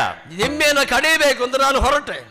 ಒಂದೊಮ್ಮೆ ಕೊಡಲಿಯನ್ನು ಎತ್ತಿದ ಕ್ಷಣದಲ್ಲಿ ನನಗೆ ಕಂಡು ಇದು ಬೇಡ ಅಂತ ಅದನ್ನು ಬಿಟ್ಟು ಆ ಕಡೆಯಿಂದ ಹೋಗುತ್ತಿದ್ದನೋ ಏನೋ. ನೀನು ಬಂದು ಕಡಿ ಬೇಡ ಅಂತ ಹೇಳಿದ ಮೇಲೆ ನನಗೆ ಅದನ್ನು ಕಡಿಬೇಕು ಅಂತಲೇ ಆಗುದು. ನೀನು ಕ್ರೋಧ ಅಂತ ಬೇಕಾದ್ರೂ ಕರಿ, ಅದು ಅದರಲ್ಲಿ ಏನೋ ಉಂಟು ಇರ್ತದೆ ಅಂತ ಹೇಳಿ ನೀನು ಇಷ್ಟು ಚಿಕ್ಕ ಪ್ರಾಯದವ ನನಗೆ ಬಂದು ಬುದ್ಧಿವಾದ ಹೇಳ್ತಿದ್ದಾದ್ಮೇಲೆ ಕಡಿಯದೆ ಇಲ್ಲಿಂದ ಹೋಗುದಿಲ್ಲ ಅಂತ ತೀರ್ಮಾನ ಮಾಡಿದ್ದೇನೆ. ನೋಡು, ಕೊಡಲಿಯನ್ನೆತ್ತಾಗಿದೆ. ಈಗ ನಾನು ಕಡಿಯುವುದರಲ್ಲಿ ನೀನು ಹೇಳಿದಂತೆ ಸರ್ಪಗಳು ಉಂಟು ಅಂತಾದ್ರೆ, ಸಾಯುವುದೇ ಅವಕ್ಕೆ ಕರ್ಮ ಅಂತಾದ್ರೆ, ಸಾಯುವುದಾದ್ರೆ ಸಾಯಲಿ. ಕೊಡಲಿಯನ್ನು ಎತ್ತಿದ್ದಾರೆ, ನರಳುತ್ತಿರುವ ಯುಕ್ತಿಗೆ ಅಯ್ಯೋ ಮರಣಗಾಲವ ಬಾತಿನೊತ್ತ ಉರಿದುತ ಪಂಚಾಣು ಮಾತ್ರವ ಸದ್ಯತೆಯ ನಿತ್ತ. ಅಯ್ಯ, ಎಂತಹ ದುರಂತಮಯವಾದಂತಹ ಸನ್ನಿವೇಶವನ್ನು ನಮ್ಮ ಕಣ್ಣಾರೆ ಕಂಡಿದ್ದೇವೆ. ಎಷ್ಟು ಬೇಡವೆಂದು ಹೇಳಿದರೂ ಕೂಡ ನಿನ್ನದೇ ಸರಿ ಎಂಬ ಹಾಗೆ ಭಾವಿಸಿಕೊಂಡು ಈಗ ನೀನು ಹೇಳಿದಾಗ ಅದರೊಳಗೆ ಇದ್ದದ್ದು ಅದು. ಕೊಡಲಿಯನ್ನ ಹೊಡೆದಂತಹ ಹೊತ್ತಿನಲ್ಲಿ ನಾನು ಹೇಳಿದ ಸತ್ಯ ಪ್ರದರ್ಶನಕ್ಕೆ ಬಂತಲ್ಲ. ನನಗೀಗ ಕಾಣುದು ನೀನೇ ಒಂದೆರಡು ಹಾವು ಬಿಟ್ಟಿದ್ಯೋ ಅಂತಿದ್ರೊಳಗೆ. ಅಯ್ಯ, ನನಗೆ ಗೊತ್ತಾಗದ್ದು, ನಿನಗೆ ಹೇಗೆಪ್ಪ ಗೊತ್ತಾಗುವುದು? ನಾನು ಹೇಳಿದ ಒಂದು ಶಬ್ದ ಅದು ಆಕಸ್ಮಿಕವಾಗಿ ಬಂದ ಶಬ್ದವಾದರೂ ಈಗ ಅದು ಅಗತ್ಯದ ಶಬ್ದ ಅಂತ ನನಗೆ. ಯಾವುದದು ಅನಿವಾರ್ಯದ ಶಬ್ದ? ಪಾಪಿ ಎಂಬ ಶಬ್ದವನ್ನು ಉಪಯೋಗಿಸಿದನಲ್ಲ, ಪಾಪಿ ಅದು ಸಮರ್ಪಕವಾಗಿದೆ ಅಂತ ಈಗ ಒಪ್ಪಿಕೊಳ್ತಾ ಇದ್ದೇನೆ.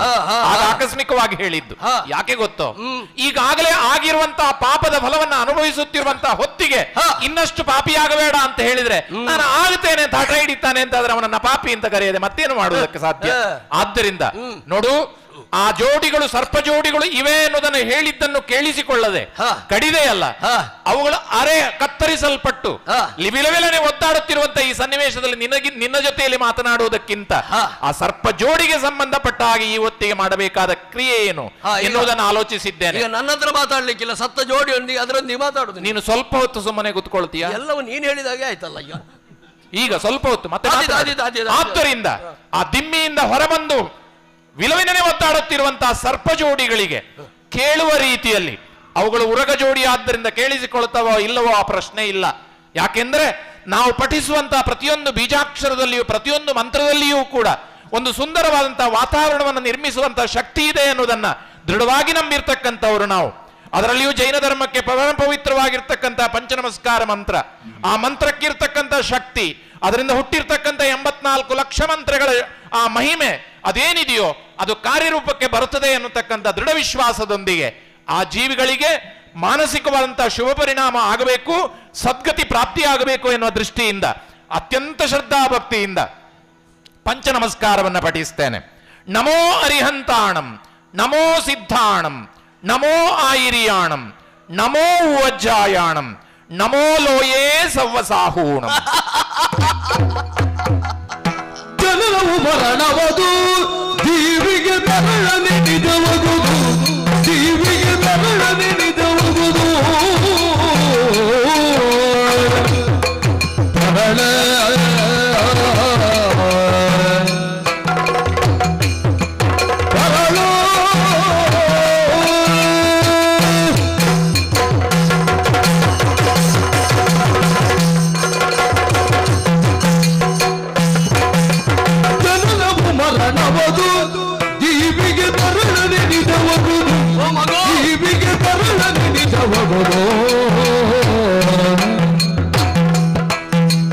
ಅರಿಯದೆ ಉರಗದ ಮರಣಗೆ ಮರುಗುವಿ, ಅರಿಯದೆ ಉರಗದ ಮರಣಗೆ ಮರುಗುವಿ.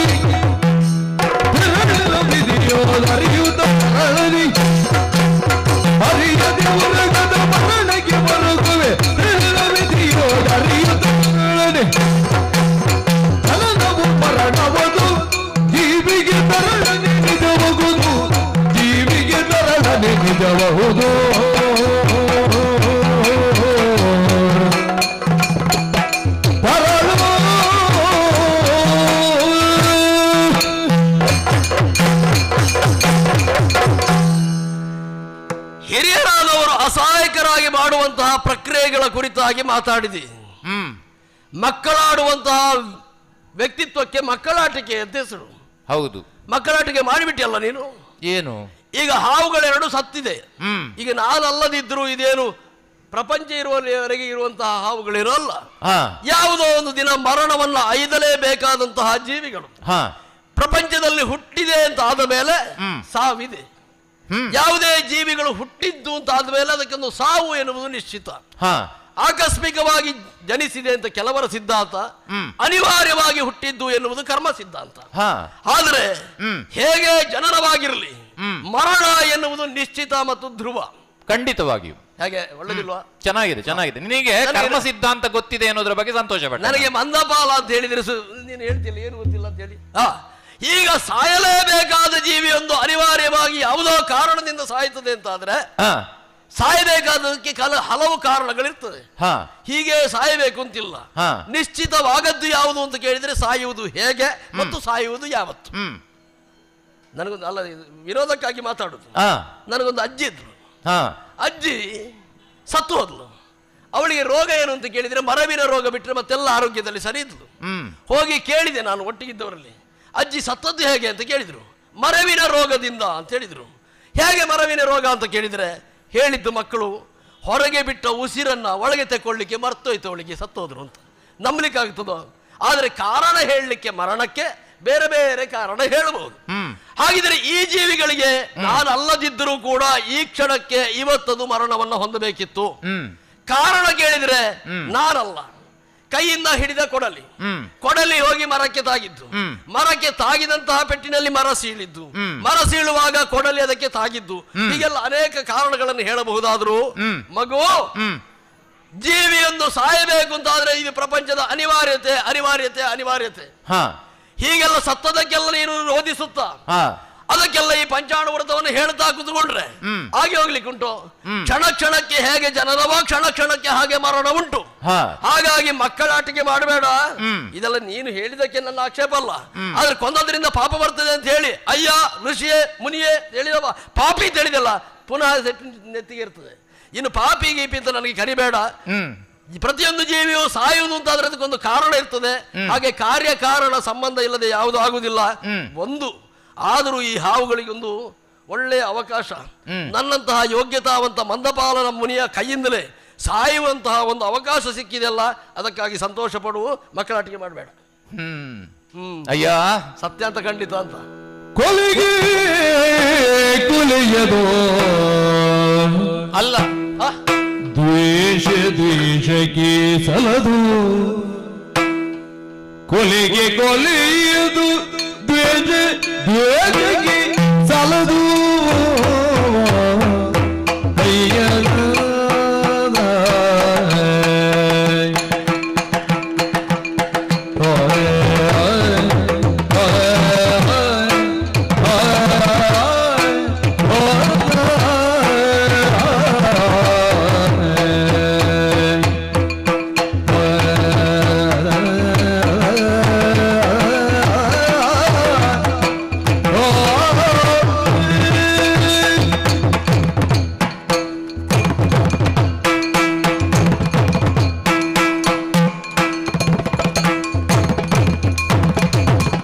ಕೊಲಿಗೆ ಕೊಲಿಯದು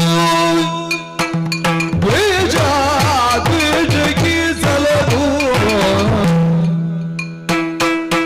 ಸಲದೊಯ್ಯೋ ಮುನಿ ಜಿನನವಾಣಿಯೇ ಸಲದು ಎಂಬುದು ಜಿನನವಾಣಿಯೇ.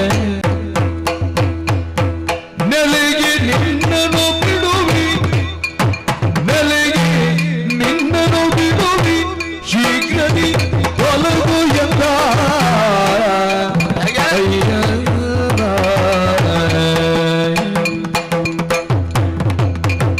ಕೊಲೆಗೆ ಕೊಲೆಯದು ದ್ವೇಷಕ್ಕೆ ತೊಲಗು ಎಂಬುದೇ ಜಿನನವಾಣಿಯೇ. ನೆಲೆಗೆ ನಿನ್ನನು ಬಿಡುವಿ, ಶೀಘ್ರದಿ ತೊಲಗು ಎಂದ ಕೊಲೆಗೆ ಕೊಲೆಯದು ದ್ವೇಷಕ್ಕೆ ಸಲದು ಯೋಗದೆ ಜಿನನವಾಣಿಯೇ. ಅಯ್ಯೇ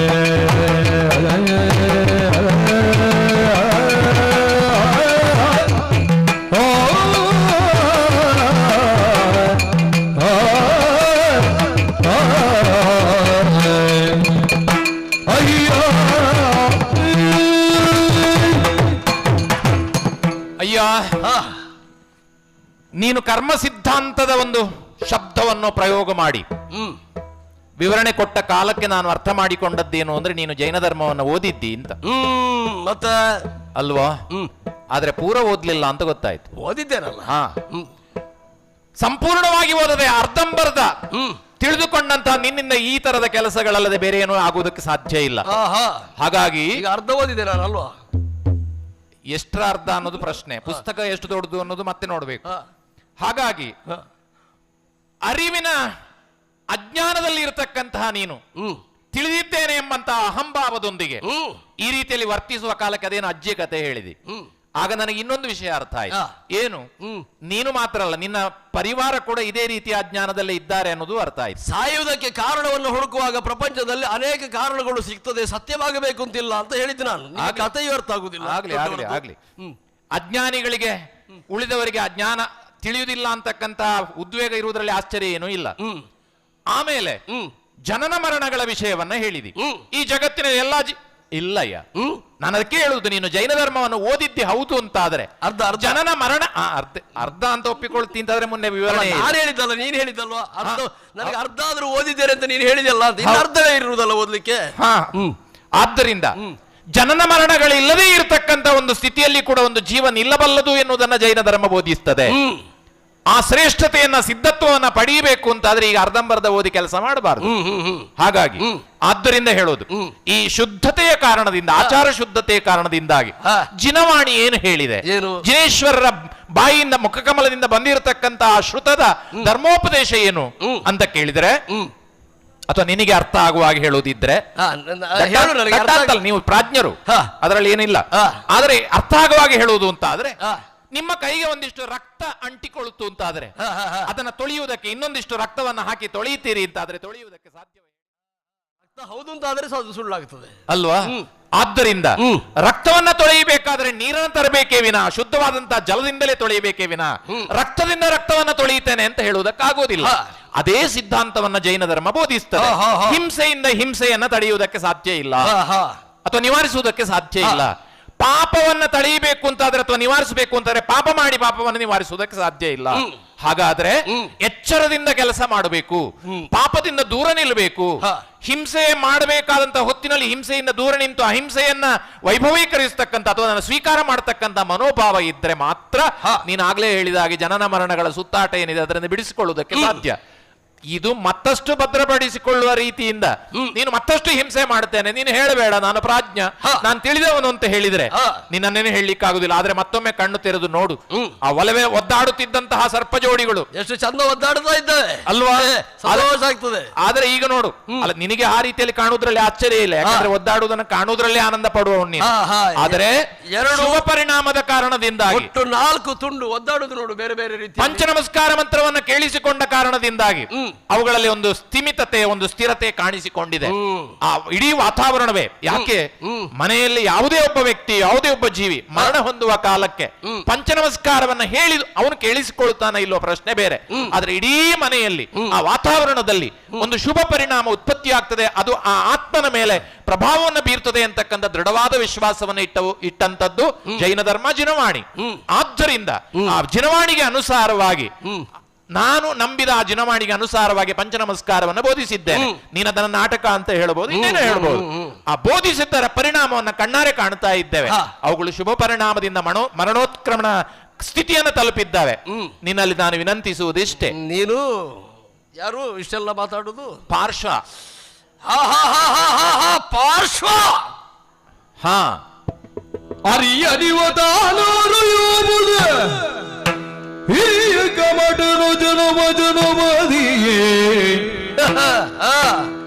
ಹಿರಿಯ ಕಮಟನು ಜನಮದಿ ದುರಿತ ಆಪಕೋಪದಿ ನರಳು ದಿಗನಲ್ಲ.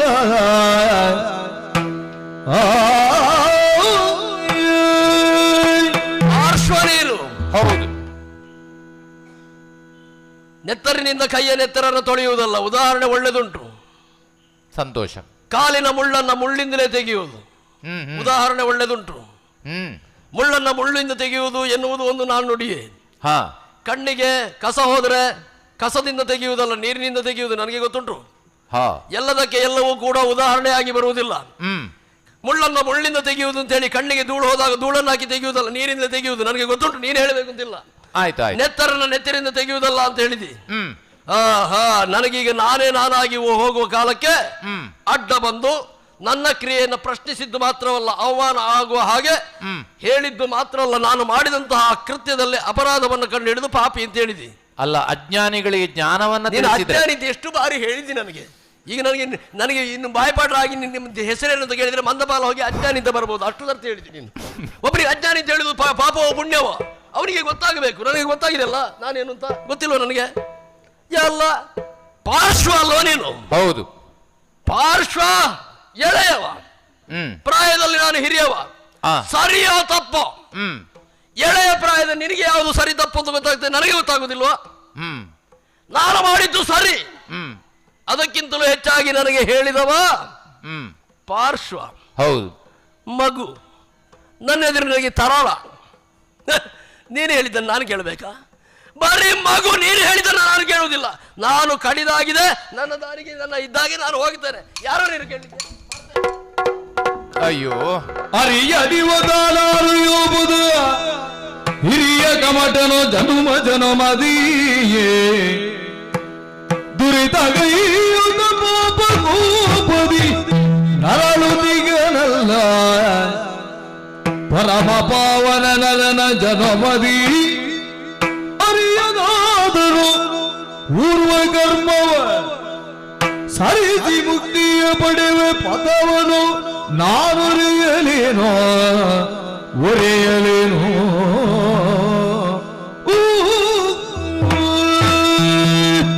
ಜಗತ್ತಿನಲ್ಲಿರುವಂತಹ ಅಜ್ಞಾನಿಗಳನ್ನ ತಿದ್ದುವುದಕ್ಕೆ ಎಷ್ಟು ಕಠಿಣವಾದಂತಹ ಪರಿಶ್ರಮ ಬೇಕು ಎನ್ನುವುದನ್ನ ಈ ಒಂದು ಘಟನೆಯಿಂದ ನಾನು ನನ್ನ ಗೆಳೆಯರು ಅರ್ಥ ಮಾಡಿಕೊಂಡಿದ್ದೇವೆ.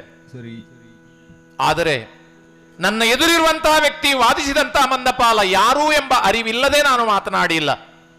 ಆದರೆ ಸಂಬಂಧಗಳನ್ನು ಇಟ್ಟುಕೊಂಡು ಮಾತನಾಡಬೇಕಾದ ಅವಶ್ಯಕತೆ ಇಲ್ಲ ಎನ್ನುವ ಕಾರಣಕ್ಕಾಗಿ ಸಂಬಂಧಗಳನ್ನು ನೆನಪು ಮಾಡಿಕೊಳ್ಳಿಲ್ಲ. ಆದರೆ ಹೊರಟು ಹೋದನಲ್ಲ.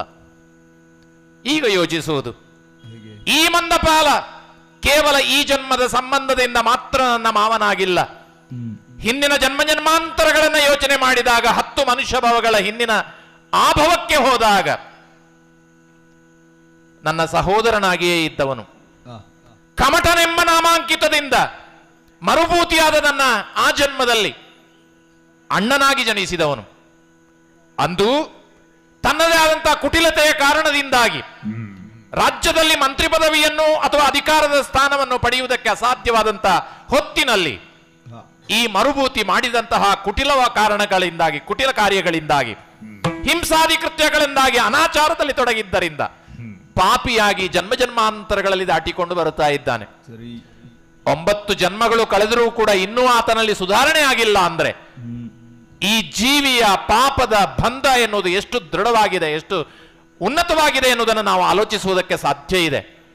ಹಾಗಾದ್ರೆ ಏನು ಮಾಡುವುದಕ್ಕೆ ಸಾಧ್ಯ? ಅಜ್ಞಾನಿಗಳನ್ನ ಇದು ಅಜ್ಞಾನ, ಇದು ತಪ್ಪು ಎಂದು ಎಚ್ಚರಿಸಬಹುದೇ ವಿನಃ ನಾವಾಗಿ ಅವರನ್ನು ತಿದ್ದುವುದಕ್ಕೆ ಸಾಧ್ಯ ಇಲ್ಲ. ಯಾಕೆ? ಒಡಲಿನಲ್ಲಿ ಹುಟ್ಟಬೇಕು ಬುದ್ಧಿ. ಹಾಗಾಗಿ ಈ ಘಟನೆ ನಡೆದು ಹೋಯಿತು. ಇನ್ನು ಈ ವನದಲ್ಲಿ ವಿಹರಿಸುವುದಕ್ಕೂ ಮನಸ್ಸು ಕೇಳ್ತಾ ಇಲ್ಲ. ಎಂತಹ ವಿಶಿಷ್ಟವಾದಂತಹ ಘಟನೆ ನಡೆದು ಹೋಯಿತು. ಆ ಸರ್ಪ ಜೋಡಿಗಳು ವಿನಾಕಾರಣದಿಂದ, ಯಾವುದಾದ್ರೂ ಒಂದು ಉದ್ದೇಶಕ್ಕಲ್ಲ, ವಿನಾಕಾರಣದಿಂದ ಅವನ ಕೈಯಿಂದ ಮರಣ ಹೊಂದಿದು ಅಂತ ಹೇಳುವಾಗ ಅವುಗಳ ಒಂದು ಸ್ಥಿತಿಯನ್ನ ಯೋಚಿಸುವಾಗ ಮನಸ್ಸೆಲ್ಲವೂ ಕದಡಿದೆ. ಹಾಗಾಗಿ ಮತ್ತೆ ಅರಮನೆ ಸೇರಿಕೊಳ್ಳುತ್ತೇನೆ. ನೋಡೋಣ.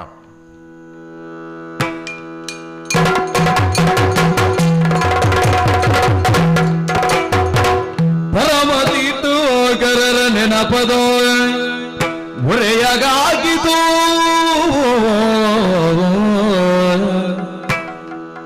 ಒರೆಯ ಹಾಕಿತು ಮನದ ತಿರುಳಿಗೆ ತೊರೆದ ಸಕಲ ಐಶ್ವರ್ಯದಾಸಿ ಮೋಕ್ಷದ ಕಾಂಕ್ಷಿ ಧರೆಯ ಭೋಗವು ಮನವ ತಣಿಸದು ಧರೆಯ ಭೋಗವು ಮನವ ತಣಿಸದು ಸ್ಥಿರದಿ ತಪವೆಸಗೋರಿ ಯೋಗ್ಯೋ ಮೆರೆವ ಅಶ್ವಥ ವನವ ಸೇರುವೆ ಪಿತೃಗಳಿಗೆ ಗೊರೆದು ಸ್ಥಿರದಿ ತಪವೆಸಗುವನೆ ಯೋಗ್ಯವು ಮೆರೆವ ಅಶ್ವಥವನವ ಸೇರುವೆ ಪಿತೃಗಳಿಯೂ ಗುರಿದು ಒರಿದು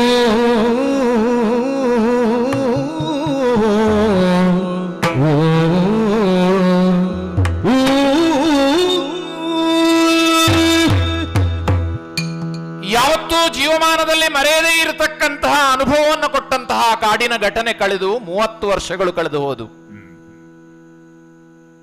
ಈ 30ರ ಹರೆಯದಲ್ಲಿಯೂ ಕೂಡ ಈ ಪಾರ್ಶ್ವನಾಥನಿಗೆ ಆ ಕಾಡಿನಲ್ಲಿ ಸರ್ಪ ಜೋಡಿಗಳು ಮರಣ ಹೊಂದಿದ ಅದೇ ದೃಶ್ಯ ಕಾಡ್ತಾ ಇದೆ.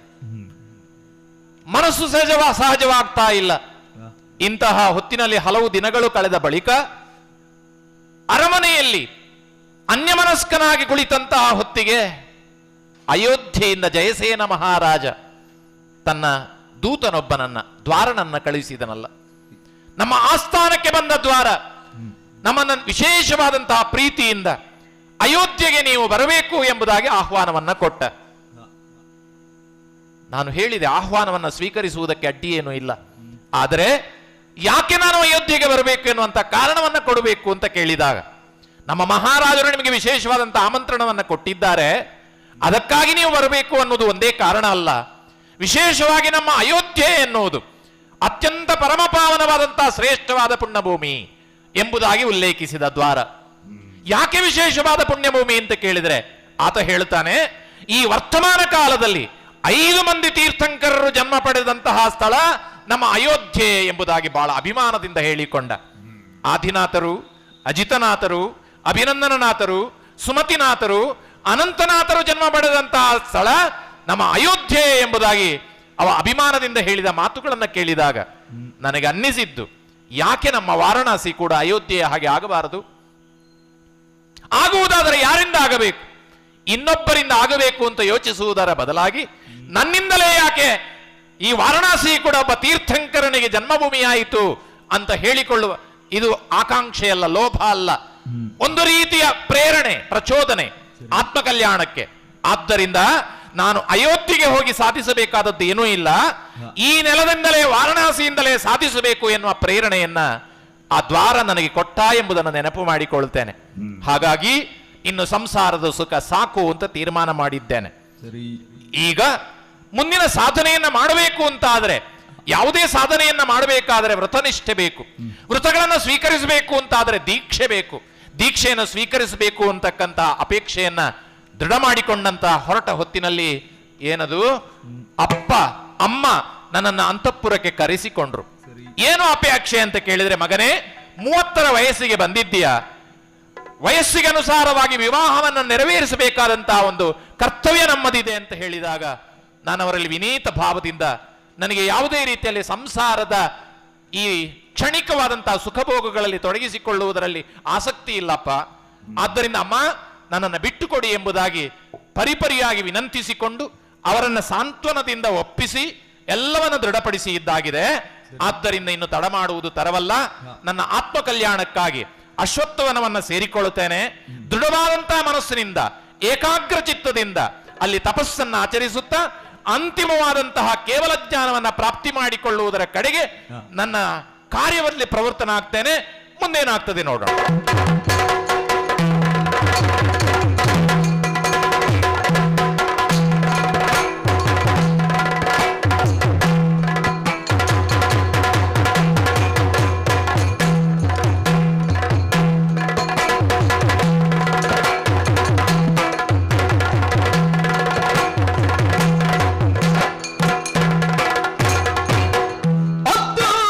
ಶುಭ ದೇವ ಸತ್ಯ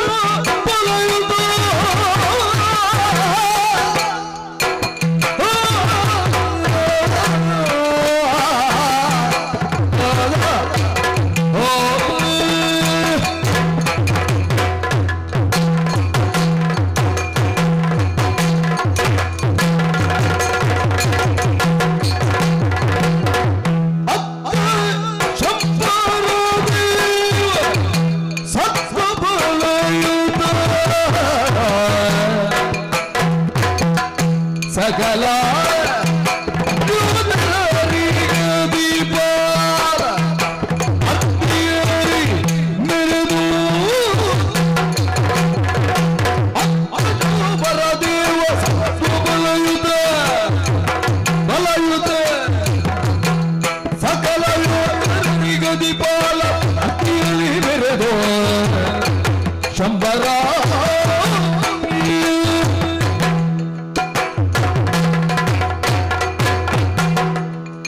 ಮರ್ತ್ಯಕ್ಕಿಂತಲೂ ಕೆಳಗೆ ಇರಬಹುದಾದಂತಹ ವಿಶಿಷ್ಟ ಲೋಕ ವೆಂತರ ಲೋಕ.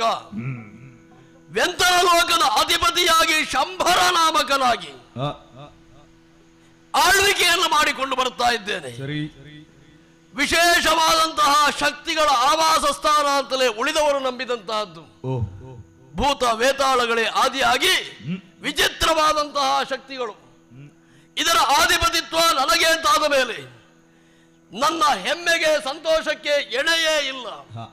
ನಮಗಿರಬಹುದಾದಂತಹ ಸಿದ್ಧಿಗಳು ಶಕ್ತಿಗಳು ಅಣಿಮಾದಿ ಅಷ್ಟಸಿದ್ಧಿ, ಅಣಿಮ ಗರಿಮ ಮಹಿಮ ಲಘಿಮ ಪ್ರಾಪ್ತಿ ಪ್ರಾಕಾಮ್ಯ ಈಶತ್ವಾವಶಿತ್ವ, ಇಷ್ಟೋ ಸಿದ್ಧಿಗಳನ್ನ ಗಳಿಸಿಕೊಂಡಂತಹ ನಾನು ಎಷ್ಟೋ ಚಿಕ್ಕವನಾಗಬಲ್ಲೆ, ಎಷ್ಟೋ ದೊಡ್ಡವನಾಗಬಲ್ಲೆ ಇಚ್ಛಿಸಿದರೆ, ಎಷ್ಟು ಹಗುರವಾಗಬಲ್ಲೆ, ಎಷ್ಟೇ ಭಾರವಾಗಬಲ್ಲೆ.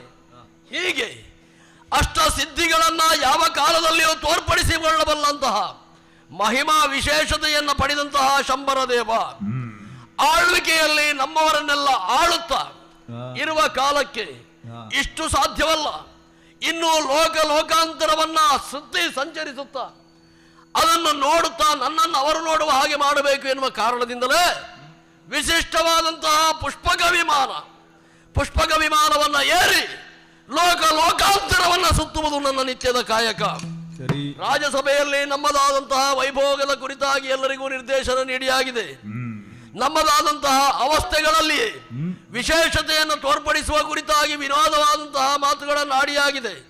ಇನ್ನು ಯಾರಿಗೂ ಇಲ್ಲದಂತಹ ಸೌಲಭ್ಯ ಸ್ವಯಂ ಚಾಲಿತವಾಗಿ ನನ್ನ ನಿರ್ದೇಶನದಂತೆ ನಡೆಯಬಲ್ಲಂತಹ ಪುಷ್ಪಕ ವಿಮಾನ ಇದನ್ನ ಏರಿ ಮೇಲಿನ ಲೋಕ ಮರ್ತ್ಯಲೋಕ ಅದಕ್ಕೂ ಮೇಲಿನ ಲೋಕ ಸಾಧ್ಯ ಉಂಟು ಅಂತಾದ್ರೆ ತಿರುಗಬೇಕು ಅಂತ ಮನಸ್ಸುಂಟು. ಹಾಗಾಗಿ ಪುಷ್ಪಕ ವಿಮಾನವನ್ನೇರಿ ಸಂಚಾರವನ್ನು ಕೈಗೊಳ್ಳ ಹೋಗಲಿ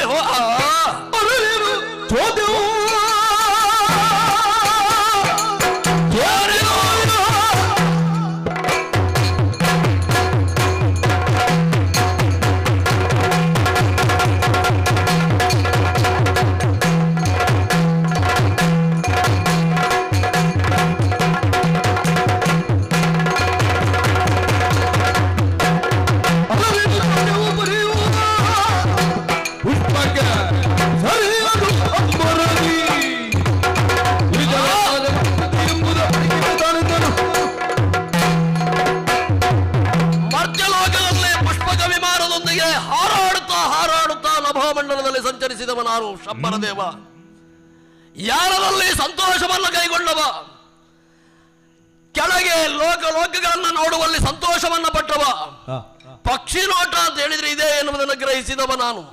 ಕೆಳಗಿನಿಂದ ವ್ಯವಹಾರದಲ್ಲಿರುವಂತಹ ಲೋಕ ಬೇರೆ, ಮೇಲಿನಿಂದ ನೋಡುವಾಗ ಈ ಲೋಕಗಳು ಕಾಣುವ ಬಗೆ ಬೇರೆ. ಹೀಗಾಗಿ ಈ ಮರ್ತ್ಯಲೋಕದ ಪಕ್ಷಿ ನೋಟವನ್ನು ಪುಷ್ಪಕ ವಿಮಾನದಲ್ಲಿದ್ದು ನೋಡುತ್ತಾ ಬರುವಾಗ ಈ ವೇಗಕ್ಕೆ ನಾನು ಎಷ್ಟು ಸುತ್ತು ಬೇಕಾದರೂ ಬರಬಹುದು ಮರ್ತ್ಯಲೋಕವನ್ನ ಅಂತ ಎಣಿಸಿಕೊಂಡವ. ಒಮ್ಮೆಗೆ ಪುಷ್ಪಕ ವಿಮಾನ ಸ್ತಬ್ಧವಾಯಿತಲ್ಲ. ನಭೋಮಂಡಲದಲ್ಲಿ ಪುಷ್ಪಕ ವಿಮಾನ ಸ್ತಬ್ಧವಾಗಬೇಕು ಅಂತಾದ್ರೆ ಕಾರಣ ಏನು? ಈಗ ಬೇರೆದು ಅಂತಾದ್ರೆ ಕೆಟ್ಟು ನಿಂತಿದೆ ಅಂತ ಹೇಳ್ಬೋದು. ಇದು ಕೆಡುವುದಕ್ಕೆ ಇದು ಸ್ವಯಂ ಚಾಲಿತ. ಹಾಗಾಗಿ ನಭೋಮಂಡಲದಲ್ಲಿ ನಿತ್ತದ್ದು ಕೆಟ್ಟು ನಿತ್ತದಲ್ಲ, ನಿತ್ತದ್ರಿಂದ ಕೆಟ್ಟದ್ದು. ಹಾಗಾಗಿ ನಭೋಮಂಡಲದಲ್ಲಿ ನೌಕೆ ನಿಂತಿದೆ ಅಂತ ಆದ್ರೆ ಇದಕ್ಕೆ ಕಾರಣವನ್ನು ಗ್ರಹಿಸಬೇಕು. ನಭೋಯಾನವನ್ನ ಮಾಡುತ್ತಲೇ ಕೆಳಗೆ ಮರ್ತ್ಯಲೋಕದಲ್ಲಿ ನೋಡಿದ್ರೆ ಇದಕ್ಕೆ ಕಾರಣೀಭೂತವಾದದ್ದು ಯಾವುದು ಅಂತ ಗೊತ್ತಾಯ್ತು. ಅಲ್ಲಿ ಕಾಡಿನಲ್ಲಿ ಮಧ್ಯದಲ್ಲಿ ದೂರದಲ್ಲಿ ಕಾಣುತ್ತದಲ್ಲ, ನನಗೆ ಹದ್ದಿನ ಕಣ್ಣಿನ ಹಾಗೆ ಎಷ್ಟು ದೂರದಲ್ಲಿದ್ರು ನನಗೆ ಬೇಕಾಗಿದ್ದು ಬೇಗ ಗೊತ್ತಾಗುತ್ತದೆ. ಇವ ಇಲ್ಲವೆಂದು ಕೂತಿದ್ದಾನೆ. ಹಾಗಾಗಿ ಅಲ್ಲವೇ ಈ ಪುಷ್ಪಕ ವಿಮಾನ ನಿಂತಿದೆ. ಇವ ಬೇರೆಯವರಲ್ಲ ಯಾರಿವ? ಇವ ನನಗೆ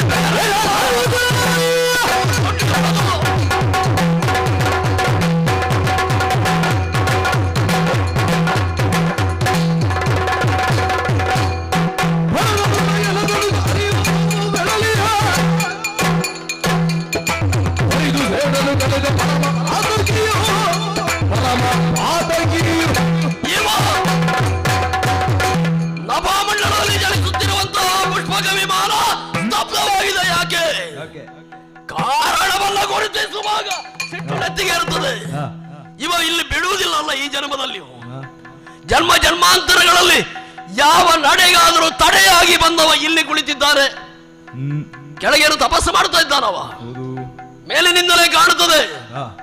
ಇದು ಈಗ ತನ್ನ ನಡೆಯನ್ನು ಸ್ತಬ್ಧ ಮಾಡುವುದಲ್ಲವ, ಜನ್ಮ ಜನ್ಮಾಂತರಗಳಲ್ಲಿ ನನ್ನ ನಡೆಯನ್ನು ಸ್ತಬ್ಧಗೊಳಿಸುವುದಕ್ಕಾಗಿ ಆಗಾಗ ತಡೆಯಾಗಿ ಬಂದವ. ಅವನನ್ನು ಎಣಿಸಿಕೊಂಡ ಕ್ಷಣದಲ್ಲಿ ರೋಷ, ಕ್ರೋಧ, ಜನ್ಮಾಂತರದ ವೈರಿ, ಜನ್ಮಾಂತರದ ವೈರಿ. ಇವಾಗ ಗೊತ್ತಾಯ್ತು ನನಗೆ.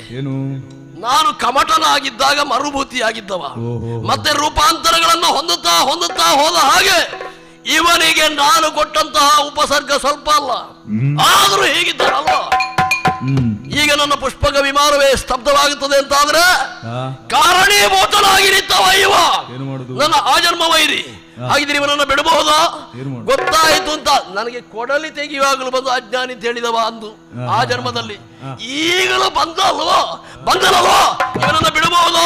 ನಭೋಮಂಡಲದಲ್ಲಿ ಏರಿತ್ತು ಅಣಿಮಾದಿ ಅಷ್ಟಸಿದ್ಧಿಗಳಿಂದ ಗಳಿಸಿದಂತಹ ಶಕ್ತಿಯ ಮೂಲಕವಾಗಿ ಇವನನ್ನು ಹನನ ಮಾಡುವಷ್ಟು ಎತ್ತರಕ್ಕೆ ಬೆಳೆದಿದ್ದಾರೆ ಶಂಬರ. ಹಾಗಿದ್ರೆ ಏನು ಮಾಡ್ತೇನೆ? ಸೃಷ್ಟಿಸಿದ್ದೇನೆ.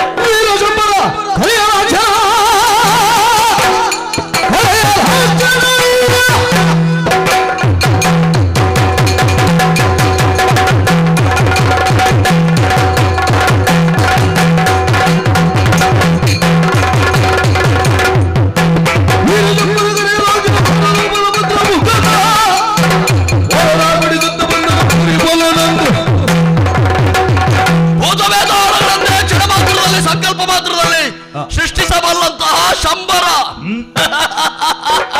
ಈಗ ಸಿಕ್ಕಿದ ಇವ. ನನಗಿಷ್ಟು ಶಕ್ತಿ ಮೊದಲಿನ ಜನ್ಮಗಳಲ್ಲಿ ಇರಲಿಲ್ಲ, ಈಗ ದೊರಕಿದ್ದು ಒಳ್ಳೆಯದಾಯ್ತು. ಯಾಕೆ? ಅಣಿಮಾದಿ ಅಷ್ಟಸಿದ್ಧಿಗಳನ್ನು ಗಳಿಸಿ ಜನ್ಮ ಜನ್ಮಾಂತರದ ವೈರಿಯಾದ ಇವನನ್ನು ಹಡೆಯುವುದಕ್ಕೆ ಬೇಕಾದ ಶಕ್ತಿಯನ್ನು ಗಳಿಸಿಕೊಂಡಾಗ ಏನು ಶಕ್ತಿ ಇಲ್ಲದೆ ತಪಸ್ಸು ಮಾಡುತ್ತಾ ಮರದ ಬುಡದಲ್ಲಿ ಕುಳಿತಿದ್ದಾರೋ ಇಲ್ವೋ, ಜನ್ಮಾಂತರದ ವೈರವನ್ನು ಸಾಧಿಸುವುದಕ್ಕೆ ಇದೇ ಕ್ಷಣ. ಆ ಕಾರಣಕ್ಕಾಗಿಯೇ ವಿಶಿಷ್ಟವಾದ ಶಕ್ತಿ ಭೈರವನನ್ನ ಸೃಜಿಸಿದ್ದೇನೆ. ಅಪ್ಪಣೆ ಕೊಟ್ಟೆ, ಹೋಗಿ ಅವನನ್ನು ಹನನಗೊಳಿಸಿ ಬರಬೇಕು ಅಂತ. ಅನೇಕ ಭೂತ ವೇತಾಳಗಳು ಹೋದವು, ಹತ್ತಿರ ಹೋಗ್ಲಿಕ್ಕೂ ಆಗಲಿಲ್ಲ. ವಿಶಿಷ್ಟವಾದ ಸೃಷ್ಟಿ ಇದು. ಹೋಗಿ ನಾನು ಮೇಲಿನಿಂದಲೇ ಕಾತರದಿಂದ ನೋಡುವುದು. ಈಗ ಆಗುತ್ತದೆ, ಈಗ ಆಗುತ್ತದೆ, ಈಗ ಈಗ ಆಗಲಿಲ್ಲಲ್ಲ. ಹಾಗಿದ್ರೆ ನನ್ನ ವಿಶಿಷ್ಟ ಸೃಷ್ಟಿಗೂ ಕೂಡ ಇವ ಬಗ್ಗಲಿಲ್ಲ, ಅವನ ಸಾಮೀಪ್ಯವನ್ನು ಸಾಧಿಸುವುದಕ್ಕೆ ಆಗಲಿಲ್ಲ ಅಂತ ಆದ ಮೇಲೆ ಇವನನ್ನು ಹೇಗಪ್ಪ ಮುಗಿಸುವುದು? ಸರಿ, ಇಷ್ಟೇ ಶಕ್ತಿ ಅಲ್ಲವಲ್ಲ ನನ್ನದು. ನನ್ನಲ್ಲಿರುವಂತಹ ಶಕ್ತಿಯಿಂದಲಾಗಿ ಏನು ಮಾಡ್ತೇನೆ?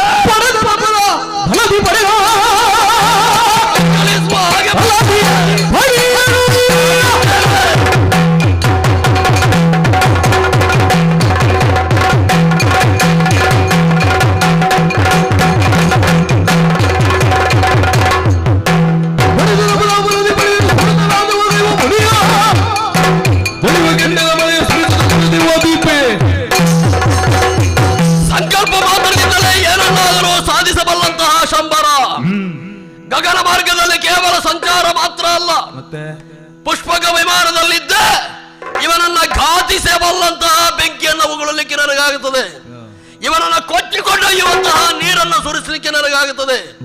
ಜಂಜಾವಾತವಾಗಿ ಮೇಘದಿಂದ ಕೂಡಿದಂತಹ ಗಾಳಿಯಿಂದ ಕೂಡಿದಂತಹ ವಾತಾವರಣವನ್ನು ಸೃಷ್ಟಿಸಿ ಇವನನ್ನು ಹಾರಿಸಲಿಕ್ಕೆ ಆಗುತ್ತದೆ. ಇಂತಹ ಶಕ್ತಿ ಸಂಪನ್ನತೆ ಉಳ್ಳಂತಹ ನಾನು ಇವನೇನು ಅಂತ ನೋಡಬೇಕೋ ಬೇಡ. ಆ ಕಾರಣದಿಂದಲೇ ನಭೋಮಂಡಲದಲ್ಲಿಯೇ ನಿಂತಿದ್ದೇನೆ.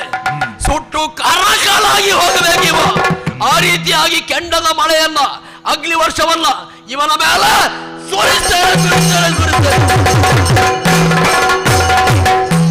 ಉರಗಪತಿ ಧರಣೀಂದ್ರ ಮೋದದಿ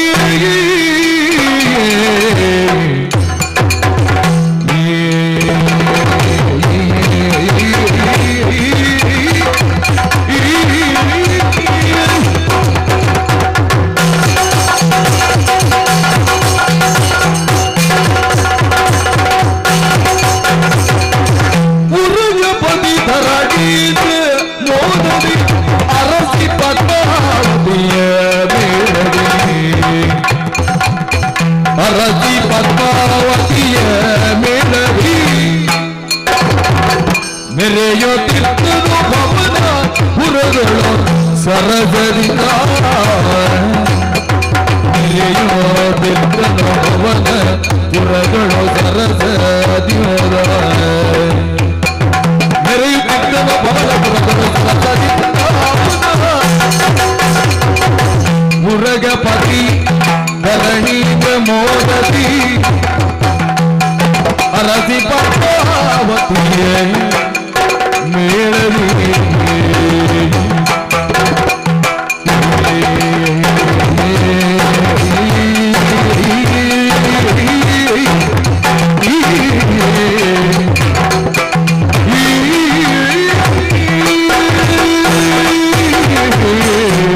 ಪದ್ಮಾವತಿ ಸ್ವಾಮಿ, ಇದು ನಮ್ಮ ಮೇಳ. ಹಾ, ಹೇಗೆ ಮೇಳ ಆಗ್ಲಿಕ್ಕಿಲ್ವಾ? ಮೇಳ ಸುಂದರವಾಗಿದೆ ಅಲ್ವಾ? ಹೌದು. ಇದು ನಾವು ಕೇಳಿಕೊಂಡು ಬಂದ ಮೇಳವ? ಹಾ, ಅಲ್ಲ, ಕೇಳಿ ಕಟ್ಟಿದ ಮೇಳವ? ಅಲ್ಲಪ್ಪ. ಹಾಗಿದ್ರೆ ಅರ್ಥ ಏನು? ನಮ್ಮ ಪೂರ್ವ ಜನ್ಮದಲ್ಲಿ ನಾವು ಮಾಡಿರುವಂತಹ ಏನು ಪುಣ್ಯ ಸಂಚಯಗಳಿದ್ದಾವೆ, ಅದರಿಂದ ಸಹಜವಾಗಿ ಒದಗಿ ಬಂದಿರುವಂತಹ ಮೇಳ ಇದು. ಭಾಗ್ಯವು ಕರ್ಮಾನುಸಾರವಾಗಿ ಬರುತ್ತದೆ ಎನ್ನುವುದಕ್ಕೆ ಇದು ಸಾಕ್ಷಿ ಅಲ್ವಾ? ಹೌದು. ಹಾಗಾದ್ರಿಂದ ಇಂತಹ ದೇವವರ್ಗದಲ್ಲಿ ನಾವು ಇವತ್ತಿಗೆ ಜನಿಸಿದವರಾಗಿದ್ದೇವೆ. ಹೌದು. ಎಲ್ಲರೂ ಹೇಳ್ತಾರೆ ಉರಗಪತಿ ಧರಣೇಂದ್ರ ಅಂತ. ಅರಸಿ ಪದ್ಮಾವತಿಯೊಂದಿಗೆ, ಅಂದ್ರೆ ಪದ್ಮಾವತಿಯನ್ನು ಅರಸಿ ಬಂದದ್ದು ಅಂತೇಳಿಯ? ಛೇ, ನಾವು ಅರಸಲಿಕ್ಕೆ ಇಲ್ಲ, ನಾವಿಲ್ಲಿ ಹುಟ್ಟುವಾಗಲೇ ಜೊತೆಯಲ್ಲೇ ಬಂದದ್ದು. ಹೌದು ಅಲ್ವಾ? ಹಾಗಾಗಿ ಹುಟ್ಟಿನಿಂದಲೇ ಧರಣೇಂದ್ರನ ಅರಸಿ ಪದ್ಮಾವತಿ, ಮತ್ತೆ ಹೊಸ್ತ ಅರಸಲಿಕ್ಕಿಲ್ಲ. ಇಲ್ಲಪ್ಪ. ಅಲ್ವಾ? ಮತ್ತೆ ನಮ್ಗೆ ಯಾರು ಪಟ್ಟ ಕಟ್ಟಲಿಕ್ಕೂ ಇಲ್ಲ. ಧರಣೇಂದ್ರ ಏನು ಧರಣಿಗೆಲ್ಲ ಒಡೆಯ ಅಂತ ಹೇಳಿ. ಧರಣಿಗೆ ಇಂದ್ರ. ಯಾವ ಧರಣಿಗೆ? ಭವನವಾಸಿಗಳು. ಧರಣಿ ಅಂತ ಹೇಳಿದ್ರೆ ಈಗ ಭೂಮಿ ಅಂತ ಆಗಬೇಕು ಅಂತ ಇಲ್ಲ, ಅಲ್ಲ, ನಾವು ಇರುವ ಕ್ಷೇತ್ರ. ಆದ್ರಿಂದ ಈ ಕ್ಷೇತ್ರಕ್ಕೆ ವರ್ತಮಾನಕ್ಕೆ ನಾವೇ ಇಂದ್ರರು, ಇಂದ್ರ ಸಮಾನರು. ಹೇಳಿ ಕೇಳಿ 7,72,00,000 ಭವನವಾಸಿಗಳು. ನೀವು ಲೆಕ್ಕ ಇಟ್ಟದ್ದಾಗ್ಬೋದು. ಲೆಕ್ಕ ಇಡ್ಲಿಕ್ಕೇನಿಲ್ಲ, ಅದು ಇದ್ದದ್ದೇ ನಮಗೆ ಸಹಜವಾಗಿ ಒದಗಿ ಬಂದಿರುವ ಜ್ಞಾನ ಅದು. ಹೌದಪ್ಪ. ಅಲ್ವಾ? ಹಾಗಾಗಿ ಯಾವ ಜ್ಞಾನ? ಅಣಿಮಾಣಿ ಅಷ್ಟಸಿದ್ಧಿಗಳು, ಸುಜ್ಞಾನ. ಅದು ಹೌದು ಅಲ್ವಾ? ಅದರ ಜೊತೆಯಲ್ಲಿ ಇರುವಂತದ್ದು. ನಾವು ಪೂರ್ವ ಜನ್ಮದಲ್ಲಿ ಇದ್ದಂತಹ ಆ ಜ್ಞಾನದ, ಅಜ್ಞಾನ ಅಲ್ಲ, ಆ ಸುಜ್ಞಾನದ ಪರಿಣಾಮದಿಂದಲಾಗಿ, ಆ ಸುಜ್ಞಾನದಿಂದಲಾಗಿ ನಾವು ನಡೆದುಕೊಂಡಂತಹ ರೀತಿ ನೀತಿಯಿಂದಲಾಗಿ, ಆರ್ಜಿಸಿದಂತಹ ಪುಣ್ಯ ಪ್ರಭಾವದಿಂದಲಾಗಿ ನಾವು ಈ ಹೊತ್ತಿಗೆ ಈ ಭವನವಾಸಿಗಳಾಗಿ ಜನ್ಮವನ್ನು ಎತ್ತಿದ್ದೇವೆ. 4 ರೀತಿಯಾದಂತಹ ಲೋಕಗಳು ಯಾವುದೆಲ್ಲ? ಕಲ್ಪವಾಸಿಗಳು, ಜ್ಯೋತಿರ್ವಾಸಿಗಳು, ಭವನವಾಸಿಗಳು, ಯಂತ್ರವಾಸಿಗಳು. ಒಂದೊಂದು ಲೋಕದಲ್ಲಿ ಒಂದೊಂದು ವರ್ಗದ ದೇವತೆಗಳು ವಾಸ ಮಾಡ್ತಾರೆ. ಕಲ್ಪವಾಸಿಗಳು ಅಂತಂದ್ರೆ ದೇವತೆಗಳು. ಆಮೇಲೆ ದೇವತೆಗಳಲ್ಲಿರುವಂತ ಉಳಿದ ವರ್ಗಗಳು ಎಲ್ಲ ಯಂತ್ರವಾಸಿಗಳು, ಯಕ್ಷರು, ಕಿನ್ನರರು, ಗಂಧರ್ವರು, ಕಿಂಪುರುಷರು, ಭೂತಗಳು, ರಾಕ್ಷಸರು, ಇವರೆಲ್ಲ ಯಂತ್ರವಾಸಿಗಳು. ನಾವು ಹಾಗಲ್ಲ, ನಾವು ಭವನವಾಸಿಗಳು. ಭವನವಾಸಿಗಳಲ್ಲಿಯೂ ಕೂಡ 10 ಬೇರೆ ಬೇರೆ ರೀತಿಯಾದಂತಹ ವರ್ಗಗಳಿದ್ದಾವೆ. ಅದರಲ್ಲಿ 2ನೇ ವರ್ಗಕ್ಕೆ ಸೇರಿದವರು ನಾವು ನಾಗಕುಮಾರರು. ಅಲ್ವಾ? ಹೌದು. ಹಾಗಾದ್ದರಿಂದ ನಾವು ಯಾರಲ್ಲಿ ಕೇಳಿಯೂ ಕೂಡ ನಾವು ಈ ಜನ್ಮವನ್ನು ಹೊಂದಿದ್ದಲ್ಲ. ಆಗಲೇ ಹೇಳಿದ ಹಾಗೆ ಕಳೆದ ಜನ್ಮದಲ್ಲಿ ಆರ್ಜಿಸಿದಂತಹ ಪುಣ್ಯಕರ್ಮದಿಂದಲಾಗಿ ಒದಗಿ ಬಂದಂತಹ ಒಂದು ಅದೃಷ್ಟ, ಇದು ಅವಕಾಶ. ಹಾಗಾದ್ದರಿಂದ ಗಂಡ ಹೆಂಡಿರಾಗಿ ಏನು ಈ ಲೋಕದಲ್ಲಿ ನನಗೆ ನಿನಗೆ ನನ್ನನ್ನು ಮದುವೆ ಮಾಡ್ಲಿಕ್ಕೆ ಯಾರಾದ್ರೂ ಜನ ಇದ್ದಾರಾ? ಮದುವೆಗೆ ವ್ಯವಸ್ಥೆ ಇಲ್ಲ ಇಲ್ಲಿ. ಇಲ್ಲಲ್ಲ. ಹಾಗಾದ್ರಿಂದ ಹುಟ್ಟಿನಿಂದಲೇ ನಾವು ಜೊತೆಗೆ. ಹೌದು. ಕಾರಣ ಹಿಂದಿನ ಜನ್ಮವು ಇದ್ದಿರಬಹುದು, ನಾವು ಅಲ್ಲಿಯೇ ಸರ್ಪಗಳಾಗಿದ್ದವರು. ಅಲ್ವಾ? ಹೌದು. ಬಹುಶಃ ಅದೇ ಪುಣ್ಯ ಹಾಗೆ ಮುಂದುವರೆದು ಈ ಭವದಲ್ಲಿಯೂ ಕೂಡ ನಾವು ಸರ್ಪ ಜಾತಿಯ ಅಥವಾ ಈ ನಾಗ ಕುಮಾರರಾಗಿ ಹುಟ್ಟುವಂತಹ ಒಂದು ಅವಕಾಶವನ್ನು ಹೊಂದಿದ್ದೇವೆ. ಮತ್ತೆ ಯಾವುದಕ್ಕೊಂದು ಋಣ ಅಂತ ಬೇಕು. ಏನು ಋಣ? ಯಾವುದೇ ಒಂದು ಜೀವಿ ಈ ಪ್ರಪಂಚದಲ್ಲಿ ಬದುಕುವಂತಹ ಕಾಲಕ್ಕೆ ತಾನೇ ತಾನಾಗಿ ಸ್ವತಂತ್ರವಾಗಿ ಬದುಕನ್ನು ಸಾಗಿಸುವುದಕ್ಕಾಗುವುದಿಲ್ಲ. ಹೌದು. ಬೇರೆ ಬೇರೆ ವ್ಯವಸ್ಥೆಗೆ ತನ್ನನ್ನು ಹೊಂದಿಸಿಕೊಳ್ಳಬೇಕಾಗ್ತದೆ. ಅಲ್ವಾ? ಹೌದು. ಹುಟ್ಟಿನಿಂದ ಬೆಳೆಯುವಂತಹ ಕಾಲಕ್ಕೆ ಹುಟ್ಟಿಗೆ ಕಾರಣೀಕರ್ತರಾಗಿರುವಂತಹ ತಂದೆ ತಾಯಿಗಳು, ಆ ದೃಷ್ಟಿಯಿಂದ ಪಿತೃಋಣ. ಮಾತೃ ಋಣ. ಹಾ, ಆಮೇಲೆ ನಮಗೆ ಎರಡನೇ ಜನ್ಮವನ್ನು ಕೊಡುವಂತ ಗುರುಗಳು, ಹಾ, ಗುರು ಋಣ. ಹೀಗೆ ಎಲ್ಲಾ ಋಣಗಳನ್ನು ಹೊಂದಿಕೊಂಡೇ ನಾವು ಬೆಳೆಯುತ್ತಾ ಹೋಗುತ್ತೇವೆ. ಹಾ, ಈ ರೀತಿಯಾಗಿ ಯಾರು ಈ ಋಣತ್ರಯಗಳನ್ನು ಹೊಂದಿ ಆ ಋಣಕ್ಕೆ ಸಹಜವಾಗಿ ಕೊಡಬೇಕಾದಂತಹ ಗೌರವವನ್ನು ಮಾನವನ್ನು ಕೊಡದೆ ಬದುಕುತ್ತಾನೆ, ಅವನ ಜೀವನವೇ ವ್ಯರ್ಥವಾಗಿ ಹೋಗುತ್ತದೆ ಅಲ್ವಾ? ಹೌದು. ಆದ್ದರಿಂದ ಎಲ್ಲ ವಿಚಾರಗಳನ್ನು ಯೋಚನೆಯಲ್ಲಿ ಇಟ್ಟುಕೊಂಡೇ ನಾವು ನಮ್ಮದಾದಂತಹ ಈ ಉರಗ ಲೋಕದಲ್ಲಿ ವಾಸವನ್ನು ಮಾಡ್ತಾ ಇದ್ದೇವೆ, ಜೀವನವನ್ನು ಸಾಗಿಸ್ತಾ ಇದ್ದೇವೆ. ದೇವ ವರ್ಗ ನಮಗೇನು ಸುಖಕ್ಕೆ ಕೊರತೆ ಉಂಟಾ? ಇಲ್ಲ. ನಮಗೇನು ಕಷ್ಟ ಉಂಟಾ? ಇಲ್ಲ. ಮಾಡ್ಲಿಕ್ಕೆ ಕೆಲಸ ಉಂಟಾ? ಅದು ಇಲ್ಲ ಅಲ್ವಾ? ಬೇಕಾದಷ್ಟು ವ್ಯವಸ್ಥೆಗಳಿವೆ, ಮಾಡ್ಲಿಕ್ಕೆ ಇಂಥದ್ದೇ ಒಂದು ಕೆಲಸ ಇಲ್ಲ. ಹೌದು. ಆದ್ರೆ ಇಲ್ಲಿ ಇರುವಷ್ಟು ಕಾಲವು ಸಂತೋಷ, ಸುಖ, ಭೋಗ ಅಲ್ವಾ? ಜೊತೆಯಲ್ಲಿ ನೆಮ್ಮದಿ. ನೆಮ್ಮದಿ ಎಲ್ಲಕ್ಕಿಂತ ಬಹಳ ಮುಖ್ಯ. ಅದು ಭೋಗ ಎಷ್ಟು ಇರಬಹುದು, ನೆಮ್ಮದಿ ಬೇಕಲ್ಲ? ಹೌದು. ಹಾಗಾದ್ರಿಂದ ಭೋಗ ಇಲ್ಲದೆ ಇದ್ರೂ ಆದೀತು, ನೆಮ್ಮದಿ ಬಹಳ ಮುಖ್ಯ ಆಗುತ್ತದೆ. ಹೌದು. ಈ ಪ್ರಪಂಚದಲ್ಲಿ ಹೇಗಿರಬೇಕು? ಸುಖ ಸಂತೋಷಕ್ಕೆ ಯಾರು ದಂಪತಿಗಳು ಆದರ್ಶರು ಅಂತ ಕೇಳಿದ್ರೆ ಎಲ್ಲರೂ ಹೇಳುವಂಥದ್ದು ಧರಣೇಂದ್ರ ಪದ್ಮಾವತಿಯವರ ಹಾಗೆ ಇರಬೇಕು ಅಂತೇಳಿ. ಹೌದು. ಎಂಥದ್ದು ಹೌದು? ಆಗದಿಂದ ನಾನು ಒಬ್ಬನೇ ಮಾತಾಡ್ತಾ ಇದ್ದೇನೆ, ನೀನು ಹೌದು ಅಲ್ಲ ಅಲ್ಲ ಹೌದು ಎರಡು ಶಬ್ದ ಬಿಟ್ರೆ ಬೇರೆ ಇಲ್ಲ. ಹಾಗೆ ಅಂತೇಳಿ ಮುಖ ನೋಡುವಾಗ ಎಂಥದ್ದು ಹೇಳಲಿಕ್ಕೆ ಉಂಟು ಅಂತ ಗೊತ್ತಾಗುತ್ತಾ ಉಂಟು. ನೀವು ಮಾತಾಡ್ಲಿಕ್ಕೆ ಬಿಡ್ಬೇಕಲ್ಲ ಸ್ವಾಮಿ, ನನ್ನದು ಒಂದೆರಡು ಮಾತುಗಳಿವೆ ಇವತ್ತಿನ ವಿಶೇಷ. ಈಗ ವ್ಯವಹಾರ ಹೇಗೆ ಸ್ವಾಮಿ? ಈಗ ವ್ಯವಹಾರ ಹೇಗೆ ಪ್ರಪಂಚದಲ್ಲಿ?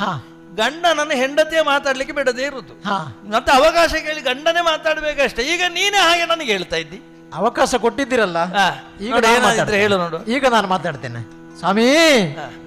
ಮದನಾಗನೆ ಕೇಳ ಓ ಮದನಾಂಗ, ಆಡಲು ಮುದಗೊಳಿಪುದು ತಾಳ. ಮದನಾಗನೆ ಕೇಳ ಆಡಲು ಮುದಗೊಳಿಪುದು ತಾಳ. ಆಡಲು ಮುದಗೊಳಿಪುದು ತಾಳ. ಕೇಳ ಕೇಳ ಕೇಳ ಕೇಳ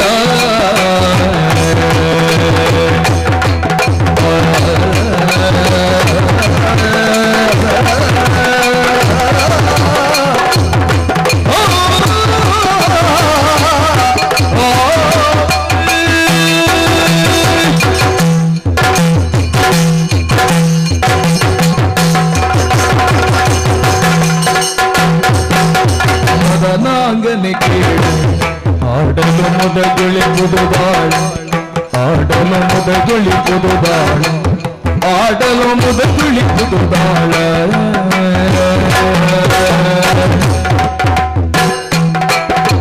ಕದನದಲ್ಲಿ ಅದ್ಭುತ ನಡೆಯಲಿ. ಕದನದಲ್ಲಿ ಅದ್ಭುತ ನಡೆಯಲಿ. ಸದಯನೆ ಬಲ್ಲಿಯ ಸದಯನೆ ಬಲ್ಲಿಯ ಸದಯನೆ ಬಲ್ಲಿಯ. ಸುದೃಢದ ಕೆಳಗ ಸುದೃಢದ ಕೆಳಗ ಮದನಾಗನೆ ಕೇಳ ಆಡಲು ಮುದಗೊಳಿಪುದು ಬಾಳ. ಆಡಲು ಮುದಗೊಳಿಪುದು ಬಾಳ.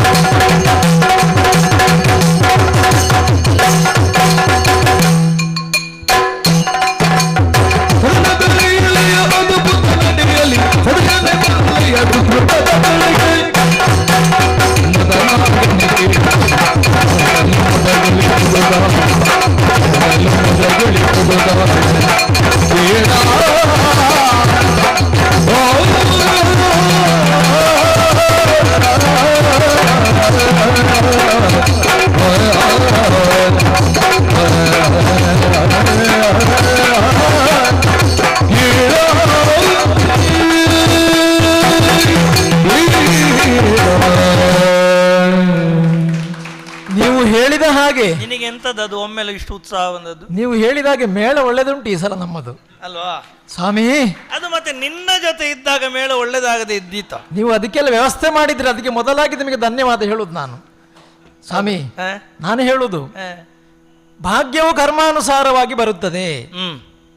ಈಗ ನಾವು ಏನು ಇವತ್ತು ಭಾಗ್ಯವನ್ನು ಪಡೆದಿದ್ದೇವೆ, ಈ ಮೇಳವೋ ಈ ತಾಳವೋ ಅಥವಾ ನಿಮ್ಮ ಜೊತೆಯಲ್ಲಿ ಇರುವಂತಹ ಈ ಸಾಮೀಪ್ಯವು ಎಲ್ಲವೂ ಕೂಡ ನನ್ನ ಪುಣ್ಯದ ಫಲ ಅಂತ ನಾನು ಭಾವಿಸಿದ್ದೇನೆ. ಅದು ಪರಸ್ಪರ ಅದು ಸ್ವಾಮಿ. ಭಾಗ್ಯದಿಂದ ಏನೆಲ್ಲ ಲಭಿಸ್ತದೆ? ಪುಣ್ಯ. ಪುಣ್ಯವನ್ನ ನಾವು ಸಂಪಾದನೆ ಮಾಡ್ತಾ ಹೋದ ಹಾಗೆ ಪುಣ್ಯದ ಶೇಖರಣೆಯ ಕಾರಣದಿಂದ ಈ ಜಗತ್ತಿನಲ್ಲಿ ಏನೆಲ್ಲ ಆಗಿ ಹೋಗ್ತದೆ. ಇವತ್ತು ಸಾಮಾನ್ಯ ಲೋಕದಲ್ಲಿ ಇರುವಂತಹ ಯಾವ ಉರಗಗಳು ನಾವಲ್ಲ, ನಾಗ ದೇವತೆಗಳು ನಾವು, ಉರಗಪತಿಗಳು. ಅದರಲ್ಲಿಯೂ ಕೂಡ ದೇವತೆಗಳಾಗುವಂತ ಯೋಗ ಭಾಗ್ಯ ಸಿಗಬೇಕಾದ್ರೆ ಅದಕ್ಕೆ ಪೂರ್ವಜನ್ಮದ ಪುಣ್ಯ ಬೇಕಲ್ವೇ? ಹೌದೇ ಹೌದು. ಪುಣ್ಯದ ಕಾರಣದಿಂದಾಗಿ ದರಿದ್ರನೊಬ್ಬ ಬಡವನೊಬ್ಬ ಶ್ರೀಮಂತನಾಗುತ್ತಾನಂತೆ, ಬಡವ ಬಲ್ಲಿದನಾಗುತ್ತಾನೆ.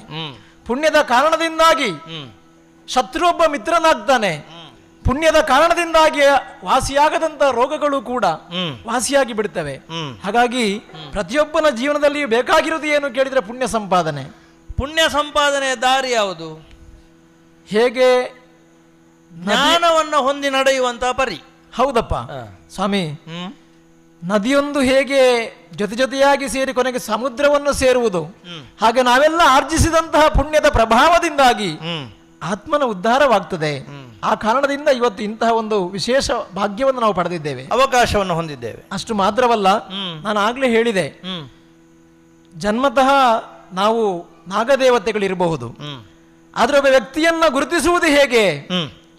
ಹಾಲು, ಮೊಸರು, ಬೆಣ್ಣೆ, ತುಪ್ಪ ಎಲ್ಲವೂ ಕೂಡ ಒಂದೇ ವಂಶದಿಂದ ಬಂದದ್ದಲ್ವೇ? ಆದರೆ ಮೂಲ ಒಂದೇ. ಆದರೆ ಅವುಗಳ ಗುಣ ವಿಶೇಷತೆಗೆ ಅನುಗುಣವಾಗಿ ಅವುಗಳಿಗೆ ಬೆಲೆ. ಹೌದು. ಹಾಗಾಗಿ ಜನ್ಮ ಎಲ್ಲಿಂದ ಹೇಳುವುದು ಮುಖ್ಯ ಅಲ್ಲ, ನಿನ್ನಲ್ಲಿರುವಂತ ಗುಣ ಯಾವುದು ಹೇಳುವಂತದ್ದು ಮುಖ್ಯ. ಹೌದು. ಹಾಗಾಗಿ ಇವತ್ತು ಉರಗ ಲೋಕದಲ್ಲಿ ಇದ್ರೂ ಕೂಡ ಉರಗ ದೇವತೆಗಳಾಗಿ ನಾವು ಪಡೆದಿರುವಂತಹ ಈ ವಿಶೇಷವಾದ ಗುಣಲಕ್ಷಣಗಳು ಏನಿದ್ದಾವೆ ಅದರಿಂದಾಗಿ ನಮಗೆ ಯೋಗ್ಯತೆ ಬಂದಿದೆ ಎಂದು ನಾನು ತಿಳ್ಕೊಳ್ಳುತ್ತೇನೆ. ಓಹೋ. ಅಷ್ಟು ಮಾತ್ರ ಅಲ್ಲ, ಕೇವಲ ಪುಣ್ಯ ಹೊಂದಿದ್ರೆ ಸಾಕಾಗುವುದಿಲ್ಲ. ಪುಣ್ಯದಿಂದ ನಮಗೆ ಲಭಿಸಿರುವಂತಹ ಈ ಜನ್ಮ ಏನಿದೆ, ಈ ಜನ್ಮದಲ್ಲಿ ನಾವು ಸಂಸ್ಕಾರವನ್ನು ಪಡೆದು ನಾವು ಬೆಳೆದ್ವಿ ಅಂತೇಳಿ ಆದ್ರೆ ಅದಕ್ಕೆ ವಿಶೇಷವಾದಂತಹ ಮನ್ನಣೆ ಇದೆ. ಕೇವಲ ನಾವು ಮಾತ್ರ ಸಂಸ್ಕಾರವನ್ನು ಹೊಂದುವುದಲ್ಲ, ನಮ್ಮ ಜೊತೆ ಬೆಳೆಯುವವರಿಗೂ ಸಂಸ್ಕಾರವನ್ನು ಕೊಡಬೇಕು. ಹೌದು. ಅವರನ್ನು ಸಂಸ್ಕಾರವಂತರನ್ನಾಗಿಸಬೇಕು. ಇಲ್ಲದಿದ್ರೆ ನೀವೆಲ್ಲ ನನ್ನನ್ನು ಊರಾಗ ಪತಿ ಅಂತ ಎಂತದಕ್ಕೆ ಕೇಳುದು? ಹೌದು. ಯಾವಾಗ ಪತಿಯಾಗುವುದು? ಕೇವಲ ಹೆಂಡತಿಗೆ ಗಂಡ ಅಂತ ಹೇಳುವ ಕಾರಣಕ್ಕೆ ಬೇಕಾಗಿಲ್ಲ. ತನ್ನನ್ನು ಹೊಂದಿಕೊಂಡು ಯಾರು ಅನುಸರಿಸಿಕೊಂಡು ನಡೆಯುತ್ತಾರೆ ಅವರಿಗೂ ಕೂಡ ಸಂಸ್ಕಾರವನ್ನು ಕೊಟ್ಟು ಅವರನ್ನ ಎತ್ತರಕ್ಕೆ ಬೆಳೆಸುವವನೇ ನಿಜವಾದ ಪತಿ. ಹೌದು.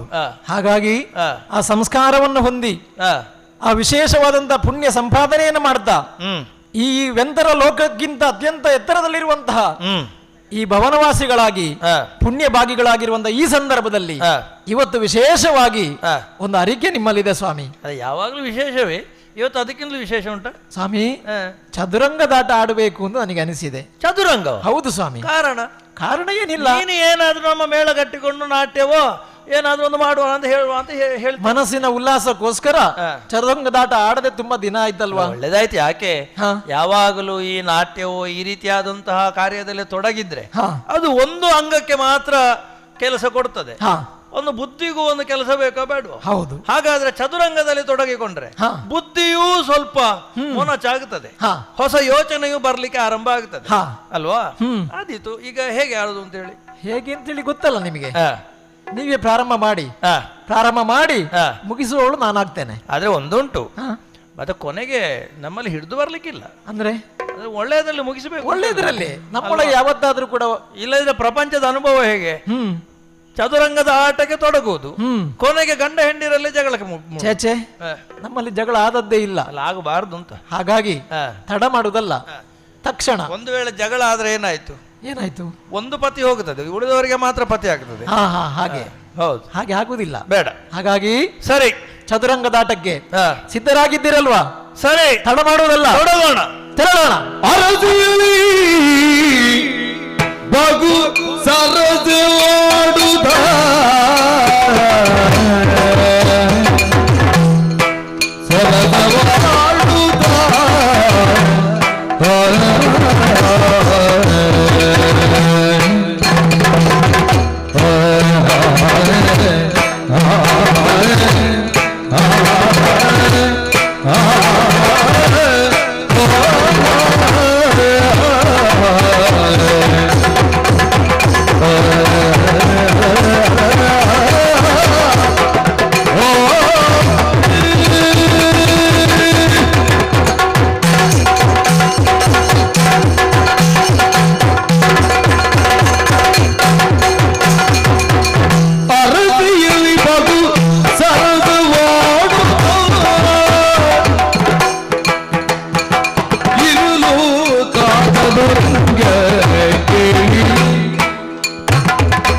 ಈಗಲೋ ತಾ ಚದುರಂಗ ಚದುರಂಗ ಚದುರಂಗ ಕ್ರೀಡ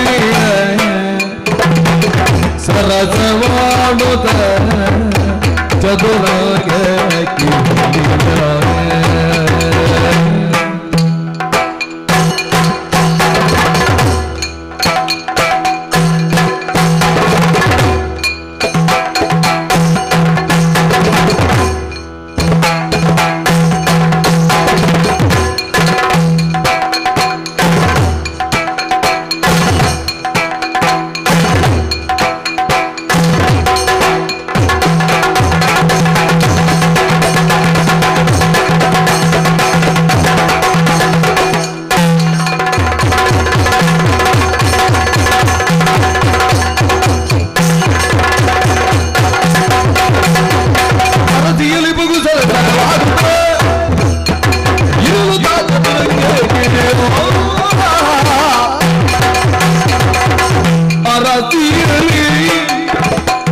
ಬಗು ಸರಸವಾಡುತ್ತ ಇರಲು ಚದುರಂಗ ಕೀಳಿಯ ಚದುರಂಗ ಕೇಳಿಯ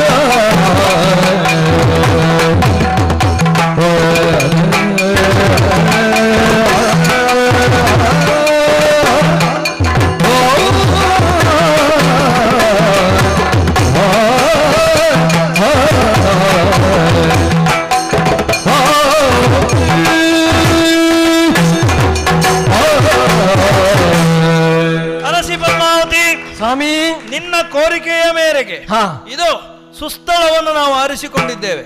ಒಳ್ಳೆ ವ್ಯವಸ್ಥೆ ಉಂಟು. ನಾನು ನೀನು ಎದುರು ಬದುರಾಗಿ ಕುಳಿತುಕೊಂಡು ಇದು ಚದುರಂಗದ ಆಟಕ್ಕೆ ತೊಡಗೋಣ.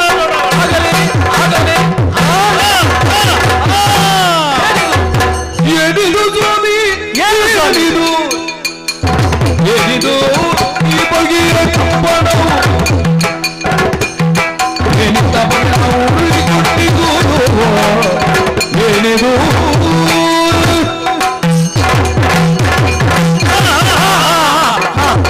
ಸ್ವಾಮಿ, ಅಯ್ಯೋ ಏನಿದು? ಏನು ಆಶ್ಚರ್ಯ ಇದು! ಒಮ್ಮಿಂದೊಮ್ಮೆಲೆ ಚದುರಂಗದಾಟ ಆಡ್ತಾ ಇರುವಂತ ಸಂದರ್ಭದಲ್ಲಿ ಕಂಪನವಾಯಿತಲ್ಲ. ನಾವು ಕುಳಿತಿರುವಂತಹ ಪೀಠ ಕಂಪನವಾಗಿದೆ, ಬಿದ್ದಿದ್ದೇವೆ. ಅದೇನೋ ದೊಡ್ಡ ಶಬ್ದ ಬರ್ತಾ ಇದೆ. ಹೌದು ಸ್ವಾಮಿ, ಏನು ಸ್ವಾಮಿ ಇದು? ಏನು ಅರ್ಥವಾಗ್ತಾ ಇಲ್ಲ ನನಗೆ. ನಿಲ್ಲು ನಿಲ್ಲು.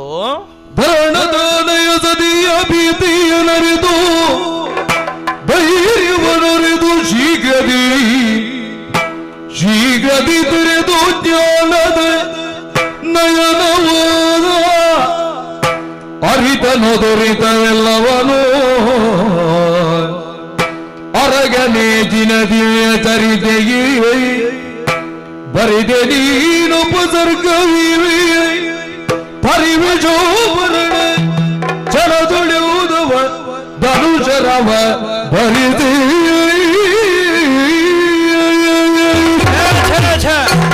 ಏನು ಆಶ್ಚರ್ಯವಿದು!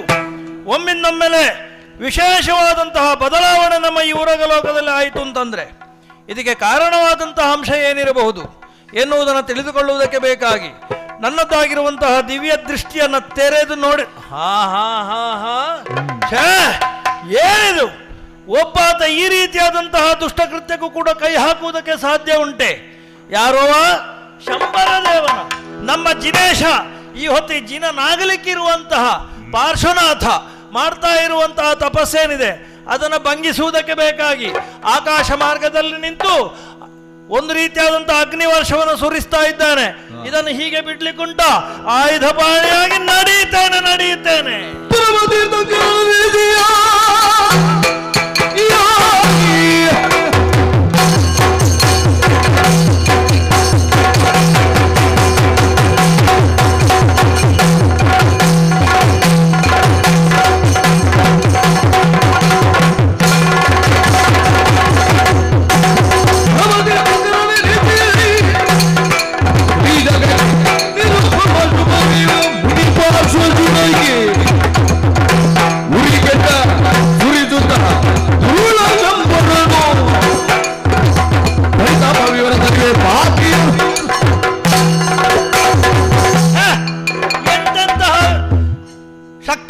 ಪ್ರಪಂಚದ ಇರ್ತಾವೆ ಎನ್ನುವುದನ್ನು ನಂಬುವುದಕ್ಕೆ ಸಾಧ್ಯ ಇಲ್ಲ. ದೇವವರ್ಗದಲ್ಲಿ ಹುಟ್ಟಿದ ಮೇಲೆ ಪ್ರಪಂಚದ ಕಲ್ಯಾಣವನ್ನೇ ಬಯಸಬೇಕಾದದ್ದು ಧರ್ಮ. ಅದು ಬಿಟ್ಟು ಪ್ರಪಂಚದ ಕಲ್ಯಾಣಕ್ಕೆ ಬೇಕಾಗಿ, ಆತ್ಮೋತ್ಕರ್ಷಕ್ಕೆ ಬೇಕಾಗಿಯೇ ತಪಸ್ಸಿನಲ್ಲಿ ತೊಡಗಿರುವಂತಹ ಈ ಪಾರ್ಶ್ವನನ್ನು ಒಬ್ಬಾತ ಆಕಾಶ ಮಾರ್ಗದಲ್ಲಿ ನಿಂತು ಕೆಡಿಸುವುದಕ್ಕೆ ಬೇಕಾಗಿ ಅಗ್ನಿವರ್ಷವನ್ನು ಸುರಿಸ್ತಾ ಇದ್ದಾನೆ ಅಂತಂದ್ರೆ ಏನು? ನಾವು ಇದನ್ನು ನೋಡಿಯೂ ಸುಮ್ಮನೆ ಇರುವುದಕ್ಕಾಗುತ್ತದ? ಯಾರೋ ಒಬ್ಬ ಕೆಟ್ಟದನ್ನು ಪ್ರಯೋಗಕ್ಕೆ ಬಯಸ್ತಾನೆ ಅಂತಾದ್ರೆ ಅಂತಹನನ್ನು ತಡೆದು ಈ ಪ್ರಪಂಚದಲ್ಲಿ ಕಲ್ಯಾಣೋತ್ಕರ್ಷಕ್ಕೆ ನಾವು ಕಾರಣೀಕರ್ತರಾಗಬೇಕಾಗುತ್ತದೆ. ತಡ ಮಾಡುವುದಲ್ಲ, ಇರುವಂತಹ ಆಯುಧ ಪಾಣಿಯಾಗಿ ನಡೀತೇನೆ. ತಡಿಬೇಡ ನನ್ನನ್ನು. ಏನು ಸ್ವಾಮಿ ಇದು? ಎಂತದು? ಎಂತ ಅವಸ್ಥೆ ಅಂತ ನಿಮ್ಮದು? ಯಾಕೆ? ನಿಲ್ಲಿ ಹೃದಯೀಶಲಾಲಿಪುದು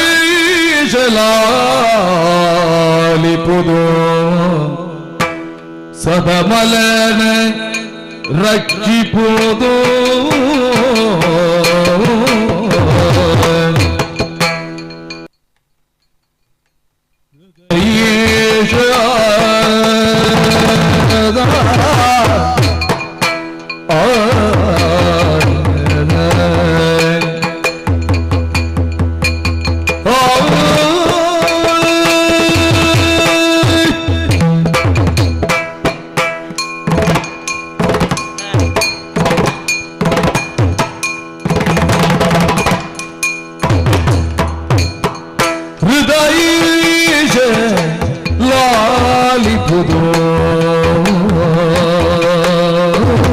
ಸ್ವಾಮಿ ಸದಬಲನ ರಕ್ಷಿಪುದು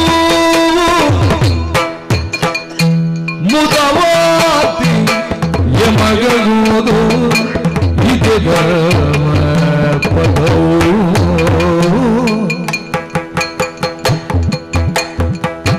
ಹೃದಯ ಜಲಾಲಿಪುದು ಸದಮಲನ ರಕ್ಷಿಪುದು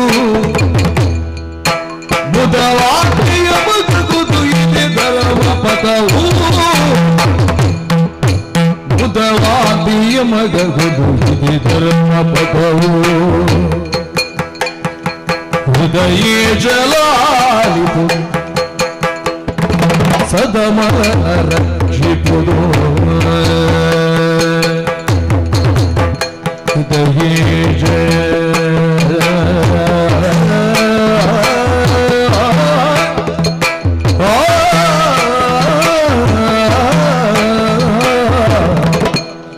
ಲಾಲಿಪುದು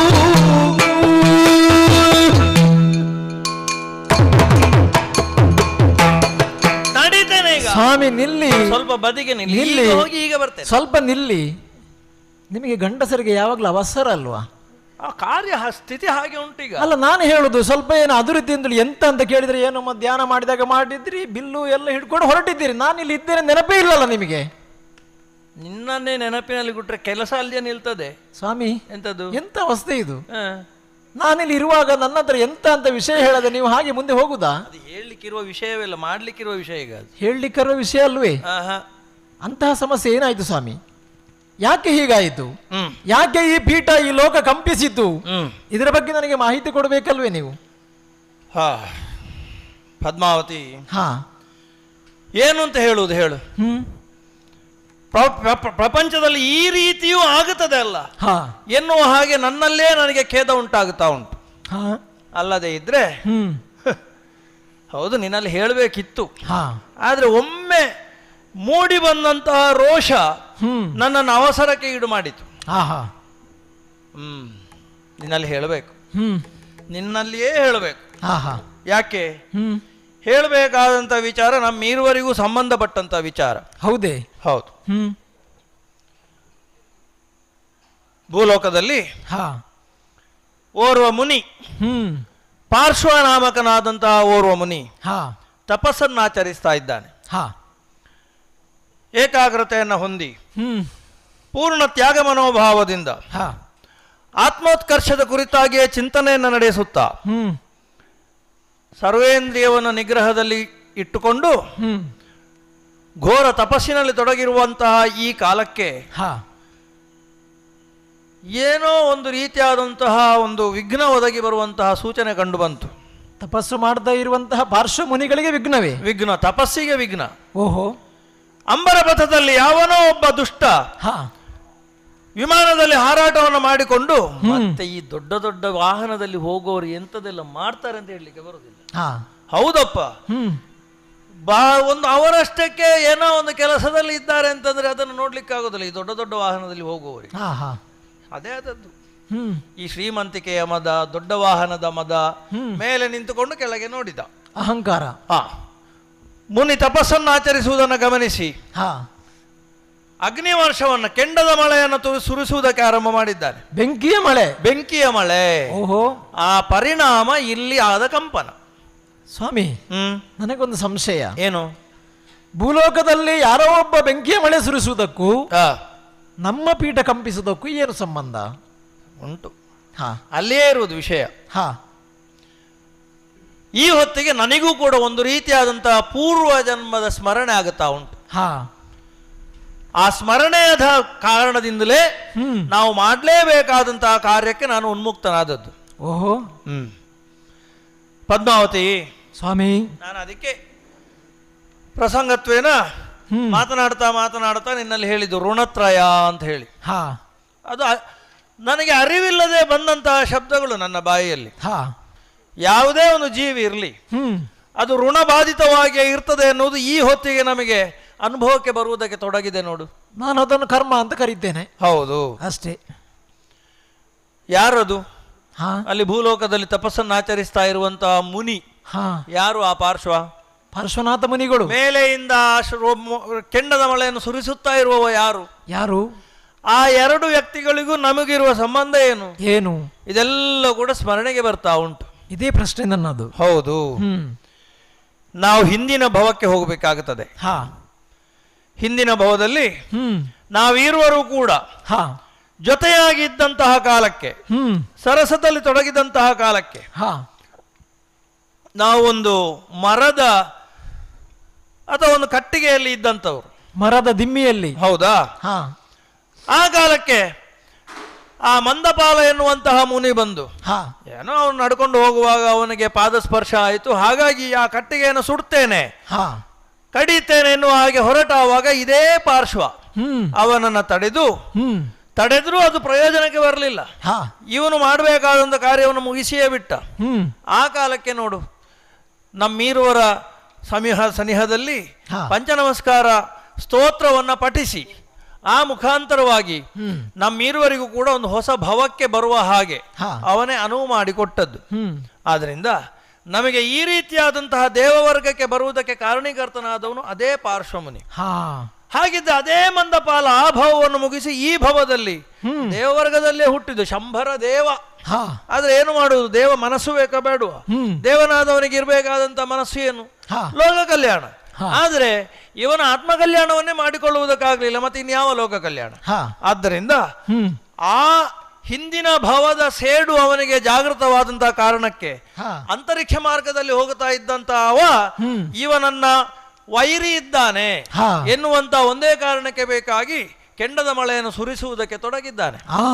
ಆದ್ದರಿಂದ ನಾನು ಇದನ್ನು ತಡೆಯಬೇಕು ಎನ್ನುವಂತ ಉದ್ದೇಶದಿಂದ ಹೊರಟು ನಿಂತದ್ದು. ಸ್ವಾಮಿ, ಈಗ ನನಗೆ ಎಲ್ಲವೂ ಅರ್ಥವಾಯಿತು. ನಿನಗೂ ಸ್ಮರಣೆಗೆ ಬಂದ? ನಾನು ಕೂಡ ಸ್ಮರಣೆಯನ್ನು ಮಾಡಿಕೊಳ್ತಾ ಇದ್ದೇನೆ. ಭವನತ್ರಯಗಳು, ವ್ಯಂತರ ಲೋಕ, ಭವನ ಲೋಕ ಹಾಗೂ ಜ್ಯೋತಿಷ್ಕ ಲೋಕ. ಆ ಕೆಳಲೋಕದಲ್ಲಿರುವಂತ ಯಾವ ವ್ಯಂತರ ಲೋಕದ ಶಂಬರದೇವ ಹೇಳುವಂತವನು ಪಾರ್ಶ್ವನಾಥ ಮುನಿಗೆ ತಪಸ್ಸಿಗೆ ತಡೆಯೊಡ್ತಾ ಇದ್ದಾನೆ. ಇದನ್ನು ನೋಡಿಕೊಂಡು ನಾವು ಸುಮ್ಮನಿರುವುದಕ್ಕೆ ಸಾಧ್ಯವಿಲ್ಲ. ಸರಿಯಾದ ನಿರ್ಧಾರ. ನಾನೀಗ ಹೋಗಿ ಬರ್ತೇನೆ. ಸ್ವಾಮಿ, ಸರಿಯಾದ ನಿರ್ಧಾರವನ್ನು ತೆಗೆದುಕೊಂಡಿದ್ದೀರಿ. ಆದ್ರೆ ನೀವೊಬ್ಬರೇ ಹೋಗುವುದು ಸರಿಯಲ್ಲ. ಮತ್ತೆ ನಾನು ಕೂಡ ನಿಮ್ಮ ಜೊತೆಯಲ್ಲಿ ಬರುತ್ತೇನೆ. ನಾವಿಬ್ಬರು ಜೊತೆಯಲ್ಲೇ ಹೋಗಬೇಕಾಗಿದೆ. ಸರಿಯಾದ ಸಲಹೆ ಇದು. ಯಾಕೆ? ಯಾವುದೇ ಕಾರ್ಯ ಆಗಲಿ ಗಂಡ ಹೆಂಡಿರು ಜೊತೆಯಾಗಿದ್ದು ಮಾಡಬೇಕಾದದ್ದು ಧರ್ಮ. ಅದು ಅದರಲ್ಲಿಯೂ ಮುಖ್ಯವಾಗಿ ಪಾರ್ಶ್ವಜಿನನಿಗೆ ಅಥವಾ ಪಾರ್ಶ್ವ ಮುನಿಗೆ ಏನು ಶಂಬರದೇವ ಈ ರೀತಿಯಾದಂತಹ ತೊಂದರೆಯನ್ನು ಕೊಡ್ತಾ ಇದ್ದಾನೆ, ಆ ತೊಂದರೆಯಿಂದ ರಕ್ಷಿಸಬೇಕಾದ್ದು ನಮ್ಮೀರುವರ ಹೊಣೆ. ಯಾಕೆ? ಹಿಂದಿನ ಭವದ ಋಣ ಈ ಹೊತ್ತಿಗೆ ನಮ್ಮ ಮೇಲಿದೆ. ಆದ್ದರಿಂದ ನಾವು ಜೊತೆಯಾಗಿ ಹೋಗುವುದೇ ಲೇಸು. ಸ್ವಾಮಿ, ಹೋಗುವಾಗ ಕೂಡ ನಾವಲ್ಲಿ ಹೇಗೆ ಅವನಿಗೆ ರಕ್ಷಣೆಯನ್ನು ಕೊಡಬೇಕು? ಯಾಕೆಂದ್ರೆ ಪಾರ್ಶ್ವಮುನಿಗೆ ರಕ್ಷಣೆ ಅಗತ್ಯವಿಲ್ಲ ಸ್ವಾಮಿ, ಪಾರ್ಶ್ವಮುನಿಗೆ ರಕ್ಷಣೆ ಅಗತ್ಯವಿಲ್ಲ. ಆದರೆ ನಮ್ಮ ಪೂರ್ವ ಜನ್ಮದಲ್ಲಿ ನಾವು ಪಡೆದುಕೊಂಡಂತ ಕೃತಕೃತ್ಯತೆ ಏನಿದೆ, ಆ ಕೃತಜ್ಞತೆಯನ್ನ ಈ ಹೊತ್ತಿಗೆ ಪೂರೈಸಿಕೊಡುವುದಕ್ಕೆ ಒಂದು ಅವಕಾಶ, ವೇದಿಕೆ ಸಿದ್ಧವಾಗಿದೆ. ಹಾಗಾಗಿ ನಾನು ಆಲೋಚನೆ ಮಾಡಿರುವಂತದ್ದು ಹೀಗೆ, ಹೇಗೆ ನಾವಿರುವರು ಸೇರಿ ತಪಸ್ಸು ಮಾಡ್ತಾ ಇರುವಂತ ಪಾರ್ಶ್ವಮುನಿಯ ಮೇಲ್ಗಡೆ ಫಣಾಮಂಡಲವನ್ನು ಬಿಚ್ಚಿ ಆ ಕೆಂಡದ ಮಳೆಯನ್ನು ತಡೆಯುವಂತದ್ದು. ಪದ್ಮಾವತಿ, ಸಲಹೆ ಒಳ್ಳೆಯದ್ದೇ. ನಮಗೆ ಯಾರು ಉಪಕಾರವನ್ನ ಮಾಡಿರ್ತಾರೆ ಅವರಿಗೆ ಪ್ರತ್ಯುಪಕಾರ ಮಾಡುವಲ್ಲಿ ನಾವು ನಮ್ಮ ಪ್ರಾಣತ್ಯಾಗವನ್ನೂ ಮಾಡುವುದಕ್ಕೆ ನಾವು ಸಿದ್ಧರಿರಬೇಕು ಎನ್ನುವುದನ್ನು ಈ ಪ್ರಪಂಚ ಮುಖಕ್ಕೆ ನಾವು ಈ ಹೊತ್ತಿಗೆ ಆದರ್ಶವಾಗಿ ತೋರಿಸಿಕೊಟ್ಟ ಹಾಗೆ ಆಗುತ್ತದೆ. ಆ ಶಂಬರ ದೇವ ಏನು ಅಂತರಿಕ್ಷದಿಂದ ಕೆಂಡದ ಮಳೆಯನ್ನು ಸುರಿಸ್ತಾ ಇದ್ದಾನೆ, ಆ ಸುರಿಯುತ್ತಾ ಇರುವಂತ ಕೆಂಡ, ಕೆಳಗೆ ಬೀಳ್ತಾ ಇರುವಂತ ಕೆಂಡ ನಮ್ಮ ಮೇಲೆ ಬೀಳುವ ಕಾರಣದಿಂದಲಾಗಿ ನಾವು ಉರಿದು ಹೋದರೂ ಅದರಿಂದ ಯಾವ ನಷ್ಟವೂ ಇಲ್ಲ. ಪ್ರಪಂಚಕ್ಕೆ ಒಂದು ಆದರ್ಶವನ್ನು ನಾವು ಹೇಳಿಕೊಟ್ಟ ಹಾಗೆ ಆಗುತ್ತದೆ. ಸ್ವಾಮಿ, ಈಗ ಒಂದು ವಿಚಾರ, ಪಾರ್ಶ್ವನಾಥ ಮುನಿ ಎಂತಹ ಶ್ರೇಷ್ಠವಾದ ತಪಸ್ಸನ್ನ ಮಾಡ್ತಾ ಇದ್ದಾರೆ ಅಂತ ಹೇಳಿದ್ರೆ ಈಗಾಗಲೇ 7 ದಿನಗಳು ಸಂದು ಹೋಗಿದೆ ಎಂಬುದಾಗಿ ತಿಳಿದು ಬಂದಿದೆ. 7 ದಿನಗಳಿಂದ ಕೆಂಡದ ಮಳೆ ಸುರಿಸಿದ್ರೂ ಕೂಡ ಭಗವಂತನಿಗೆ ಏನು ಆಗ್ಲಿಲ್ಲ. ಹಾಗಿದ್ರೆ ಅಷ್ಟು ಶಕ್ತಿ ಅಲ್ಲಿದೆ. ಆದ್ರೆ ನಾವು ಯಾಕೆ, ನಾವು ಕೂಡ ಅಹಂಕಾರ ಪಡಬೇಕು ಅಂತ ಇಲ್ಲ. ನಾವು ನಮ್ಮಿಂದಾಗಿ ಅವರಿಗೆ ರಕ್ಷಣೆ ಸಿಗ್ತದೆ ಅಂತ ಹೇಳಿ ಅಲ್ಲ, ನಮ್ಮ ಕರ್ತವ್ಯ, ಹೌದು, ನಮ್ಮ ಕೃತಜ್ಞತೆ, ಅದು ನಮ್ಮ ಸಂಸ್ಕಾರ, ನಮ್ಮ ಋಣ ಸಂದಾಯ. ಆ ಕಾರಣದಿಂದ ನಾವು ಅಲ್ಲಿಗೆ ಹೋಗಬೇಕು. ಅದು ಕೂಡ ಹೇಗೆ ಹೋಗಬೇಕು? ಹೇಗೆ? ಫಣಾಮಂಡಲವನ್ನು ಬಿಚ್ಚಿ ನಾವಿಬ್ಬರು ನಿಲ್ಲುವಂತದ್ದು, ಜೊತೆಯಲ್ಲಿ ಅದರ ಮೇಲೆ ವಜ್ರದ ಕೊಡೆಯನ್ನು ಹಿಡಿದು ನಾನು ನಿಲ್ಲುವಂತದ್ದು. ಹಾಗಾಗಿ ಈ ರೀತಿಯಲ್ಲಿ ನಾವು ಅಲ್ಲಿಗೆ ಹೋಗಿ ನಮ್ಮ ಕರ್ತವ್ಯವನ್ನು ನಿಭಾಯಿಸೋಣ. ಪಾರ್ಶ್ವನ ಪಾರ್ಶ್ವಕ್ಕೆ ನಾವಿರುವರು. ಹಾಗಾಗಿ ತಡ ಮಾಡುವುದಲ್ಲ, ಸರಿ, ತಕ್ಷಣ ಈಗಲೇ ನಾವು ಆ ಕಡೆಗೆ ಹೋಗಿ ಮಾಡೋಣ.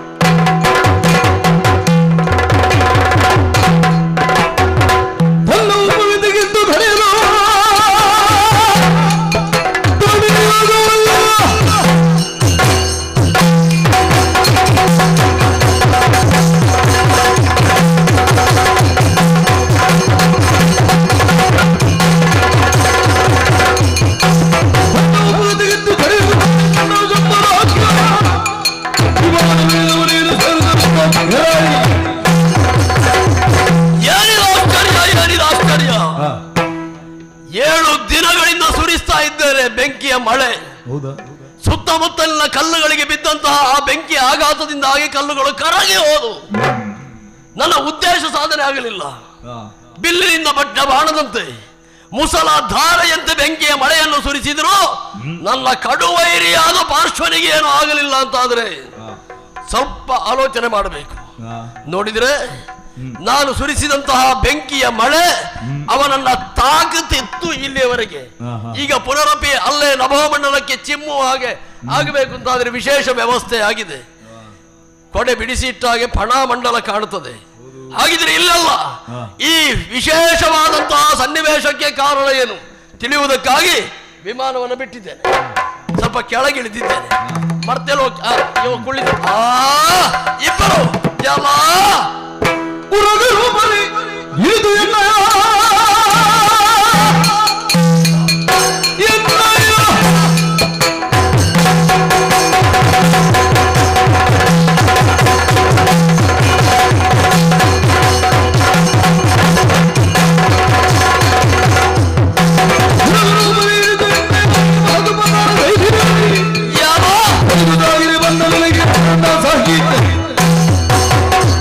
ಸನೇಹವನ್ನು ಸಾಧಿಸಿ ನೋಡಿದರೆ ಫಣಾಮಂಡಲವನ್ನು ಬಿಡಿಸಿ ನಿಂತಿರುವಂತಹ 2 ಉರಗಗಳು, ಗಂಡು ಹೆಣ್ಣು ಗೊತ್ತಾಗ್ತದೆ. ಒಂದಕ್ಕೆ ವೈಯಾರ, ಒಂದಕ್ಕೆ ಕಾಠಿಣ್ಯ.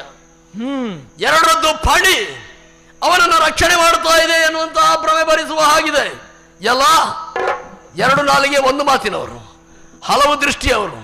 ಫಣಾಮಂಡಲ ಶತ್ರುವಿನ ಶತ್ರು ಮಿತ್ರ, ಮಿತ್ರನ ಶತ್ರು ಶತ್ರು, ಮಿತ್ರನ ಮಿತ್ರ ಮಿತ್ರ. ಇದು ನಿಮಗೆ ಗೊತ್ತಿರಬೇಕು. ನನ್ನ ಶತ್ರುವಾದಂತಹ ಈ ಪಾರ್ಶ್ವನಿಗೆ ನಾನು ಬೆಂಕಿಯ ಮಳೆ ಸುರಿಸುವಾಗ ಅವನಿಗೆ ಉಪಕಾರ ಮಾಡ್ತೀರಿ ಅಂತಾದ್ರೆ ಶತ್ರುಗಳಾಗ್ತೀರಿ. ನೀವು ಯಾರು ತಡೆಯುವುದಾಗೆ ಬೇಗ ಹೇಳಬೇಕು. ಸುಡ್ಲಿಕ್ಕೆ ಪ್ರಪಂಚದಲ್ಲಿ 2 ನಾಲಿಗೆ ಹೊಂದಿಕೊಂಡು ಒಂದೇ ಮಾತಾಡೋರಾದ್ರೂ ಆದೀತು. 1 ನಾಲಿಗೆ ಇಟ್ಟುಕೊಂಡು ಬಹಳಷ್ಟು ಬೇರೆ ಬೇರೆ ರೀತಿ ಮಾತಾಡ್ತಾರಲ್ಲ, ಅವರನ್ನು ನಂಬಲಿಕ್ಕೆ ಈಗ ಆಡುವುದು ಯಾಕೆ ಅಂತ ಕೇಳಿದಲ್ಲ, ಮಾಡುವುದೇನು ಅಂತ ಕೇಳಿದ್ದೆ ನಾನು. ಹೌದಾ? ಮಾಡ್ಬೇಕು. ಯಾಕೆ ಅವರಿಗೆ ರಕ್ಷಣೆ ಕೊಡ್ತೀರಿ? ಎಲ್ಲ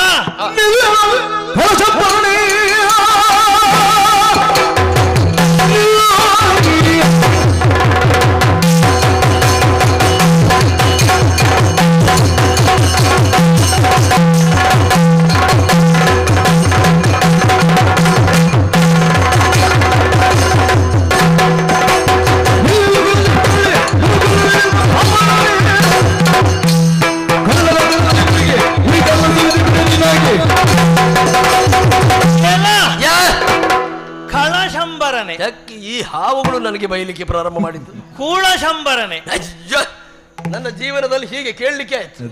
ನಿನಗೆ ಈಗಾದ್ರೂ ಜ್ಞಾನೋದಯ ಆಯ್ತಲ್ಲ. ನೀನು ಬೈದಾಗ ಜ್ಞಾನೋದಯ ಆಗುವಷ್ಟು ದೊಡ್ಡ ಜನವ ನೀನು. ಇಷ್ಟೆಲ್ಲ ಕೇಳಲಿಕ್ಕೆ ಇರ್ಲಿಲ್ಲ. ಈಗ 2 ನಾಲಿಗೆಯಲ್ಲಿ ಒಳ್ಳೇದು ಮಾತಾಡ್ತೀನಿ ಅಂತ ಹೇಳಿದ್ರೆ ಅತಿ ಕೆಟ್ಟದ್ದು ಮಾತಾಡ್ತೀನಿ ನಾನು. ಇದು ಒಳ್ಳೇದೇ, ಇದು ಒಳ್ಳೇದು. ನಿನಗೆ ಒಳ್ಳೇದಾದ್ರೆ ನೀನು ಮಾತಾಡು. ಹೌದೇನೋ? ನಿನ್ನನ್ನು ಪ್ರಪಂಚಕ್ಕೆ ನೀನು ಉದ್ಘಾಟಿಸಿಕೊಂಡದ್ದು ಹೇಗೆ? ಶಂಬರ ದೇವ ಉದ್ಘಾಟನಾ ಕಾರ್ಯಕ್ರಮ ಅನ್ನೋದು ನಿನಗೇನು ಕಾರ್ಯಕ್ರಮ? ಅದು ಉದ್ಘಾಟನೆಯಲ್ಲಿ ಎಲ್ಲ ಮುಗಿದು ಹೋಗಬಾರ್ದಲ್ಲ. ಉದ್ಘಾಟನೆಯಲ್ಲಿ ಏನು ಆರಂಭ ಆಗಿತ್ತು ಅದು ಕೊನೆವರೆಗೂ ಮುಂದುವರಿಬೇಕು. ಈಗಲೂ ಶಂಬರ ದೇವರಾಗಿಯೇ ಇದ್ದೇನೆ. ನಿನಗೇನೀಗ? ನಿನಗೆ ಮಾತ್ರ ದೇವ ಅಂತ ಹೇಳಿಕೊಂಡ್ರೆ ಆಗುದಿಲ್ವಾ? ಈಗ ದೇವ ಅಂತ ಹೆಸರಿದ್ದವರೆಲ್ಲ ಎಷ್ಟು ಜನ ಇಲ್ಲ? ದೇವ ಅಂತ ಹೆಸರು ಇಟ್ಕೊಂಡವರು ದೇವಾನಂದರಾಗಬೇಕು. ದೇವ ಅಂತ ಹೆಸರು ಹಾಗೆ ನಡೆ ಇರಬೇಕು. ನಾನು ಅಂತರಿಕ್ಷದಿಂದ ಇಳಿದು ಬಂದದ್ದು ಪುಷ್ಪ ವಿಮಾನದಲ್ಲಿ. ಅದು ನಿನಗೆ ಸ್ವಂತಕ್ಕೆ ಆನಂದ ಆಗ್ಬೇಕು. ಅಯ್ಯೋ, ಹೆಸರು ನನಗೆ ಇರುವುದು, ಆಗದಿದ್ರೆ ಕರಿಬೇಡ.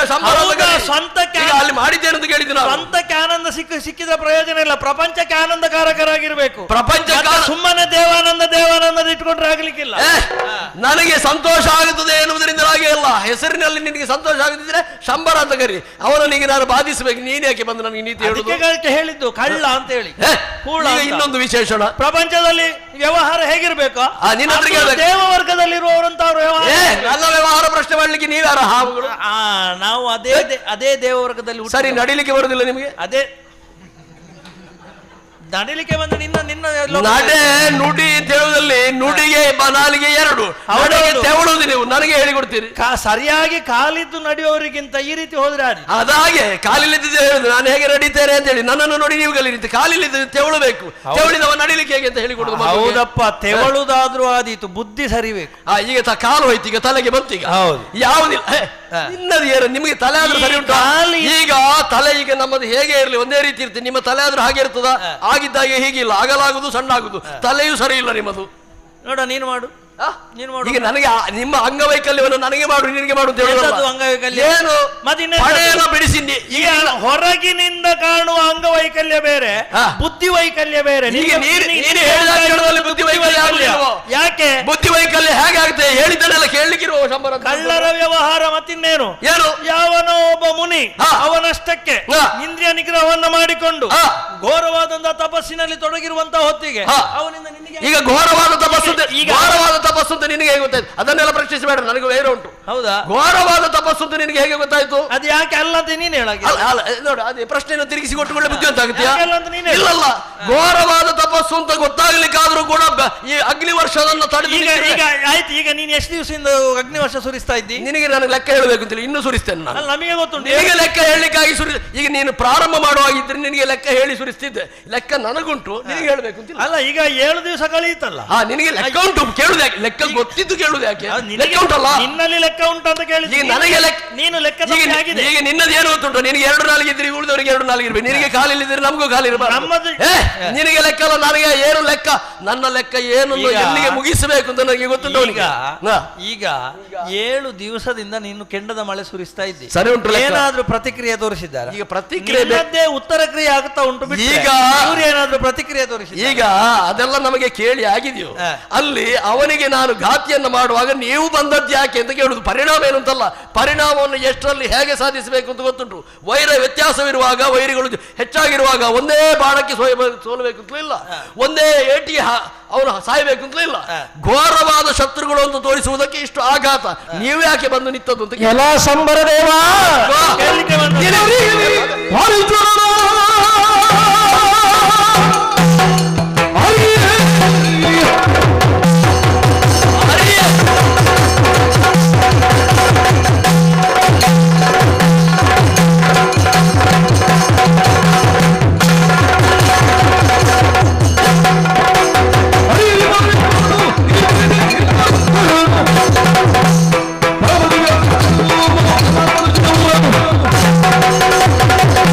ನಾವು ನೋಡುವುದಕ್ಕೆ ಸರಿ ಇಲ್ಲ ಅಂತ ಹೇಳಿ ನೀನು ಹೇಳ್ತಾ ಇದ್ದಿ. ಹೆಣ್ಣು ಹಾವೆ ನನ್ನ ಹೆಂಡತಿ ಅದೆಲ್ಲ ಒಂದು ಒಳ್ಳೇದಾಗ್ತದೆ ನಿಮಗೆ. ಯಾರು ಇನ್ನೊಬ್ಬ ನನಗೆ ಯಾರು ಅಂತ ಗೊತ್ತಾಗದಿದ್ದಕ್ಕೆ ಹೇಳುದು ನನಗೆ ಹೆಂಡತಿ ಉಂಟು ಅಂತ. ಅಲ್ಲ, ನಿನಗೆ ಹೇಳ್ಬೇಕಾಗ್ತದೆ. ಏನು? ಯಾಕೆ ಗೊತ್ತು? ಯಾಕೆ? ಯಾರು ಇನ್ನೊಬ್ಬ ಸರಿ ಇಲ್ಲ ಅಂತ ಹೇಳ್ತಾನೆ, ಒಂದೇ ಅವನ ದೃಷ್ಟಿ ಸರಿ ಇಲ್ಲ ಅಂತ ಹೇಳುದ. ಅವನಿಗೆ ದೃಷ್ಟಿ ಸರಿ ಇಲ್ಲ ಅಂತ. ಹಾಗಾಗಿ ಏನು ಘೋರ ತಪಸ್ಸು ಅಂತ ಕೇಳಿದ್ಯಲ್ಲ, ಇವತ್ತು ಈ ಲೋಕದಲ್ಲಿ ಅನೇಕ ತಪಸ್ಸುಗಳ ಮೂಲಕ ತಮಗೆ ಬೇಕಾದಂತಹ ವಿಷಯಾಸಕ್ತಿಗಳನ್ನು ಬೆಳೆಸಿಕೊಂಡವರು ಸಾವಿರಾರು ಜನ, ಲಕ್ಷಾಂತರ ಜನ ಇರಬಹುದು. ಆದರೆ ತನ್ನನ್ನು ತಾನು ಗೆಲ್ಲಿದವರಿಲ್ಲ. ಆ ದೃಷ್ಟಿಯಲ್ಲಿ ತನ್ನನ್ನು ತಾನು ಗೆಲ್ಲಿದು ತನ್ನಲ್ಲಿರುವಂತಹ ಎಲ್ಲ ಕರ್ಮಗಳನ್ನ ನಾಶ ಮಾಡಿ ಶ್ರೇಷ್ಠವಾದಂತಹ ತಪಸ್ಸನ್ನು ಆಚರಿಸುವ ಕಾರಣಕ್ಕೋಸ್ಕರವೇ ಅದು ಘೋರ ತಪಸ್ಸು ಅಂತ. ಘೋರ ತಪಸ್ಸು. ಹಾಗಾಗಿ ಅಯ್ಯ, ಒಳ್ಳೆಯ ಮಾತಿನಲ್ಲಿ ಹೇಳುತ್ತೇನೆ. ಅಯ್ಯ, ಅದು ಬರೀ ಸಣ್ಣದಾಯ್ತು. ಅಲ್ಲ, ಅವನು ಒಳ್ಳೆದ್ರಲ್ಲಿ ಕೇಳುದಿದ್ರೆ ಕೇಳಲಿ ಅಂತ ಹೇಳುವ ಕಾರಣಕ್ಕೋಸ್ಕರ ಅವರ ಮಧ್ಯದಲ್ಲೂ ಸಾಮ್ಯತೆ ಇಲ್ಲ. ಹೇಗೆ ನನ್ನನ್ನು ಕರಿಬೇಕು? ಮೊದಲಿಗೆ ದಾಂಪತ್ಯ, ಮೊದಲಿಗೆ ಸಾಮ, ದಾನ, ಭೇದ, ದಂಡ. ಹಾಗಾಗಿ ಒಂದೇ ಒಂದು ವಿಚಾರ ಹೇಳ್ತೇನೆ ಕೇಳು. ಪಾರ್ಶ್ವನಾಥ ಮುನಿಯನ್ನ ರಕ್ಷಣೆ ಮಾಡೋದಕ್ಕೋಸ್ಕರ ನಾವು ಬಂದದ್ದಲ್ಲ. ರಕ್ಷಣೆಗಲ್ಲ. ದೊಡ್ಡವರಿದ್ರೆ ಅವರ ಆಚೆ ಈಚೆಯಲ್ಲಿ ನಿಂತೊಂದು ದೊಡ್ಡ ಜನ ಆಗುವ ಅಂತ. ಯಾಕೆಂದ್ರೆ ನಿಮ್ಮ ರಕ್ಷಣೆ ಬೇಡ ಅಂತ 7 ದಿನದಲ್ಲಿ ಗೊತ್ತಾಗ್ಲಿಲ್ಲ. 7 ದಿನಗಳಿಂದ ನೀನು ಮಾಡಿದಂತ ಯಾವ ಘಾತಿಗಳಿದ್ದಾವೆ ಅದೆಲ್ಲವನ್ನು ಅವರು ತಡೆದಿದ್ದಾರೆ ಅಂತ ಹೇಳಿದ್ರೆ ನಮ್ಮ ರಕ್ಷಣೆ ಅಗತ್ಯ ಅವರಿಗಿಲ್ಲ. ಈಗ ನೀವೀಗ ಬಂದು ನಿಂತದ್ದು ಯಾಕೆ? ನಾವು ರಕ್ಷಣೆ ಮಾಡ್ಲಿಕ್ಕಲ್ಲ, ಅಲ್ಲಲ್ಲ, ನಮ್ಮ ಕರ್ತವ್ಯ ಪ್ರಜ್ಞತೆ. ಇಷ್ಟು ಮಾತಾಡಿ ಆಯ್ತು, ಮತ್ತೆ ಕೇಳುತ್ತದೆ ಯಾಕೆ ಅಂತ ಅಲ್ಲ. ಈಗ ನಮ್ಮ ಮಾತುಗಳನ್ನು ಯಾಕೆ ಕೇಳಿದ್ದೇನೆ? ಈಗ ಒಮ್ಮೆ ಹೇಳ್ತಿ ಅವರನ್ನು ರಕ್ಷಿಸಬೇಕಾದ ಅನಿವಾರ್ಯತೆ ನಮಗಿಲ್ಲ. ಬಿಟ್ಟು ನಿಮ್ಮಷ್ಟಕ್ಕೆ ಕಾಡಲ್ಲಿ ಸುತ್ತಬಹುದಿತ್ತಲ್ಲ, ಅದಲ್ಲ. ಅವರಷ್ಟಕ್ಕೆ ಅವರು ರಕ್ಷಣೆ ಮಾಡಿಕೊಳ್ತಾರೆ ಅಂತಂದ್ರೆ ಪಕ್ಕದಲ್ಲಿ ನಿಂತು ಪಡೆಯಲ್ಲ. ಈಗ ನಾವು ಅದೇ ಪ್ರಶ್ನೆಯನ್ನು ಕೇಳ್ತೇವೆ. ನಾವು ಹೇಗೆ ಬಂದಿದ್ದೇವೆ? ಈ ಎಲ್ಲ ಆಕಾಶದಲ್ಲಿ ಹಾರ್ತಾ ಹೋಗ್ಬೋದಿತ್ತಲ್ಲ. ನನಗೆ ನೀವು ಮಾತಾಡುವಾಗ ಎಲ್ಲ ಶಿಕ್ಷಕ ಸಮೂಹದಾಗಿ ಕಾಣುದು, ಎಲ್ಲ ಪ್ರಶ್ನೆ ಕೇಳುದು, ಉತ್ತರ ಇಲ್ಲ. ಉತ್ತರ ಬೇಡ ಅವರಿಗೆ. ಉತ್ತರ ಏನ್ ಹೇಳಿದ್ರಿ? ಇನ್ನೊಂದು ಪ್ರಶ್ನೆ. ನನಗೂ ಹಾಗೆ ಅನ್ನಿಸುದು, ಈ ವಿದ್ಯಾರ್ಥಿಗಳು ಕೇಳುದೇ ಇಲ್ಲ ಅಂತ. ಅವ್ರು ಏನ್ ಉತ್ತರ ಕೊಡ್ಬೇಕು ಅಂತ ಕೇಳುದಿಲ್ಲ, ಪ್ರಶ್ನೆಯನ್ನೇ ಮರ ಪ್ರಶ್ನೆ. ಆದ್ರೆ ಇವನ ವಾದ ನೋಡಿದ್ರೆ ವಕೀಲನಾಗೆ ಕಾಣ್ತಾನೆ. ಆದ್ರೆ ಒಂದುಂಟು, ಅರಿಯೇ ನಿನ್ನನ್ನು ನೀನು ಅರಿತುಕೊಳ್ಳುವುದಕ್ಕೆ ಪ್ರಯತ್ನ ಪಟ್ರೆ ನಮಗೆ ಮೂವರಿಗೂ ನೀನು ಅರಿಯಲ್ಲ. ನೀನು ಅರಿತುಕೊಳ್ಳುವುದಕ್ಕೆ ಪ್ರಯತ್ನ ಮಾಡದೇ ಇದ್ರೆ ನಮಗಿರುವರಿಗೆ ಮಾತ್ರ ಅಲ್ಲ, ಪ್ರಪಂಚಕ್ಕೆ ನೀನು ಅರಿಯಾಗತಿ. ನೀನು ಹೇಳಿದ್ದು ಸರಿ. ಯಾಕೆ? ಅವ ಅರಿ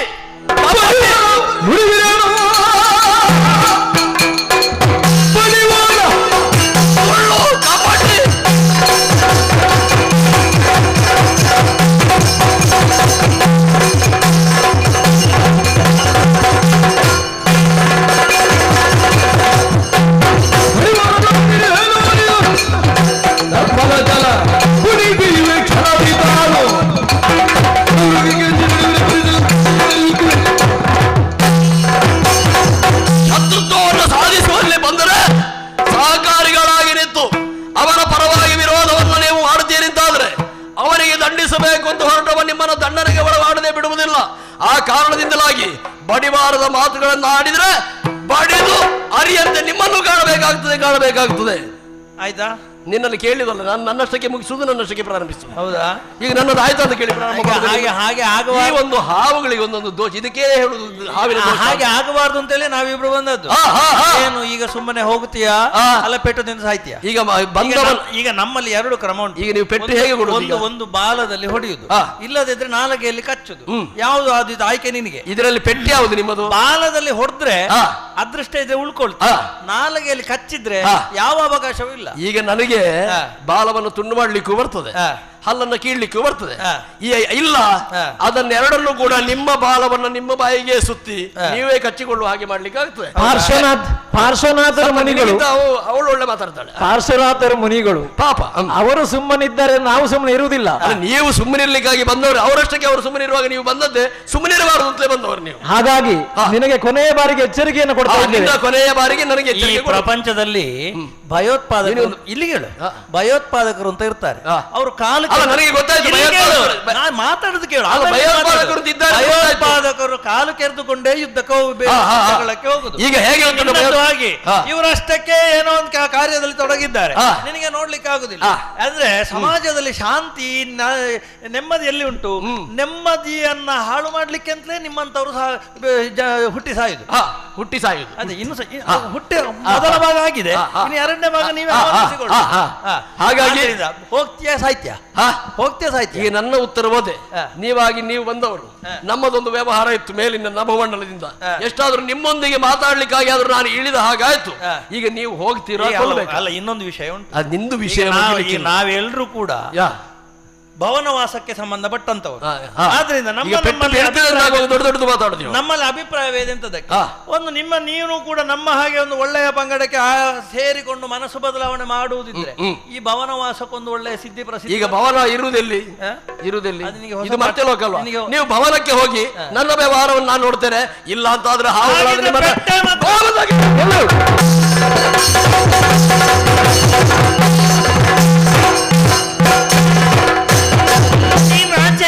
ಆಚೆಯಿಂದ ಬಾರಿ ಮಾತಾಡ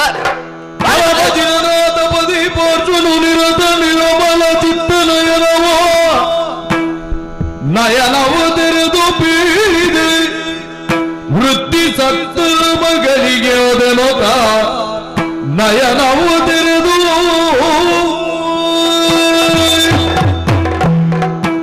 ತಪೋನಿರತನಾದಂತಹ ಈ ಹೊತ್ತಿನಲ್ಲಿ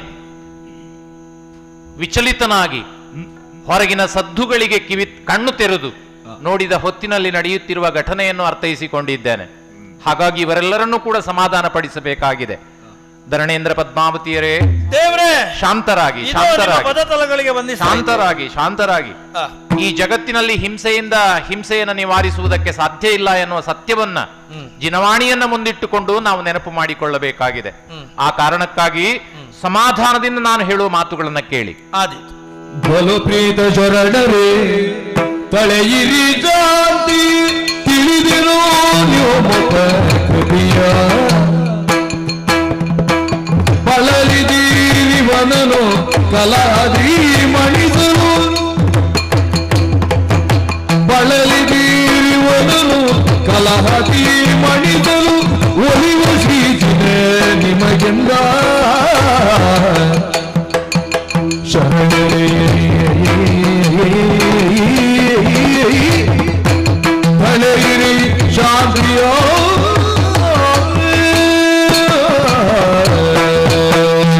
ಧರಣೇಂದ್ರ ಪದ್ಮಾವತಿಯರೇ, ದೇವ, ನೀವು ಸತ್ಕಾರ್ಯವನ್ನು ನಿರ್ವಹಿಸಬೇಕು ಎನ್ನುವ ಉದ್ದೇಶದಿಂದ ಋಣವನ್ನ ತೀರಿಸುವ ಪ್ರಜ್ಞೆಯೊಂದಿಗೆ ಇಲ್ಲಿಗೆ ಬಂದವರು. ಆದರೆ ಮಾಡುತ್ತಿರುವಂತಹ ಕಾರ್ಯದ ಪರಿಣಾಮ ಏನಾಗ್ತದೆ ಎನ್ನುವುದನ್ನು ಸ್ವಲ್ಪ ಯೋಚಿಸಿ. ನೀವು ಹಿಂಸೆಯಲ್ಲಿ ತೊಡಗಿ ಶಂಬರನನ್ನ ದಂಡಿಸಬೇಕು ಅಂತ ಹೊರಟ ಹೊತ್ತಿನಲ್ಲಿ ನೀವು ಅಂಟಿಸಿಕೊಳ್ತಕ್ಕಂಥದ್ದು ಪಾಪವನ್ನೇ ಹೊರತು ಬೇರೇನನ್ನೂ ಅಲ್ಲ. ಅದರಿಂದ ಮುಂದೆ ನೀವು ಆ ಪಾಪವನ್ನು ಹೇಗೆ ನೀವು ಪಂಚನಮಸ್ಕಾರದ ಪುಣ್ಯದ ಪ್ರಭಾವದಿಂದ ಭವನವಾಸಿಗಳಾಗಿ ನಾಗದೇವತೆಗಳಾಗಿ ಹುಟ್ಟಿದ್ರು, ಹಾಗೆಯೇ ಇನ್ನೊಂದು ರೀತಿಯಿಂದ ಇಲ್ಲಿ ಮಾಡಿದಂತಹ ಪಾಪಕೃತ್ಯಗಳ ಕಾರಣದಿಂದಾಗಿ ಮತ್ತೆ ದುಸ್ಥಿತಿಯಲ್ಲಿಯೋ ದುರ್ಗತಿಯಲ್ಲಿಯೋ ಜನಿಸಬೇಕಾದಂತಹ ಸ್ಥಿತಿ ಬರಬಹುದು. ಹಾಗಾಗಿ ಎಚ್ಚರಿಕೆಯಿಂದ ಸೂಚಿಸುವುದಿಷ್ಟೇ, ನೀವು ಈ ರೀತಿಯ ಹಿಂಸೆಯಲ್ಲಿ ತೊಡಗಬೇಕಾದಂತಹ ಅವಶ್ಯಕತೆ ಇಲ್ಲ. ಮನಸ್ಸು ಚೆನ್ನಾಗಿದೆ, ಹಾಗಾಗಿ ಒಳ್ಳೆಯ ಮನಸ್ಸಿನಿಂದ ಅವನನ್ನ ಬಿಟ್ಟು ಬಿಡಿ. ಯಾಕೆ ಅಂದರೆ ಅವನಿಗಿರ್ತಕ್ಕಂತಹ ನನಗಿರುವಂತಹ ಸಂಬಂಧವೇ ಬೇರೆ. ದೇವ್ರೇ, ನೀವು ಹೇಳಿದ ಹಾಗೆ ಅರುಗುವಿ ಕೇಳಿರಿ, ಅವನ ವಿಷಯ ಪರನಲ್ಲ ಇವನು ಸರಿದ ಆದಿಯ ಜನ್ಮಕ್ಕೆ ಎನಗಗ್ರ ಭವನೋ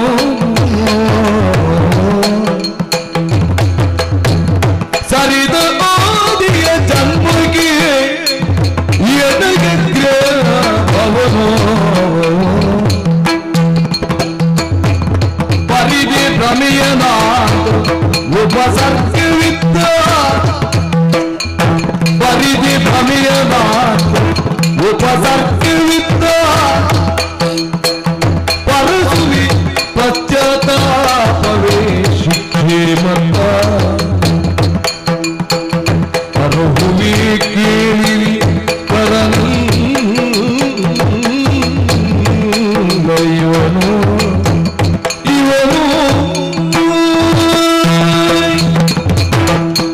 ಸಾತ್ವಿಕ ಜೀವಿಗಳೇ, ದೇವ, ಇಷ್ಟೆಲ್ಲ ಉಪಟಳವನ್ನು ಕೊಡುತ್ತಿರುವಂತಹ ಈತನಿಗೂ ನನಗೂ ಇರುವಂತಹ ಸಂಬಂಧವನ್ನ ನೀವು ಆಲಿಸಿದರೆ ಮುಂದಿನ ವಿಚಾರದ ಕುರಿತು ಯೋಚಿಸುವುದಕ್ಕೆ ಸುಲಭವಾಗ್ತದೆ. ಸರಿ, 10 ಜನ್ಮಗಳ ಹಿಂದೆ ನನ್ನ ಅಣ್ಣನಾಗಿ ಜನಿಸಿದಂತಹ ಈತ ಕಮಟರೆಂಬ ನಾಮಕ್ಕಿಂತರಾಗಿದ್ದಂತಹ ಹೊತ್ತಿನಲ್ಲಿ ನಾನು ಮರುಭೂತಿಯಾಗಿದ್ದೆ. ಅಲ್ಲಿ ಹುಟ್ಟಿಕೊಂಡಂತಹ ಒಂದು ಅಧಿಕಾರದ ಲಾಲಸೆ ಮತ್ತು ಅವನಿಗೆ ಬೇಕಾದಂತಹ ಅಪೇಕ್ಷೆಗಳು ಈಡೇರಲಿಲ್ಲ ಎನ್ನುವಂತಹ ಅಸಮಾಧಾನದ ಕಾರಣದಿಂದಾಗಿ ಅವನು ಆ ಜನ್ಮದಲ್ಲಿ ಮಾಡಿದಂತಹ ಪಾಪಕೃತ್ಯಗಳ ಕಾರಣದಿಂದಾಗಿ ಮುಂದೆ ಜನ್ಮ ಜನ್ಮಾಂತರಗಳಲ್ಲಿ ಆತ ತನ್ನ ಪಾಪದ ಫಲವನ್ನು ಅನುಭವಿಸಬೇಕಾಗಿ ಬಂತು. ಅಷ್ಟೇ ಅಲ್ಲ, ತನ್ನ ಮನಸ್ಸಿನ ಉಗ್ರತೆಯನ್ನು ದ್ವೇಷವನ್ನು ಬೆಳೆಸಿಕೊಂಡು ಬಂದ ಆತ 10 ಜನ್ಮಗಳಲ್ಲಿ ತನ್ನ ದ್ವೇಷವನ್ನ ಸಾಧಿಸಿಕೊಂಡು ಬಂದ. ಆದರೆ ಅವನು ಸಾಧಿಸಿದ್ದೇನು ಅಂತ ಕೇಳಿದ್ರೆ ಪ್ರತಿ ಜನ್ಮದಿಂದ ಜನ್ಮಕ್ಕೂ ಕೂಡ ದುಸ್ಥಿತಿಯನ್ನೇ ಹೊಂದಿದ್ದು ಹೊರತು ಯಾವುದೇ ರೀತಿಯಲ್ಲಿ ಗೆಲುವನ್ನಾಗಲಿ ಶ್ರೇಷ್ಠತೆಯನ್ನಾಗಲಿ ಸಂಪಾದಿಸುವುದಕ್ಕೆ ಸಾಧ್ಯವಾಗಲಿಲ್ಲ.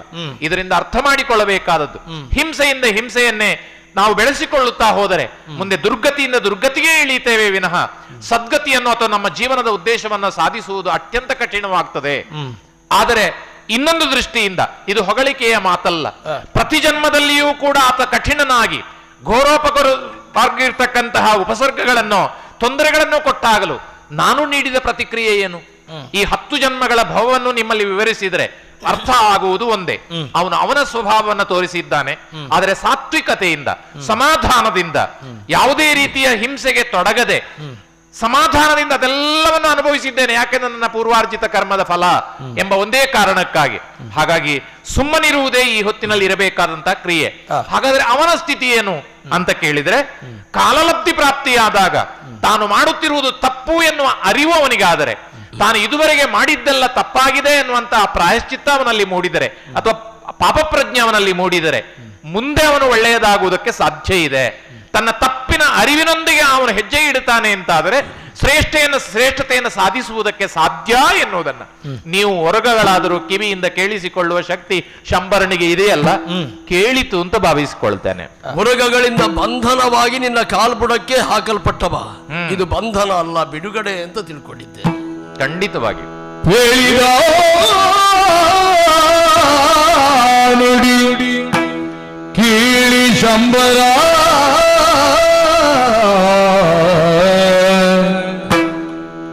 ಪೀಳಿದ ನುಡಿ ಕೀಳಿ ಶಂಬರ ಕೀಳು ಕೃತ್ಯಗಳು ನವ ಭವಗಳು ಕೀಳು ಕೃತ್ಯಗಳು ನವ ಭವಗಳು ತಾಳಿ ಕೆಟ್ಟಿ ನೆನುತ್ತ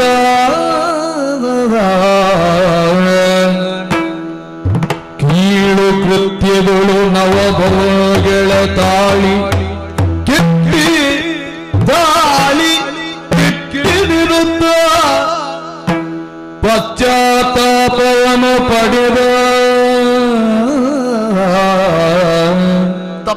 ತಪ್ಪಾಯ್ತು ನನ್ನಿಂದ. ಕೆಟ್ಟಿ ನೆನುತ್ತ ಪಶ್ಚಾತ್ತಾಪವನ್ನು ಪಡೆದ ತಾಳಿ ದೃಢ ಮನ ಆತ್ಮ ಕಂಠಿದ ಕೂಳತನವನು ಸೀಳಿ ತಾಳಿ ದೃಢ ಮನ ಆತ್ಮ ಕಂಠಿದ ಕೂಳತನವನು ಸೀಳಿ ಮುನಿಯೋಶೀಲದುಪದೇಶಗಳ ದೀಕ್ಷೆಯ ಬಯಸಿದ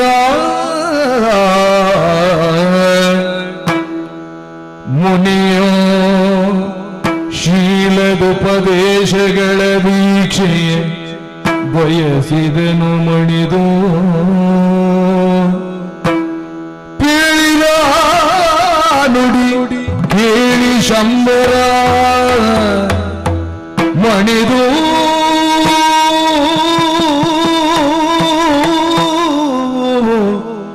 ಶಂಬರ ಮನ್ನಿಸೋ ಕ್ಷಮಿಸಬೇಕು ಮನ್ನಿಸೋ ದೇವ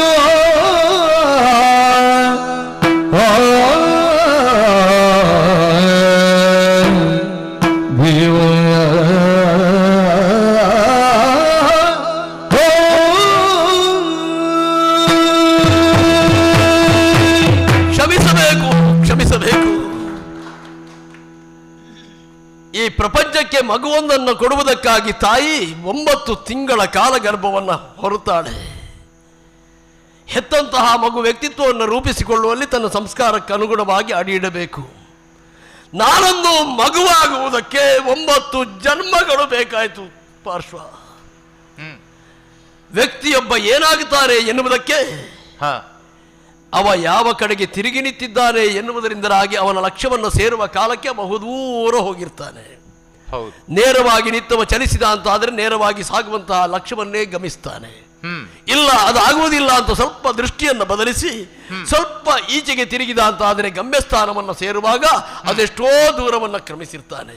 ಹೌದು, ನಾವೀರ್ವರು ಅಣ್ಣ ತಮ್ಮಂದಿರಾಗಿದ್ದವರು, ಕಮಟ ಮರುಭೂತಿಯರಾಗಿ ಕೇವಲ ವ್ಯಾವಹಾರಿಕವಾದಂತಹ ಪದೋನ್ನತಿಯ ಕಾಲದಲ್ಲಿ ಬಂದೊದಗಿದಂತಹ ಮನಕ್ಲೇಶ, ಮನಕ್ಕಷಾಯ, ಅಸೂಯೆ ಎನ್ನುವುದು ಎಷ್ಟು ದೂರಗಳವರೆಗೆ ನಮ್ಮನ್ನು ತಂದು ನಿಲ್ಲಿಸಿಸಿ ನೋಡುವ ವ್ಯಕ್ತಿತ್ವದಲ್ಲಿ ಎಷ್ಟು ವ್ಯತ್ಯಾಸ. ಹಾಗಿದ್ರೆ ಕರ್ಮವನ್ನು ಪ್ರಾರಂಭಿಸುವಲ್ಲಿ ಒಂದು ಪಾಪ ಕಾರ್ಯವನ್ನು ಸ್ವಲ್ಪವಾದರೂ ತೊಡಗಿಕೊಂಡ್ರೆ ಹೇಗೆ ಪಥಿಕನಾದವನು ತಿರುಗಿ ನಿಂತಾಗ ಗಮ್ಯಸ್ಥಾನವನ್ನು ಸೇರುವಲ್ಲಿ ಯಾವುದೋ ಮೂಲೆಗೆ ಹೋಗುತ್ತಾನೋ ಹಾಗೆ ಆ ಕಾಲದಲ್ಲಿ ಕೇವಲ ದ್ವೇಷವನ್ನು ವೈರವನ್ನು ಹೊಂದಿದಂತಹ ಕಮಟ ನಾಮಕನಾದ ನಾನು 9 ಜನ್ಮಗಳಲ್ಲಿಯೂ ನಿನಗೆ ಉಪಸರ್ಗಗಳನ್ನಿತ್ತೆ. ನಾನು ಕೊಟ್ಟಂತಹ ಉಪಸರ್ಗಗಳನ್ನೇ ನಿನ್ನ ಆನುಕೂಲ್ಯಕ್ಕಾಗಿ ಬಳಸಿಕೊಂಡು ನೀನು ಶುದ್ಧ ಚಿತ್ತನಾಗುತ್ತಾ ಶುದ್ಧಾತ್ಮನಾಗುತ್ತಾ ಹಂತ ಹಂತವಾಗಿ ಮೇಲೇರುತ್ತಾ ಹೋದೆ.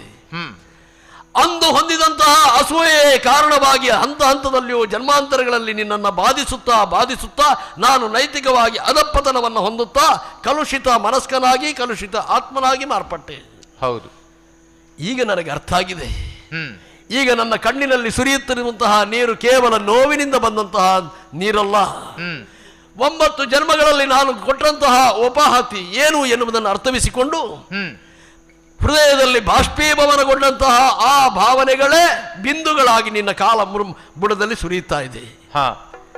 ತಪ್ಪು ಮಾಡಿದೆ ನಾನು. ಒಬ್ಬ ಅಧಪತನವನ್ನು ಪಾಪಕೃತ್ಯವನ್ನು ಸಂಕಲ್ಪಿಸಿದ ಅಂತಾದರೆ ಎಷ್ಟು ಅಧಪತನವನ್ನು ಹೊಂದಬಲ್ಲಂತಹ ಸ್ಥಿತ್ಯಂತರಗಳಲ್ಲಿ ಅಷ್ಟು ಅಂತಸ್ತುಗಳು ಸಿಕ್ಕಿದರು ಅಂತ ಹೇಳಿದರೆ ನಾನು ಸಾಕ್ಷಿ. ಹೌದು, ಕರ್ಮದಲ್ಲಿ ಕರ್ಮ ವಿಮೋಚನೆಯನ್ನು ಹೊಂದುತ್ತಾ ಶುದ್ಧಾಂತಕರಣದಿಂದಲೂ ಶುದ್ಧಾತ್ಮನಾಗಿ ಸಾಗುತ್ತಾನೆ ಅಂತಾದರೆ ಎಲ್ಲರಿಗೂ ಅನುಗ್ರಹ ವಿಶೇಷವನ್ನು ಬೀರಬಲ್ಲಂತಹ ಶಕ್ತಿಯನ್ನು ಹೊಂದಿ ಪಾರ್ಶ್ವನಾಗಿ ನಿಂತಹ ನೀನು ಸಾಕ್ಷಿ. ಪಾಪಕೃತ್ಯ ಮಾಡಿದರೆ ಏನಾಗುತ್ತದೆ ಅನ್ನುವುದಕ್ಕೆ ನಾನು ಸಾಕ್ಷಿ. ಹೇಗೆ ನಡೆಯಬೇಕು ಎನ್ನುವಂತಹ ಪಥದಲ್ಲಿ ನಡೆದರೆ ಏನಾಗುತ್ತದೆ ಎನ್ನುವುದಕ್ಕೆ ನೀನು ಸಾಕ್ಷಿ. 9 ಜನ್ಮಗಳಲ್ಲಿ ಸಾಧಿಸಿದ್ದೇನು ವೈರ ದ್ವೇಷ ಅಲ್ಲವೇ? ಇದರಿಂದ ಸಿಕ್ಕಿದ್ದೇನು ಅಂತ ಕೇಳಿದರೆ ಮಲಿನದಲ್ಲಿ ಅಂಟಿದಂತಹ ವಸನದಂತೆ, ಮಲಿನದಲ್ಲಿ ಬಿದ್ದಂತಹ ವ್ಯಕ್ತಿಯ ಮೈಯಂತೆ ಪಾಪಕೃತ್ಯಗಳೆಲ್ಲ ನನಗೆ ಅಂಟಿ ಹೋಯಿತು. ಇಂದು ನಿಜ ಸತ್ಯ ನನಗೆ ಗೊತ್ತಾಯಿತು. ಮನಸ್ಸಿನ ಕ್ಲೇಶವನ್ನು ಬಿಡದೆ ಮನಕ್ಕಷಾಯವನ್ನು ಬಿಡದ ಕಾರಣದಿಂದಲಾಗಿ 9 ಜನ್ಮ ನನಗೆ ಬೇಕಾಯಿತು ಯಾವುದು ಸರಿ ಅಂತ ತಿಳಿದುಕೊಳ್ಳಿಕ್ಕೆ. ಆದ್ರೆ 9 ಜನ್ಮಗಳಲ್ಲಿ ಉಪಟಳವನ್ನು ಉಪಸರ್ಗವನ್ನಿತ್ತರೂ ಕೂಡ ನೀನು ನನಗೆ ತೋರಿದ ಮಮತೆ, ಪ್ರೀತಿ, ಜ್ಞಾನ, ಕಾಲದಲ್ಲಿ ನೀನೇ ಬಂದೊದಗಿ ಯಾವುದು ಸರಿ ಯಾವುದು ತಪ್ಪು, ಯಾವುದು ಜ್ಞಾನ, ಯಾವುದು ಅಜ್ಞಾನ. ಅಜ್ಞಾನಿ ಅಂತ ಕರೆದಾಗಲೂ ಕೂಡ ನಾನು ರೋಷವನ್ನೇ ಹೊಂದಿದೆ ಬಿಟ್ರೆ ನನಗೆ ತಿಳುವಳಿಕೆಯ ದಾರಿ ಯಾವುದು ಅಂತ ಕಂಡುಕೊಳ್ಳಿಲ್ಲ. ಪಶ್ಚಾತ್ತಾಪ ಆಗಿದೆ. ಮಾಡಿದ ಪಾಪಕ್ಕೆ ನಿನ್ನಲ್ಲಿ ಕ್ಷಮೆಯನ್ನು ಕೇಳುತ್ತೇನೆ. ಶುದ್ಧಾತ್ಮನಾಗಿ ಇನ್ನು ಮುಂದಾದರೂ ಬದುಕಬೇಕು ಎನ್ನುವಂತಹ ಸಂಕಲ್ಪವನ್ನ, ಮಹಾಸಂಕಲ್ಪವನ್ನು ಸನ್ನಿಧಾನದಲ್ಲಿ ಹೊಂದಿದವನಿದ್ದೇನೆ. ನನ್ನ ಆತ್ಮಕಲ್ಯಾಣಕ್ಕೆ, ಆತ್ಮೋನ್ನತಿಗೆ ಬೇಕಾದಂತಹ ದಿವ್ಯಾನುಗ್ರಹವನ್ನ ಮಾಡಲಾರೆಯಾ ಶಂಬರ? ಮರುಗವಿರೋ ಶೋಭರನೇ ಚಿಂತಿಸಬೇಡ. ಮರುಗದಿರು ಶಂಬರನೇ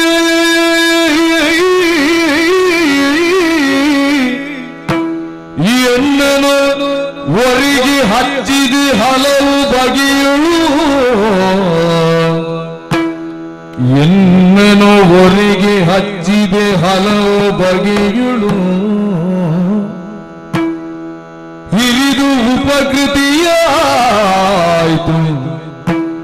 ಬಲು ಭವಗಳಲ್ಲಿ ತಿಳಿಗೊಳ್ಳಲು,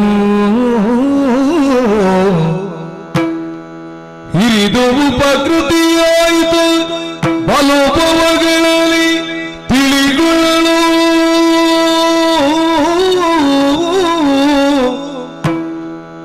ಪರಿಗ್ರಹಿಸು ಪಂಚಾಣು ಮಂತ್ರವ,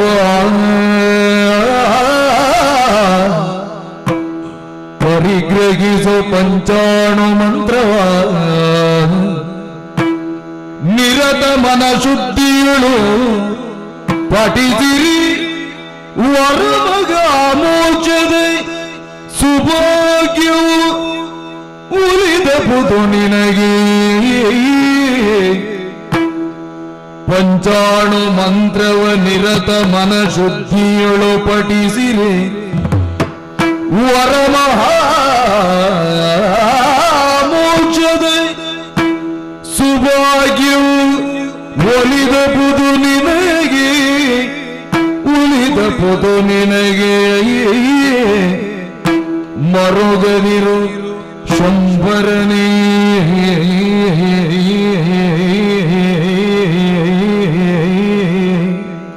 ಶಂಭರ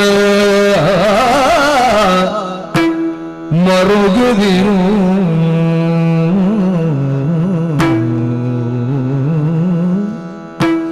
ಶಂಭರ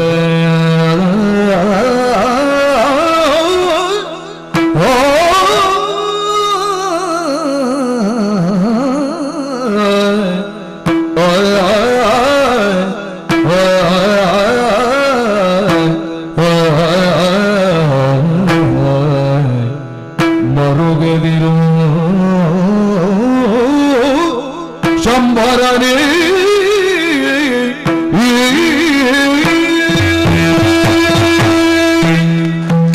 ಶಂಬರ ಪಾರ್ಶ್ವ 10 ಜನ್ಮಗಳಲ್ಲಿ ಪಡೆದಿರುವಂತಹ ಜೀವನಾನುಭವ ಎನ್ನುವುದು ನಿನ್ನ ಮನಸ್ಸಿನ ಪಕ್ವತೆಯನ್ನು ಉಂಟು ಮಾಡಿದೆ ಎನ್ನುವುದರಿಂದ ನೀನು ಈ ಹಿಂದೆ ಆಡಿದ ಮಾತುಗಳಿಂದ ಪ್ರದರ್ಶಿತವಾಗಿದೆ. ಸರಿ, ಅಂತಹ ಪಕ್ವಗೊಂಡ ಮನಸ್ಸಿಗೆ ಹೆಚ್ಚು ಉಪದೇಶವನ್ನು ಕೊಡಬೇಕಾದ ಅವಶ್ಯಕತೆ ಇಲ್ಲ ಅಂತ ಭಾವಿಸ್ತೇನೆ. ಯಾಕಂದ್ರೆ ಜೀವನಾನುಭವ ಇದೆ. ಆದರೆ ಎರಡೇ ಮಾತು. ಏನು? ಒಂದು, ಈ 9 ಭವಗಳಲ್ಲಿ ಅಥವಾ 10ನೇ ಭವದವರೆಗೂ ಕೂಡ ಈ ಪಾರ್ಶ್ವನಾಥನನ್ನ ಬಾಧಿಸುತ್ತಾ ಬಂದೆ ಎನ್ನುವಂತಹ ಪಶ್ಚಾತ್ತಾಪ ನಿನ್ನಲ್ಲಿ ಇದೆಯಲ್ಲ, ಅದು ಪೂರ್ಣ ಸರಿಯಲ್ಲ. ಯಾಕೆ? ಪ್ರತಿಯೊಂದು ಜನ್ಮದಲ್ಲಿಯೂ ನೀನು ಇತ್ತಂತಹ ಪೀಡನೆಗಳೇನಿದ್ದಾವೆ ಅದು ನನಗೆ ಶಕ್ತಿಯಾಯಿತೇ ವಿನಃ ದುರ್ಬಲಗೊಳಿಸುವುದಕ್ಕೆ ಸಾಧ್ಯವಾಗಲಿಲ್ಲ. ಅದರಿಂದ ನಾನು ಉಪಕೃತನಾದನೇ ವಿನಃ ನಾನು ಅದರಿಂದ ದೋಷಪೂರಿತವಾಗಲಿಲ್ಲ. ಯಾಕೆ?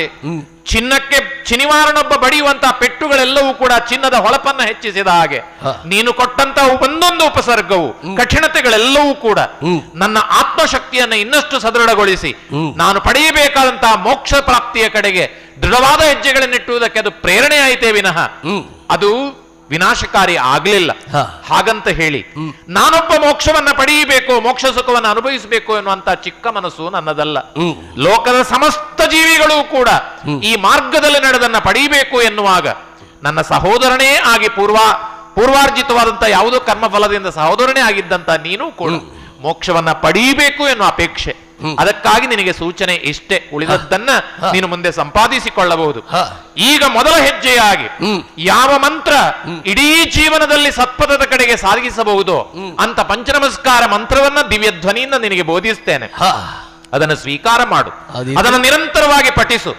ಮುಂದೆ ತಪಸ್ಸನ್ನಾಚರಿಸಿ ಕರ್ಮಗಳನ್ನ ಕಳೆದ ಮೇಲೆ ಕೇವಲ ಜ್ಞಾನ ಪ್ರಾಪ್ತಿಸಿಕೊಂಡಂತಹ ಕಾಲಕ್ಕೆ ಸಮೋಶರಣ ರಚನೆಯಾದಾಗ ಆ ಸಮೋಶರಣಕ್ಕೆ ಬಾ. ಅಲ್ಲಿ ಒದಗತಕ್ಕಂತಹ ಉಪದೇಶವನ್ನ ಕೇಳು.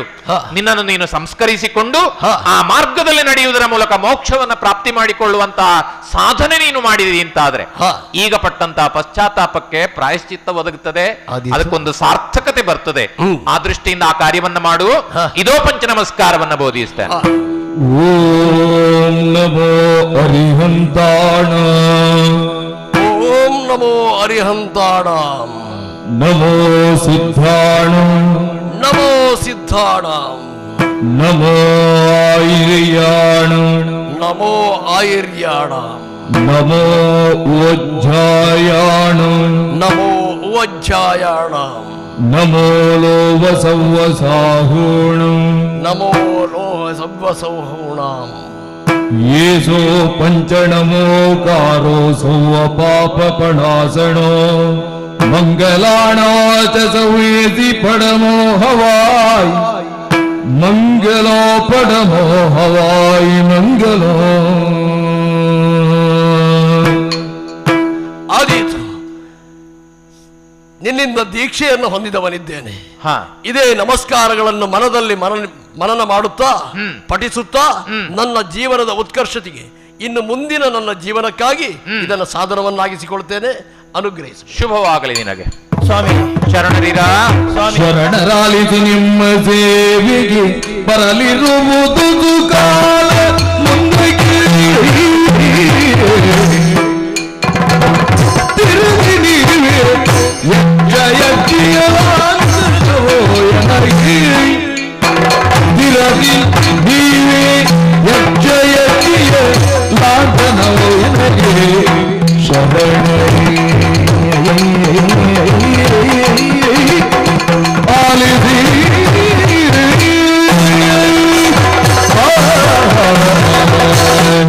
ಸ್ವಾಮಿ, ನಿಮ್ಮ ಮನಸ್ಸಿಗೆ ನಾವೇನಾದರೂ ನೋವನ್ನುಂಟು ಮಾಡಿದ್ರೆ ದಯಮಾಡಿ ಕ್ಷಮಿಸಬೇಕು.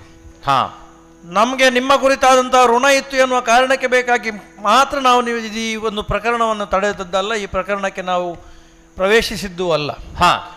ಒಂದು ಜೀವಿಗಳಾಗಿ ಈ ಪ್ರಪಂಚದಲ್ಲಿ ಯಾವುದೇ ಒಂದು ಜೀವಿಗೆ ಮತ್ತೊಂದು ಜೀವಿ ಉಪಟಳವನ್ನು ತೊಂದರೆಯನ್ನು ಉಂಟು ಮಾಡ್ತಾ ಉಂಟು ಅಂತಂದ್ರೆ ಮತ್ತೊಂದು ಜೀವಿಗೆ ಅದು ಕರ್ತವ್ಯವಾಗುತ್ತದೆ. ಹೌದು, ಆ ಉಪಟಳದಿಂದ ರಕ್ಷಣೆಯನ್ನು ನೀಡುವುದು. ಕೇವಲ ಆ ಕರ್ತವ್ಯ ದೃಷ್ಟಿಯಿಂದಲೇ ನಾವು ಇದರಲ್ಲಿ ಪ್ರವೇಶ ಮಾಡಬೇಕಾಯಿತು. ಅದರ ಜೊತೆಗೆ ಋಣಭಾರ ಹೇಗೂ ಇತ್ತಲ್ಲ. ಆದ್ದರಿಂದ ಈ ಎರಡೂ ಕರ್ತವ್ಯಗಳನ್ನು ಪೂರೈಸಿರುವಂತ ಈ ಕಾಲದಲ್ಲಿ ಪ್ರಪಂಚಕ್ಕೆಲ್ಲಕ್ಕೂ ಒಳಿತಾಗಬೇಕು ಎನ್ನುವಂತಹ ನಮ್ಮದ್ದು ದೃಷ್ಟಿಕೋನದಿಂದ ನಿಮ್ಮಲ್ಲಿ ಕೇಳ್ತಾ ಇರುವಂತಹದ್ದು, ಮುಂದೆ ನಮಗೇನು ಅಪ್ಪಣೆ ಎನ್ನುವ ಹಾಗೆ. ಅಯ್ಯ ಶರಣರಿರ, ಒಟ್ಟು ಸನ್ನಿವೇಶವನ್ನು ನೀವೆಲ್ಲ ಅವಲೋಕಿಸಿದವರಿದ್ದೀರಿ. ಆದ್ದರಿಂದ ಈಗ ಯೋಚನೆ ಮಾಡಬೇಕಾದದ್ದು ನಿಮ್ಮ ಭವಿಷ್ಯದ ಕುರಿತು. ಹಾಗಾಗಿ ಈ ಹೊತ್ತಿನಲ್ಲಿ ಋಣಪ್ರಜ್ಞೆಯನ್ನಿರಿಸಿಕೊಂಡು ಆ ನಾಗಲೋಕದಿಂದ ಭವನವಾಸಿಗಳಾಗಿರತಕ್ಕಂತ ನೀವು ಭೂಲೋಕಕ್ಕೆ ಬಂದು ರಕ್ಷಣೆಯನ್ನು ನೀಡಬೇಕು ಎನ್ನುವಂತಹ ಆಲೋಚನೆಯನ್ನೇನು ಮಾಡಿದ್ದೀರಿ, ಅದರ ಪುಣ್ಯದ ಫಲದಿಂದ ಮುಂದೆ ಸತ್ಪಥವು ಸರಿಯಾಗಿ ತೆರೆಯಲಿರುವುದು. ಬಹಳ ಮುಖ್ಯವಾಗಿ ನೀವು ಮಾಡಿದಂತಹ ಈ ಪುಣ್ಯ ಕಾರ್ಯದಿಂದಾಗಿ, ಪರೋಪಕಾರದ ಅಥವಾ ಧರ್ಮ ರಕ್ಷಣೆಯ ಕಾರ್ಯದಿಂದಾಗಿ ನಿಮಗೆ ಪ್ರಾಪ್ತಿಯಾದಂತಹ ಪುಣ್ಯದ ಫಲದಿಂದ ಮುಂದೆ ಈ ಪಾರ್ಶ್ವನಾಥನ ಸಮವಶರಣದಲ್ಲಿ ಯಕ್ಷಯಕ್ಷಿಯರಾಗಿ ನೀವು ಪಾರ್ಶ್ವನಾಥನ ಸೇವೆ ಮಾಡತಕ್ಕಂತ, ತೀರ್ಥಂಕರರ ಸೇವೆ ಮಾಡತಕ್ಕಂತ ಸೌಭಾಗ್ಯಕ್ಕೆ ಒಳಗಾಗ್ತೀರಿ. ಅದು ನಿಮ್ಮ ಪುಣ್ಯದ ಫಲ. ಜಯ ಜಯ. ಅಷ್ಟೇ ಅಲ್ಲ, ಮತ್ತೆ ಸಮವಶರಣ ಒಂದು ಸೀಮಿತವಾದಂತಹ ಅವಧಿಗೆ ಸಂಬಂಧಪಟ್ಟದ್ದು. ಸಮವಶರಣ ವಿಸರ್ಜನೆ ಆದ ಮೇಲೆ ನಮ್ಮ ದಿಕ್ಕೇನು, ನಮ್ಮ ಕಾರ್ಯವೇನು ಎನ್ನುವಂತಹ ಪ್ರಶ್ನೆ ನಿಮ್ಮಲ್ಲಿ ಕಾಡಬಹುದು. ಅದಕ್ಕಾಗಿ ಹೇಳ್ತಾ ಇದ್ದೇವೆ, ಯಾವಾಗ ಸಮವಶರಣ ವಿಸರ್ಜನೆ ಆಗ್ತದೋ, ಈ ಆತ್ಮ ಎನ್ನುವುದು ಸಿದ್ಧಾತ್ಮದವಧಿಯನ್ನು ಸೇರಿಕೊಳ್ಳುತ್ತದೋ, ಆವಾಗ ನೀವು ಮೋಕ್ಷವನ್ನಾಗಲಿ ಅಥವಾ ಬೇರೆ ಸ್ಥಿತಿಗಳನ್ನಾಗಲಿ ಪಡೆಯುವುದಕ್ಕೆ ಅಸಾಧ್ಯವಾದಂತಹ ಸ್ಥಿತಿ. ಆದರೆ ನೆನಪಿಟ್ಟುಕೊಳ್ಳಿ, ನಿಮ್ಮನ್ನು ನಿರಂತರವಾಗಿ ಕರೆಯುವುದು ಜಿನಶಾಸನ ದೇವತೆಗಳು ಅಂತ. ಆಕೆ ಕಾರಣ ಏನು?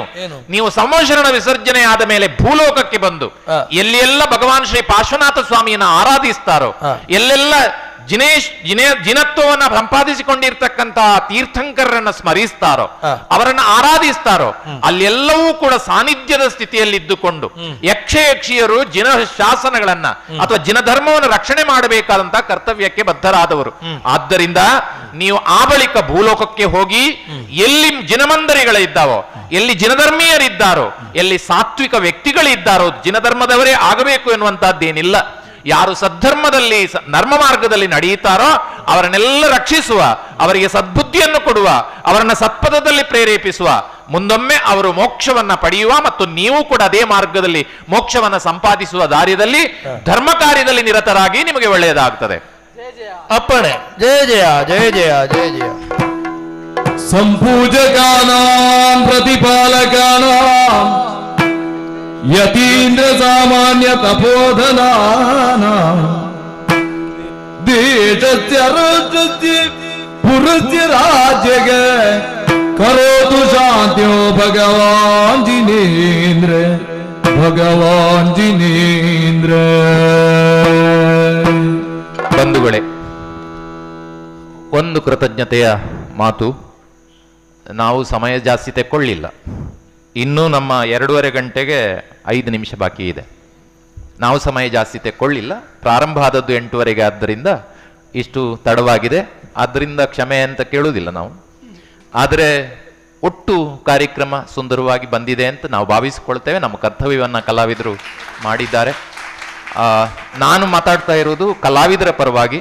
ನಮಗೆ ಇಂಥ ಒಂದು ಸುಂದರವಾದಂಥ ಅವಕಾಶವನ್ನು ಅಮ್ಮನವರ ಸನ್ನಿಧಿಯಲ್ಲಿ ಈ ಒಂದು ಪುಣ್ಯ ನೆಲದಲ್ಲಿ ನಿರ್ವಹಿಸುವುದಕ್ಕೆ ಏನು ಅವಕಾಶ ಮಾಡಿಕೊಟ್ಟಿದ್ದೀರಿ ಅಂತ ಸಮಿತಿಯವರಿಗೆ ನಮ್ಮ ಪ್ರೀತಿಯ ಕೃತಜ್ಞತೆಗಳನ್ನು ಸಲ್ಲಿಸ್ತೇನೆ. ಮತ್ತು 11 ಗಂಟೆ ರಾತ್ರಿಯಲ್ಲಿಯೂ ಕೂಡ ಇಷ್ಟು ಶ್ರದ್ಧೆಯಿಂದ ಕೂತ್ಕೊಂಡು ಇಷ್ಟು ಜನ ಕೇಳ್ತಾ ಇದ್ದೀರಿ ಅಂದರೆ ಇದಕ್ಕಿಂತ ದೊಡ್ಡ ಗೌರವ ಸನ್ಮಾನ ನಮಗೆ ಬೇರಿಲ್ಲ ಅಂತ ಭಾವಿಸ್ತೇವೆ.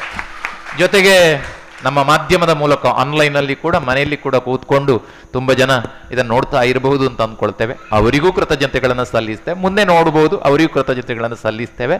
ಎಲ್ರಿಗೂ ಕೂಡ ಮಹಾಮಾತೆ ಪದ್ಮಾವತಿ ಅಮ್ಮನವರು ಮತ್ತು ಜಿನಶಾಸನ ದೇವತೆಗಳು, ತೀರ್ಥಂಕರರು ಕೂಡ ಒಳ್ಳೆಯದನ್ನು ಮಾಡ್ತಾರೆ ಅನ್ನುವಂಥ ದೃಢವಾದ ವಿಶ್ವಾಸ ಜೈನ ಧರ್ಮದ್ದು. ಎಲ್ರಿಗೂ ಒಳ್ಳೆಯದನ್ನು ಮಾಡಲಿ ಅಂತ ಈ ಸಂದರ್ಭದಲ್ಲಿ ಪ್ರಾರ್ಥಿಸ್ತೇವೆ ಸಮಿತಿಯವರಿಗೆ.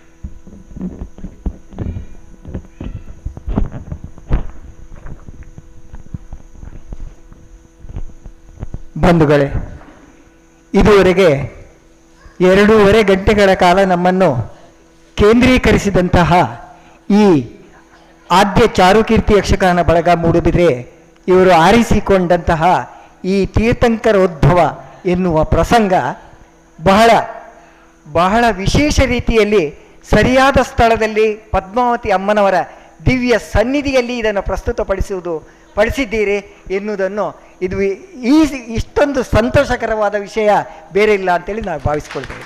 ಯಾಕೆಂದರೆ ಬಹಳ ಸುಂದರವಾಗಿ, ಯಾಕೆಂದರೆ ಮಕ್ಕಳಿಗೆ ಅರ್ಥವಾಗುವಂಥ ರೀತಿಯಲ್ಲಿ ಪ್ರಸ್ತುತ ಸ್ಥಳದಲ್ಲಿಯೇ ಇದನ್ನು ಪ್ರಸ್ತುತಪಡಿಸಿದ್ದೀರಿ. ಅದರಿಂದಾಗಿ ನಮಗೆಲ್ಲರಿಗೂ ಕೂಡ ಬಹಳ ಸಂತೋಷ ಆಗಿದೆ.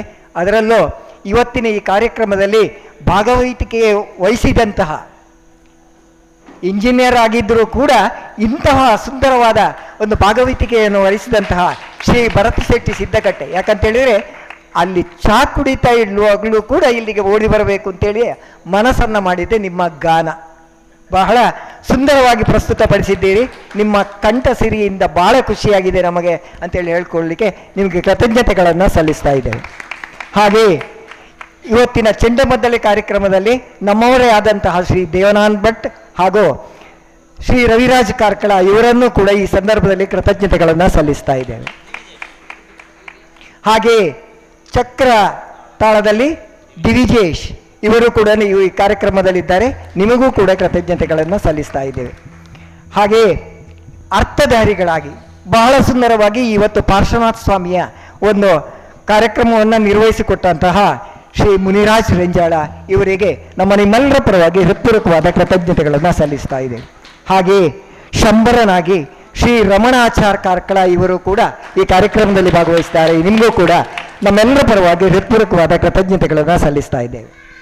ಹಾಗೆ ನಮ್ಮವರೇ ಆಗಿರತಕ್ಕಂತಹ ಧರಣೇಂದ್ರ ಪದ್ಮಾವತಿಯರಾಗಿ ಡಾಕ್ಟರ್ ಶುಕಕೀರ್ತಿ ರಾಜ್, ಹಾಗೆಯೇ ನಮ್ಮ ಡಾಕ್ಟರ್ ಪ್ರಭಾತ್ ಬಲ್ನಾಡ್ ಇವರಿಗೂ ಕೂಡ ನಿಮ್ಮೆಲ್ಲರ ಪರವಾಗಿ ಎಲ್ಲ ಸಂಘಟಕರ ಪರವಾಗಿ ಕೃತಜ್ಞತೆಗಳನ್ನು ಸಲ್ಲಿಸ್ತಾ ಇದ್ದೇವೆ. ಮತ್ತೆ ಇದೇ ರೀತಿಯ ಕಾರ್ಯಕ್ರಮಗಳು ಇನ್ನು ಮುಂದೆಯೂ ಈ ಸ್ಥಳದಲ್ಲಿ ನಡೆಯಲಿ. ಯಾಕೆಂದರೆ ಯೋಗ್ಯ ಪ್ರಸಂಗವನ್ನು ನೀವು ಪ್ರಸ್ತುತಪಡಿಸಿದ್ದೀರಿ. ಇಂತಹ ಕಾರ್ಯಕ್ರಮಗಳನ್ನೇ ಇಲ್ಲಿ ಪ್ರಸ್ತುತಪಡಿಸಿ ಅಂತೇಳಿ ಕೇಳ್ಕೊಳ್ತಾ, ಇಷ್ಟು ಹೊತ್ತು ನೀವೆಲ್ಲ ಭಾಗಿಯಾಗಿದ್ದೀರಿ. ಇಷ್ಟು ಹೊತ್ತು ನೀವೆಲ್ಲರೂ ಭಾಗಿಯಾಗಿದ್ದೀರಿ. ನಿಮಗೆಲ್ಲರಿಗೂ ಕೂಡ ಕೃತಜ್ಞತೆಗಳನ್ನು ಸಲ್ಲಿಸುತ್ತಾ, ಈ ಬಹಳ ಸುಂದರವಾದ ಈ ಪ್ರಸಂಗವನ್ನು ಸ್ವರ್ಗೀಯ ಶ್ರೀಧರ ಪಾಂಡಿ ರಚಿಸಿದ್ದಾರೆ. ಇವರನ್ನು ಕೂಡ ಈ ಸಂದರ್ಭದಲ್ಲಿ ನೆನಪಿಸಿಕೊಳ್ಳುತ್ತಾ ಈ ಕಾರ್ಯಕ್ರಮಕ್ಕೆ ತಮಗೆಲ್ಲರಿಗೂ ಕೃತಜ್ಞತೆಗಳನ್ನು ಸಲ್ಲಿಸುತ್ತಾ ಈ ಕಾರ್ಯಕ್ರಮಕ್ಕೆ ಮಂಗಳ ಹಾಡುವ ಮೂಲಕ ಭಾಗವತರು ಅದನ್ನು ಮುಂದುವರಿಸ್ತಾರೆ. ಮಂಗಲ ದಿನ ಪಾರ್ಶ್ವನಾಥನಿಗೆ ಓದಿಯೋದು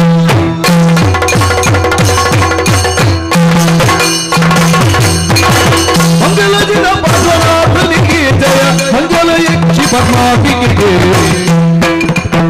ಮಂಗಲ ಪರಮೇಶ್ವರಿ ಸಿದ್ಧರಿಗೆ ನಿತ್ಯ ಮಂಗಲ ಕರುಣಿದ ಮಂಗಲೋ ಮಂಗಲೋ ಮಂಗಲೋ ನಿತ್ಯ ಮಂಗಲೋ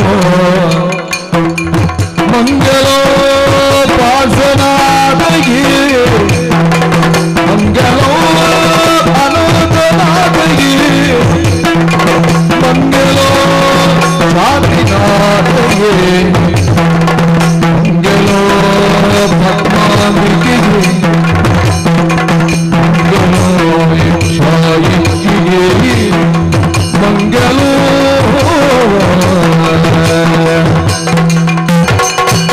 ಮಂಗಲೋ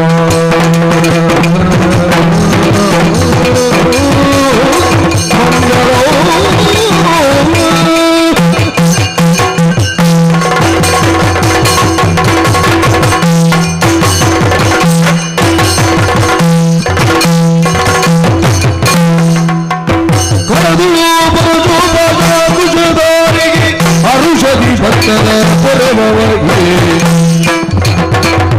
ಭೂಷಣನ ಸುಕುಮಾರ ಗಜವದನನ ಚರಣ ಕಮಲಕ್ಕೆ ಆರತಿ ಎತ್ತಿವೆ ಆರತಿ ಬೆಳಗಿರೆ ಬೆಳಗು ಪರವಾಗಿ